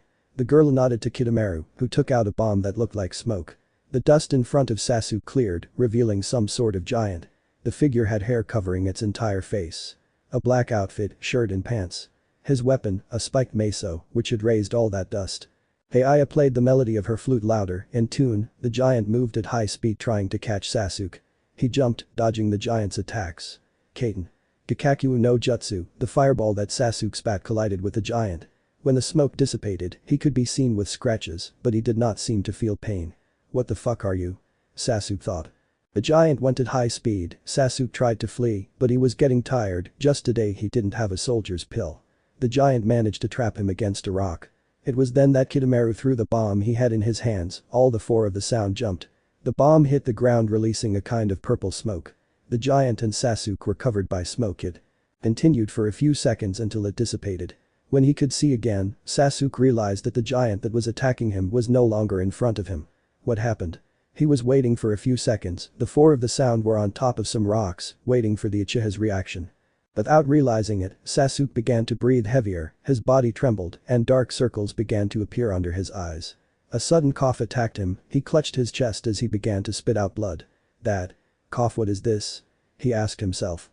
Kidomaru smiled. On top of the rock it seems to work, a lethal poison derived from the poison of Orochimaru's Kusanagi. He really is a genius at being able to transform it into a gas. The poison may not be as lethal, but it is effective, even when you inhale it very little. Jirobo managed to remove the sword from his arm, throwing it to the ground.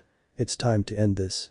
He jumped off the rock attacking Sasuke, who could see him. He tried to move, but his body did not respond. Jirobo finished off Sasuke with a hammer blow, but realized it was a log. That guy, he's still elusive. Sasuke was behind a rock. I have no choice but to escape. I can't fight in these conditions. Sasuke started to run, but his legs felt very weak and he was coughing a lot. Shit. Why haven't the Anbus arrived yet? She was starting to get desperate. I can't let these guys take me. I have to stay here. I have to apologize to them. Sasuke remembered today's situation. Where do you think you're going, huh? Seiken appeared in front of him. Jirobo was approaching from behind with a kind of cylindrical box. It had strange seals. What's that? Cooperate and we won't have to hurt you anymore. I don't think so. By hand seals Chidori Nagashi. The little he had left of chakra he managed to spend on one last jutsu. The chirping of the birds emerged like a roar, trapping the two ninjas once again in its rays. Upon finishing the jutsu, Sasuke was caught in a spiderweb. It's over, idiot. Jirobo appeared in front of him and placed a strong blow on Sasuke's stomach. His pupils seemed to disappear for a few seconds. Now, he felt the worst pain in the world. He couldn't take it anymore. He was breathing heavily, and his muscles couldn't stand up once again. Jirobo approached once with a strange object. I can't take it anymore. I'm sorry, Naruto. I'm so sorry, little sister. Sasuke was closing his eyes while the images of the two mentioned people passed through his mind one last time. Sasuke closed his eyes, passing out from the pain, while small parts of his skin turned purple. The poison worked perfectly, Kidomaru said. Jirobo picked up Sasuke and put him in the strange container. He closed it with its lid, and the seals glowed for a moment. Well, from now on the only one who can open that is Orochimaru. The marks of Seiken, Taiya and Jirobo retreated. It was a problem trying to catch this guy. Just imagine that, Naruto said. Kidomaru imagined that someone comes to rescue him. We have to leave as quickly as possible. Come on. Seiken said. The four of them quickly left the village, Jirobo carrying the container on his back. A few minutes after his escape, a group of Anbus appeared. Man, that mission was long, said one of the squad members. They want to tell me why we came here in the first place. I heard an explosion noise. There must have been a battle here. Look. There are some shurikens over there, traces of burns. It's Kaiten Jutsu. One of the Anbus was checking the ground. The captain of the squad advanced through the place where a battle had occurred, the battle between the henchman and the one who wanted to save himself from the fangs of the greedy snake. The only thing left: shurikens, burns, broken rocks, and a sword, its blade shining from the moonlight that once illuminated Sasuke Uchiha's face. I left some music above for the atmosphere. Location: Valley of the End, Tierra del Fuego. The two figures stared at each other, the rain falling lightly on their bodies. The drop slid over them, reaching their hands and rising towards the sword they held, sliding on its blade that seemed to shine. I hope you're ready, because of you I'm very angry, the first figure observed the second with bright red eyes, illuminating the darkness under the black rainy clouds. Present. Location: Naruto's house, Konohagakure no Sado. Naruto felt the sun's rays hitting his eyes again, the heat making him move his eyelids. He finally opened his eyes, tried to move, but something didn't let him move. He remembered what happened last night. He lifted the sheet, showing a peacefully sleeping Kiyomi. Hugging him, she had a cute smile adorning her sleeping face. Naruto smiled and started to move slowly, trying not to wake the girl next to him. Finally managing to separate, Kiyomi let out a grunt, feeling the lack of heat. Naruto left the room, entering the hallway. Remembering what happened yesterday, I walk a little anxiously down the hallway, reaching the door to Sasuke's room. He opened the door slowly. In case Sasuke was asleep, he could have entered through his bedroom window. Upon entering, his face was filled with sadness when he saw that Sasuke had not returned. It seems like he's really angry, Kurama said. Yes, I feel bad for saying those things. You shouldn't feel bad, you were just defending your position, like anyone in the world would do. Well, I guess one day we would have a discussion like that. Naruto closed the door behind him. When he turned his gaze, he saw Kiyomi leaving his room. He scratched his eye and let out a yawn. Good morning, Naruto. Good morning, Kiyomi. How was your night? Especially comfortable. Yes, I think the same. Is Sasuke back yet? Kiyomi seemed to get a little excited, but the girl noticed the change in Naruto's face. Oh, I see. The girl grabbed his shirt, squeezing it a little while lowering her head. Naruto watched her expectantly until he heard a small sob from her. Naruto quickly approached, bending down a little to see how the girl was crying openly. Oh, Kiyomi. I'm sorry, I'm just worried. I don't like the fact that Sasuke disappeared like that. I'm worried too, but we have to stay strong. I'm sure Sasuke will come back. Naruto said the words to reassure Kiyomi, who took breaths to calm herself, releasing occasional sobs. The boy began to dry his tears. I don't like that you see me like that, like a crybaby. You don't have to say that. Anyone would react that way if they took away the person who had always been by their side, even in their mother's womb. Yeah, go change, this time I'll prepare breakfast. Alright. Naruto came to the kitchen and took out the materials to cook eggs and a couple of bacon. He began to repeat the recipe in his mind. It smells good, should I prepare it for him too? To be honest, I don't think he'll arrive this morning, said Kurama. Naruto let out a sigh. He took out 2 plates and began to serve the food. Just as he was setting the table, Kiyomi came out of the hallway. He sat at the table and thanked for the food. Naruto sat down and started eating next to Kiyomi. They stayed like that for a while, until the door rang. They were knocking on it. Now what? Naruto stood up and walked towards the door, opening it. An Anbu of the Hokage was in front of him. Good morning, Tsunade-sama requests your presence in front of her. Naruto felt a bad feeling. Okay, let's go there. The Anbu nodded and disappeared in a burst of smoke. Kiyomi, we have to go to the Hokage office. Okay, just let me finish my food. Naruto sat next to him and finished eating. Naruto didn't even change and left the house with Kiyomi, locking it, and they finally disappeared in a flash of silver. Tsunade once again watched Konoha from the window. Her hands were behind her back, clasping one with the other, squeezing each time she thought about what to say to Naruto and Kiyomi. With her poor vision, she could see the faint silver light behind her. She bit her lips and took a deep breath. When the Anbu had come to her office to tell her what had happened, she didn't know how to react. First she thought about the possibilities. Who could it have been? But then she hit her the most important thing. Naruto and Kiyomi, what did they think? We are here, Tsunade-sama, Naruto said, bowing slightly, accompanied by Kiyomi. Hello Naruto, how are you? How's everything going? Tsunade gave Naruto a smile. She seemed comforting. What were you calling us for? Shizune entered the room. Oh, hello guys. The woman greeted. Hello Shizune-san. Naruto, I called Tsunade. Yeah. Naruto looked at Tsunade's serious face, that bad feeling taking over him again. What's wrong? I stutter, I'm sorry to have to tell you this. The lump began to form in Naruto's throat, even in Tsunade, who couldn't find the words to break the news. He took a breath and prepared himself. Naruto, Kiyomi, I'm sorry to tell you this, but we have evidence to say that your friend and brother, Sasuke Uchiha, has been kidnapped. There was a great silence. Kiyomi had a surprised face, even Shizune had her hands on her mouth, covering her look of surprise. What did he say? Kiyomi's voice broke.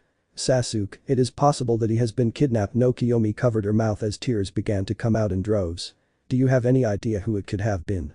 The only thing we can think of is that it was Orochimaru. Kiyomi's cries now sounded throughout the room. Shizune tried to comfort her. There are signs of a fight at the top of Mount Hokage, burns that are probably from a Kaiten jutsu, and there is also blood, which we confirm belongs to Sasuke. There are no witnesses. Only one, a man who says he saw 4 guys, one carried a giant box on his back, and they all had a purple ribbon around their waist, with a bow on their back.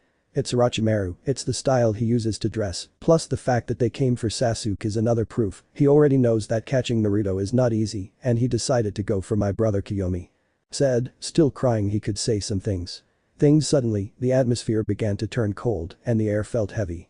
An insatiable bloodlust could be felt, chills and a feeling of not being able to breathe. You could even hear the Anbus trying to catch their breath.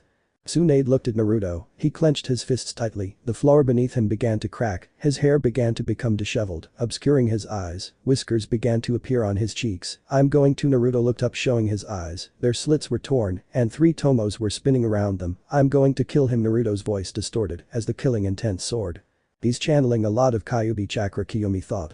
Naruto, please calm down, look at what you're doing, Tsunade said. Naruto closed his eyes, opened them again with his Sharingan deactivated, and the Kyuubi's features disappeared. He kept a serious face.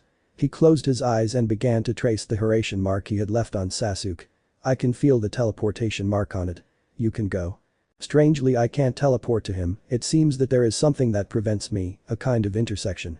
Can't you do anything? Kiyomi asked. Not unless I'm next to that thing that prevents me from teleporting. Naruto turned his gaze towards Tsunade. Tsunade-sama, I ask permission to go rescue Sasuke. I can still feel the Hiraishin mark on him, so I can feel where he is. Okay, but I can't risk you going alone, but still, many Jonin, even Chunin are on missions right now, plus I have my Anbu busy. What a problem, Shizune said. Don't worry, I can go after him alone. No way, no matter how strong you are, you always have to have someone watching your back. Okay, so what? I only have you choose the most prodigious ninjas of your generation, the ones you think can help you with everything. Obviously they will be Kiyomi, Menma and Mito. I'm sorry, but believe it or not, Kushina requested a mission for her and her children, she is outside the village now. Wow, then they will be Kiyomi. Naruto went through a review of his friends. I got it will be Kiyomi, Shikamaru, Niji and Rock Lee. I'm sorry, but I can't afford to send 2 genins on a mission that is possibly A rank, who knows if more. So what options do you leave me? You already said it, most of the ninjas in the village are on missions. Lee and Niji are the 2 best genins left, completely superior to several chunins I've seen, even though their strength sits to jutsu, the better it is, it has rotation, and Lee is also very fast and talented, he is able to handle the internal doors. That. How is it possible that a genin can do that? If I knew I could too, Naruto thought, scratching his head, then explained to Tsunade about Lee and his sensei. I see, so he doesn't have any talent in ninjutsu or jinjutsu, so he gave all his effort into jutsu, plus, with the green beast being his sensei, it's predictable.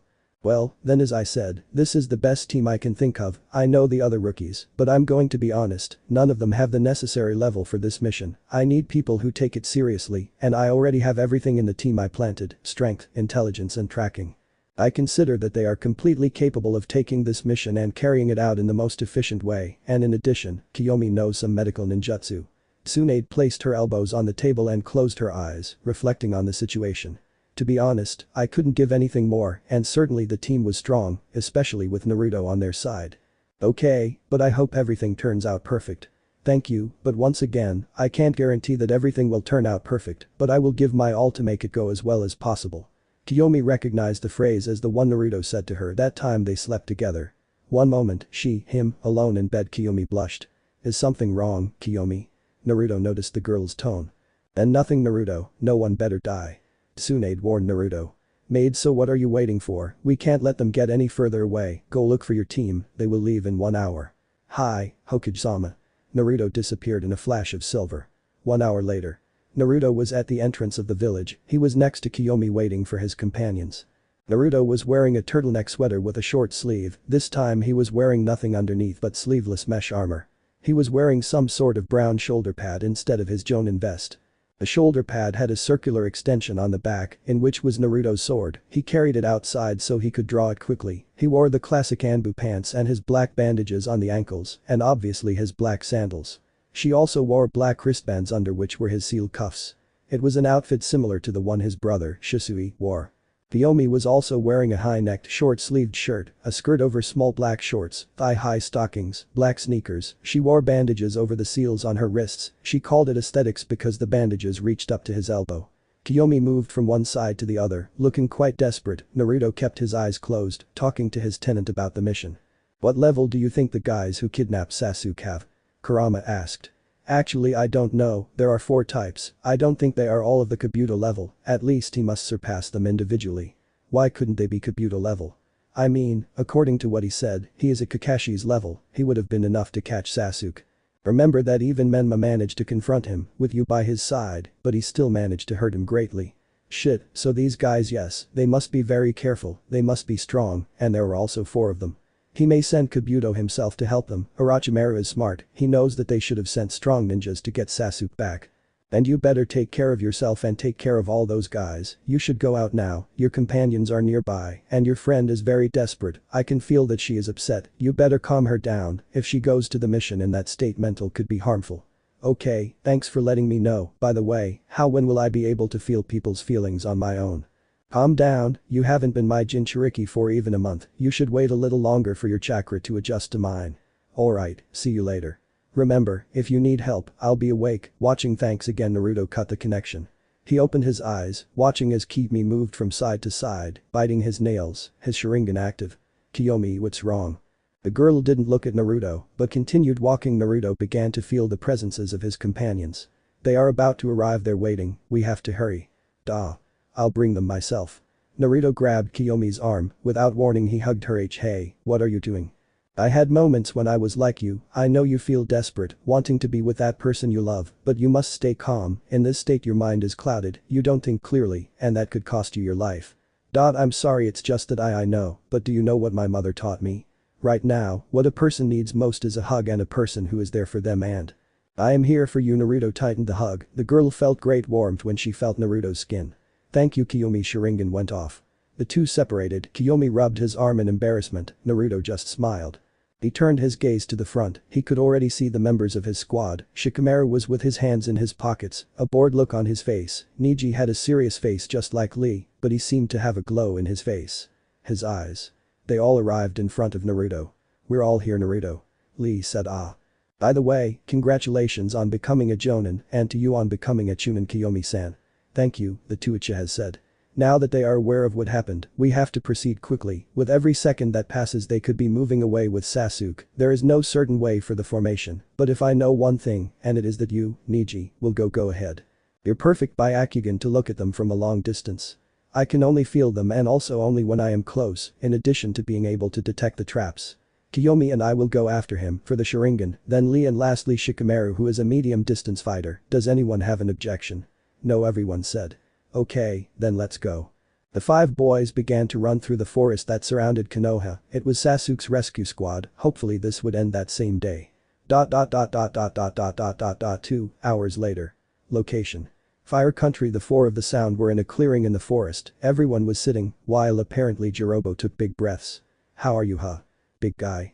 Don't laugh, that thing is heavy, and the seals it has make it even heavier. Orochimaru really wants to keep that guy safe. And you tell it, you've been delaying us a lot," Taiya said. "Well, how about you take it next time, huh?" "No way, seriously, you would let a lady wear it, what a gentleman." "I have nothing of a gentleman, and you have even less of a lady. Do you want me to take your arms off, you fat bastard? Dare you retarded bitch. Stop fighting, you seem like idiot." Seiken interrupted the fight. "How about your Kidomaru spiders? Have you detected anything?" "Nothing for now, it seems the Konoha hasn't noticed." "Well, then I guess we have time to rest." The 4 of them sat for a moment, what they didn't know was that there were 5 boys who were advancing at high speed. Naruto, Kiyomi, Neji, Lee and Shikamaru were advancing at high speed. Naruto could go faster thanks to his Shunshin, but he had to keep up with the others. Even so, he didn't complain, they were going at a good pace. At this rate, they may catch up. He felt the Hiraishin mark on Sasuke more and more. "Do you see anything, Neji?" "Yes, there are some ropes ahead, they are attached to a mechanism with several kunai and shurikens ready to be fired." Okay, Kiyomi, finish them. Yeah. The girl jumped with her Sharingan active and unsealed some kunai, threw them with great precision, and broke each of the ropes, causing the kunai to shoot towards them, but she had already discovered the trap, so they were a good distance away. Naruto went through hand seals. Futen. To top of Naruto exposed a large gust of wind that expelled the projectiles in another direction. Naruto felt a tug on his chest, the Horatian seal was getting closer, he tried to teleport, but nothing happened, it seems that there is something that prevents me from teleporting, the five continued advancing in the same position. Hey Naruto, Shikamaru called to his friend. What's happening? Do you know anything about our enemies? Unfortunately I can't tell you anything about his abilities. At the site of the fight they had with Sasuke, remains of a kind of spiderweb made of chakra were found. I believe that Neji could break them with his Juken style, however there is nothing else. And that's it. There's something else, I have a faint feeling that those guys must have a curse mark. Curse mark? What is that? Rock. Lee asked a question that everyone except Kiyomi asks. According to Anko herself, it is a seal in which Orochimaru seems to impregnate some of his chakra and essence into a person. This seal at first creates immense pain, but Anko says that later it becomes like a drug, and what's amazing is that so far I haven't found a way to remove it, I can only reduce its effects to a certain extent. And this seal has some function besides that. I don't know, but I think that this seal must grant a kind of power that over time generates a kind of dependency or addiction towards it, making someone inevitably seek out Orochimaru. That would explain why I was so eager to put it on, even at Sasuke and Kiyomi. He must be after the Sharingan. Neji gave his opinion. Yes, Orochimaru is known as a mad scientist, Kakashi-sensei once told us about an old Anbu colleague, apparently he can control the Mokuton, wood style, thanks to Orochimaru experimenting with it and the Shadame cells, Hashirama Senju. Wow. But what's wrong with that? Think about it this way, it is not an experiment that came out the first time, and the others who were part of it are dead. Rock Lee gulped. That guy is scary. Shikamaru and Neji just listened in silence, unconsciously, Kiyomi began to quicken her pace. I think I scared her a little. Don't feel guilty, you were just answering their questions. Hey, you don't have to console me, I know what I'm doing. Naruto said to Kurama jokingly. Whatever you want. Neji stopped, crouched down and raised his hand making the others stop. What's wrong Neji? Lee asked. There ahead in the vision of Neji's Byakugan, a vision with a white tone, it seemed like a camera that zoomed for kilometers, in a clearing in the forest, there were 4 figures with a large cylindrical box. There are the 4 of them, it seems that they carry Sasuke in a kind of box that is full of seals. I see, no wonder my Horatian is useless, one of those seals must be preventing me from teleporting, Naruto said. It seems like they are resting, Neji added. One of them must be tired, possibly the one who carried the box. So what are we going to do? Kiyomi asked. I honestly don't have a plan of attack, let's attack by surprise first, and from then on we improvise, our mission is to recover Sasuke, and it's obvious that they won't give it to us lightly. Everyone nodded, proceeding with the mission. Kidomaru was with his eyes closed, 2 of his 6 arms were crossed while the others rested on his legs. The rest of his team were also resting. Suddenly, he felt a sensation, it was danger, his skin was bruised, and he stood up from the ground listening to small sounds. What's wrong Kidomaru? Seiken asked. Something's not right, there's someone with us. Upon hearing that, the others also stood up, each one trying to feel the slightest disturbance.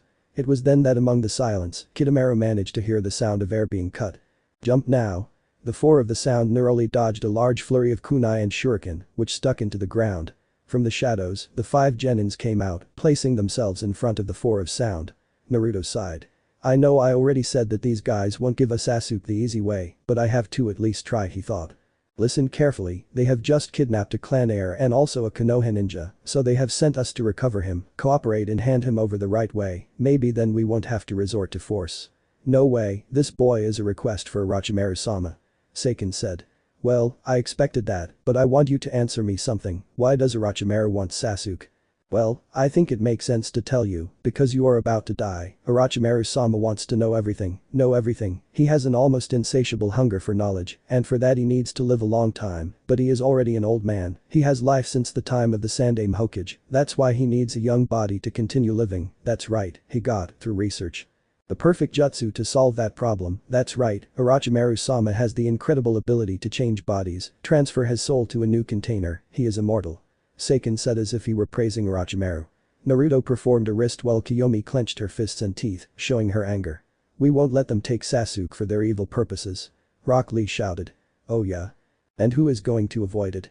You? But just a few simple genin, they have only played at being ninjas until now, Taiya mocked. Everyone prepares to fight, Rock Lee was already taking his battle pose. Heh, so that's what you want. Well come. They won't last 2 minutes. Naruto disappeared in a blur, disconcerting everyone. Jirobo felt great pain on his own face when everyone realized that Naruto's foot was hitting the ninja's face hard.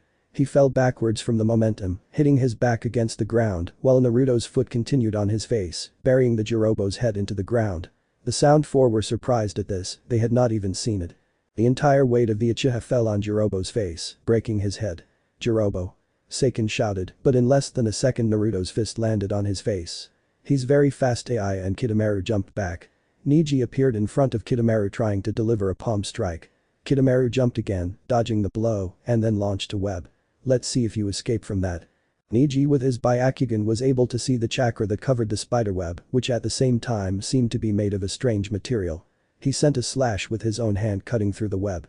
Your web can be crossed by my Jukin. Niji continued advancing towards Kidomaru, making him retreat.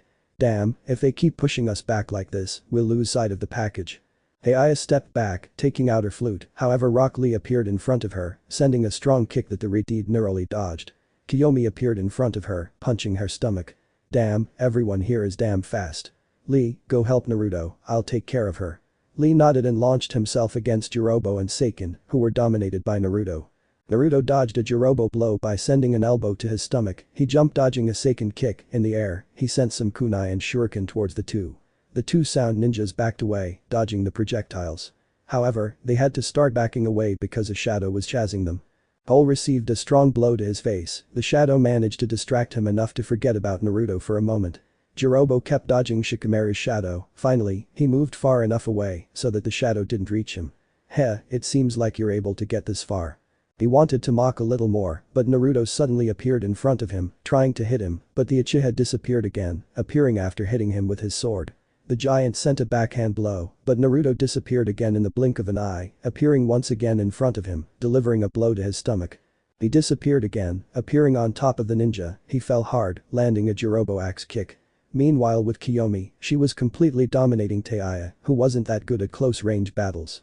Damn, at this rate I'm going to have to go to the second phase of the Cursed Seal immediately. Taiya allowed herself to turn to see the battles of her companions. Kidomaru was being pushed away by the Hyuga boy, Seiken was now fighting the green spandex boy, who was distracted by the pineapple-haired boy's shadow. And finally, Jirobo was being slaughtered by the other Uchiha. Damn, each of us needs more space, we have to separate them. Taiya had some chakra, Jirobo had spread his curse seal throughout his body. I take back what I said, if we manage to get them together in the same place we can trap them in the Jirobo jutsu. The girl nodded to her companions, each one also felt beginning to jump, getting closer little by little, Jirobo was staying a little behind. The genins were slowly joining together until the Sound Four jumped while Jirobo went through hand seals. Doton, stone prison. The mass of stone and earth began to move quickly towards the genins. Upon reaching them, two curved walls rose, enclosing them in a dome of earth. Jirobo placed his hands on the earthen dome. I'll hold them, he said as his hands began to be surrounded by blue chakra. Good job Jirobo, Kidomaru said. My spiders inform me that reinforcements are coming. Who are they? If you can know. Well, it's the Four Eyes and Kimimaro. Ha. With them those genins won't have a chance, especially with Kimimaro. Anyway, let's disperse, it will be more difficult for them to find us then. Well, take the Uchiha, I'll hand over the next one, whether it's Kabuto or Kimimaro, we have to try to get him out of the country of fire as quickly as possible. Kidomaru took the large package and went the opposite way to Seiken and Taiya. Well, let's see how long it takes them to get out of there, or at least they won't be able to, this earth prison will absorb all their chakra. Inside the dome the 5 genins had become stagnant, trying to break the earth wall, however they only received light scratches, they could not risk doing jutsus, they could feel how their chakra was stolen, and with 2 Taijutsu fighters and Shikamaru, they were only left. Kiyomi and Naruto for the jutsus, however, they all tried with physical blows, according to Naruto, using an elemental jutsu would be dangerous in here. Shikamaru watched as his companions tried to break the earth dome, he continued analyzing, until he realized that in one part of the dome, the cracks were more pronounced. Naruto, look over there, Shikamaru let his friend deduce when he turned around. I see, thank you. Naruto approached the specific part, grabbed the wrist of his right hand, and began charging the jutsu. A purple mouse appeared in Naruto's hand with a loud bang. Raiden. Shiden. Naruto slammed his jutsu into the barrier, passing through it easily. Outside, Jirobo was alarmed to see how behind the barrier, a purple flash seemed to shine. Perhaps. Did they manage to get out?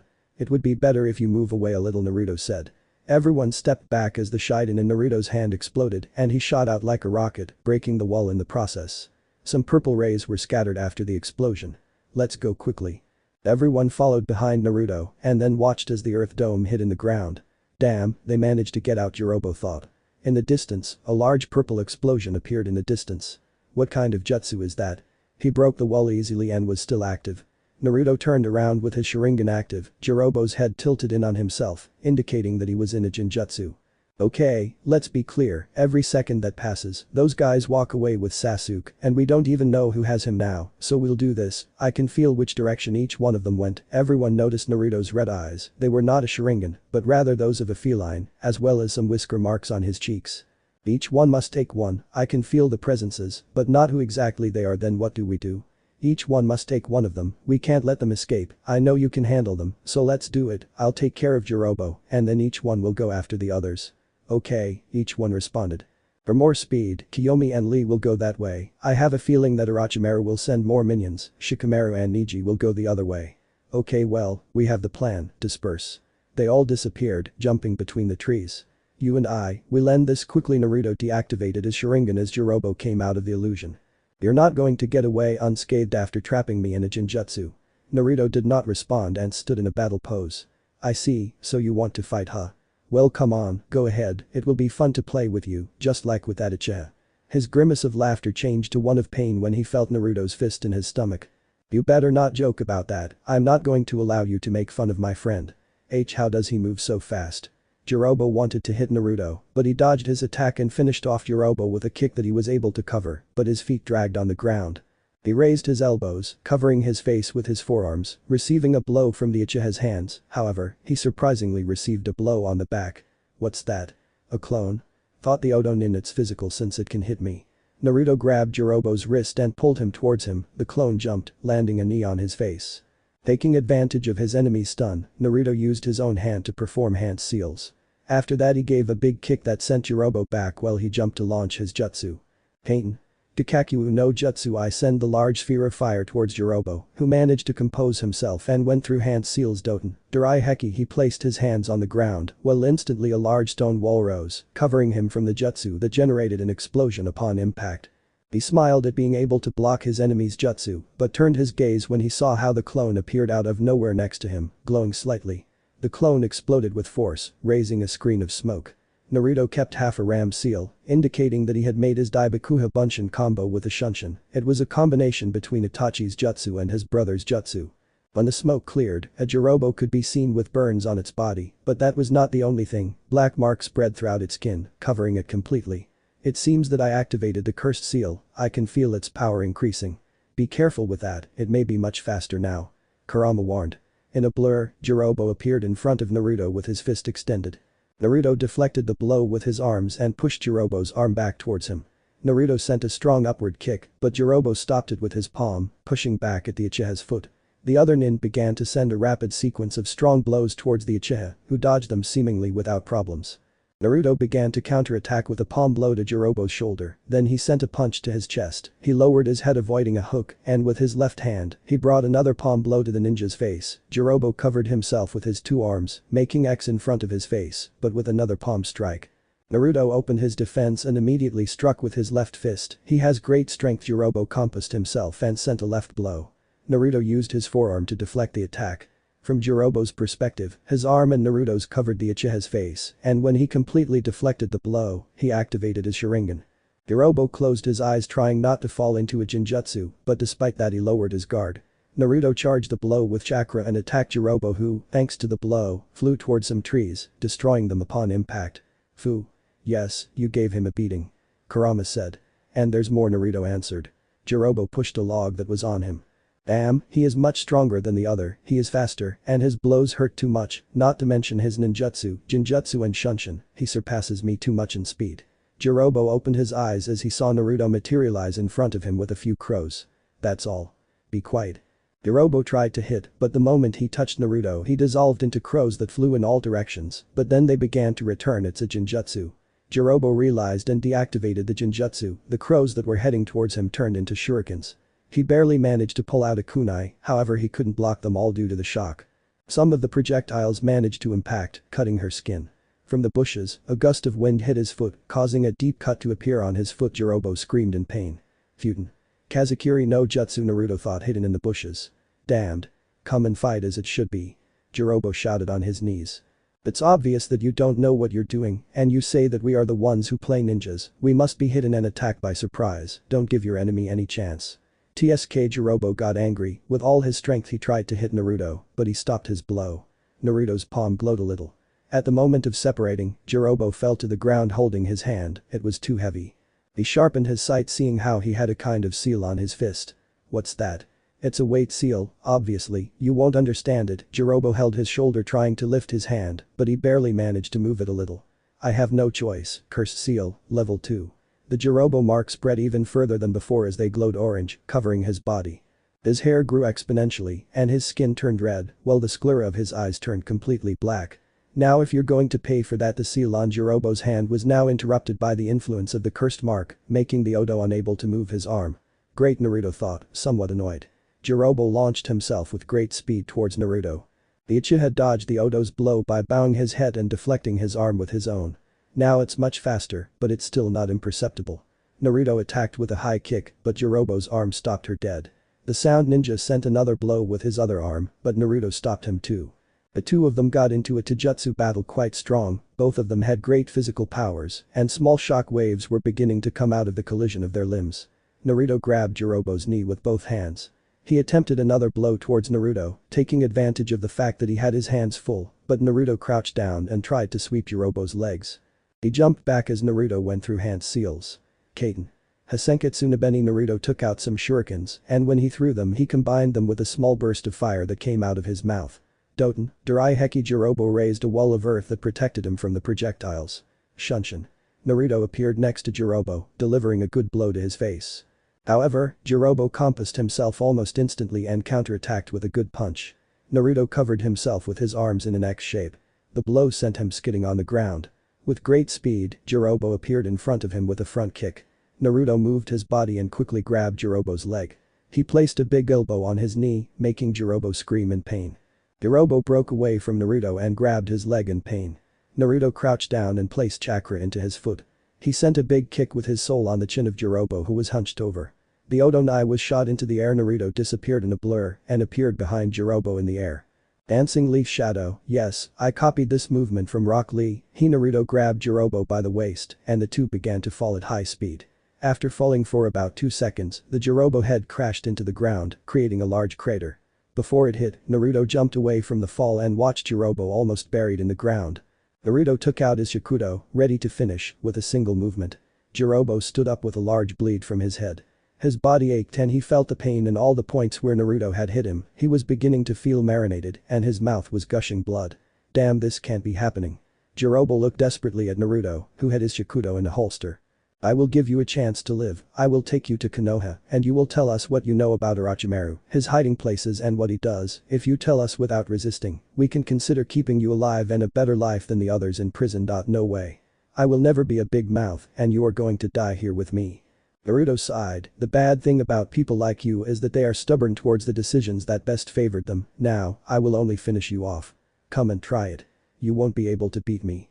Jirobo was about to launch himself against Naruto. He supported his foot to shoot towards him, but he didn't know that that was the last thing he would do. Jirobo couldn't even blink when he saw a flash of silver, then everything turned dark for him. Behind his body, Naruto was keeping his Shakudo in its sheath, hiding the entire blade of the sword. The Jirobo head detached from his neck, falling to the ground, followed by the corpse of the once ninja of sound. Naruto put his Shakudo back on his back. Quickly. Kurama said, it couldn't have ended any other way, Naruto said. Well, now you have to divide the work, you don't have much time. You're right. Naruto placed his hands on the cross seal. He channeled a large amount of anti-aging chakra until a cloud of smoke appeared in front of him. A single clone of Naruto was staring at him. This was a reinforced clone. It was a shadow clone that was reinforced with extra chakra, making it more resistant to blows. You know what to do, the original said, making the clone jump towards the trees in the forest. Naruto took a deep breath and went in another direction. Kiyomi and Rock Lee jumped from branch to branch at the maximum speed that both could give. They continued advancing until Kiyomi stopped his march. Rock Lee stopped just in time to dodge a kunai that was headed straight for his face.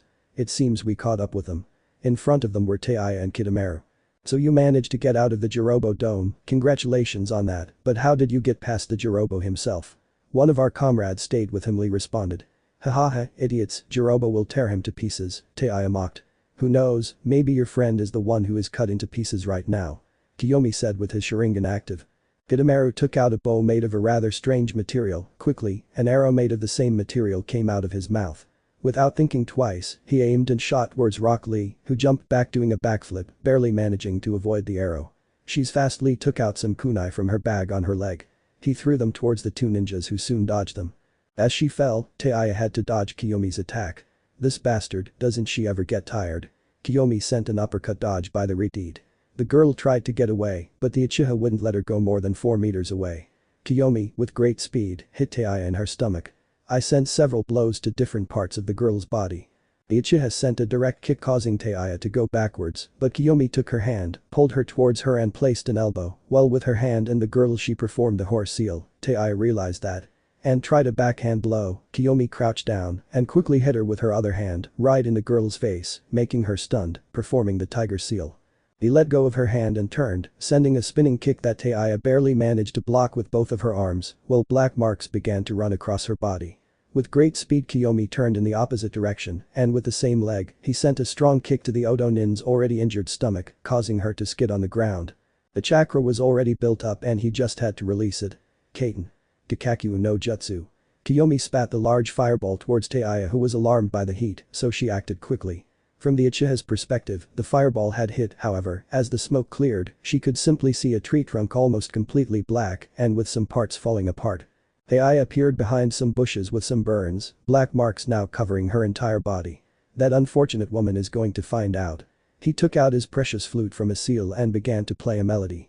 A few times before Rock Lee punched Kitamaru in the face. The spider stepped back and covered a combo of blows from the spandex ninja with its 6 hands. Rock Lee tried to sweep his legs, but Kitamaru jumped. However, he was surprised to see how Lee appeared in front of him.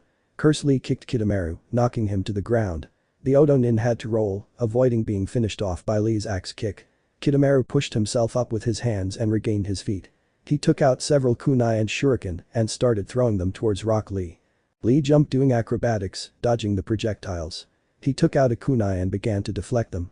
Kitamaru ran out of kunai and shuriken. Lee landed with a spin and accurately threw the kunai towards Kitamaru's face, who stopped the kunai with his hand. Black marks were also beginning to take over his body. Lee disappeared in a blur and appeared in front of Kitamaru. He managed to catch his foot, with which he attempted a high kick. It won't be so easy anymore. Kitamaru and Lee were starting to have a taijutsu battle. To Kitamaru's surprise, Lee was still able to keep up with him, even overcoming his defense at times. He noticed when he received quick blows to his side, a small kick to the ankle and a fist to his face, the latter sending him crashing into a tree. Lee settled into his Gakken stance, his guard up. Kitamaru wiped away some of the blood that ran down the corner of his mouth. He is very good at taijutsu, I suppose it will be at long distance. Kitamaru noticed the explosion that occurred a few meters away from them. Oh no, Taiya. Don't be distracted. Lee sent a direct blow to Kitamaru's other cheek. Lee began to hear a melody that sounded like a flute, then he began to feel confused. That sound must be some jutsu.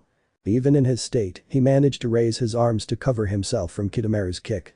I'm sending him away. Kitamaru once again took out his bow and an arrow from his mouth and launched them towards Lee.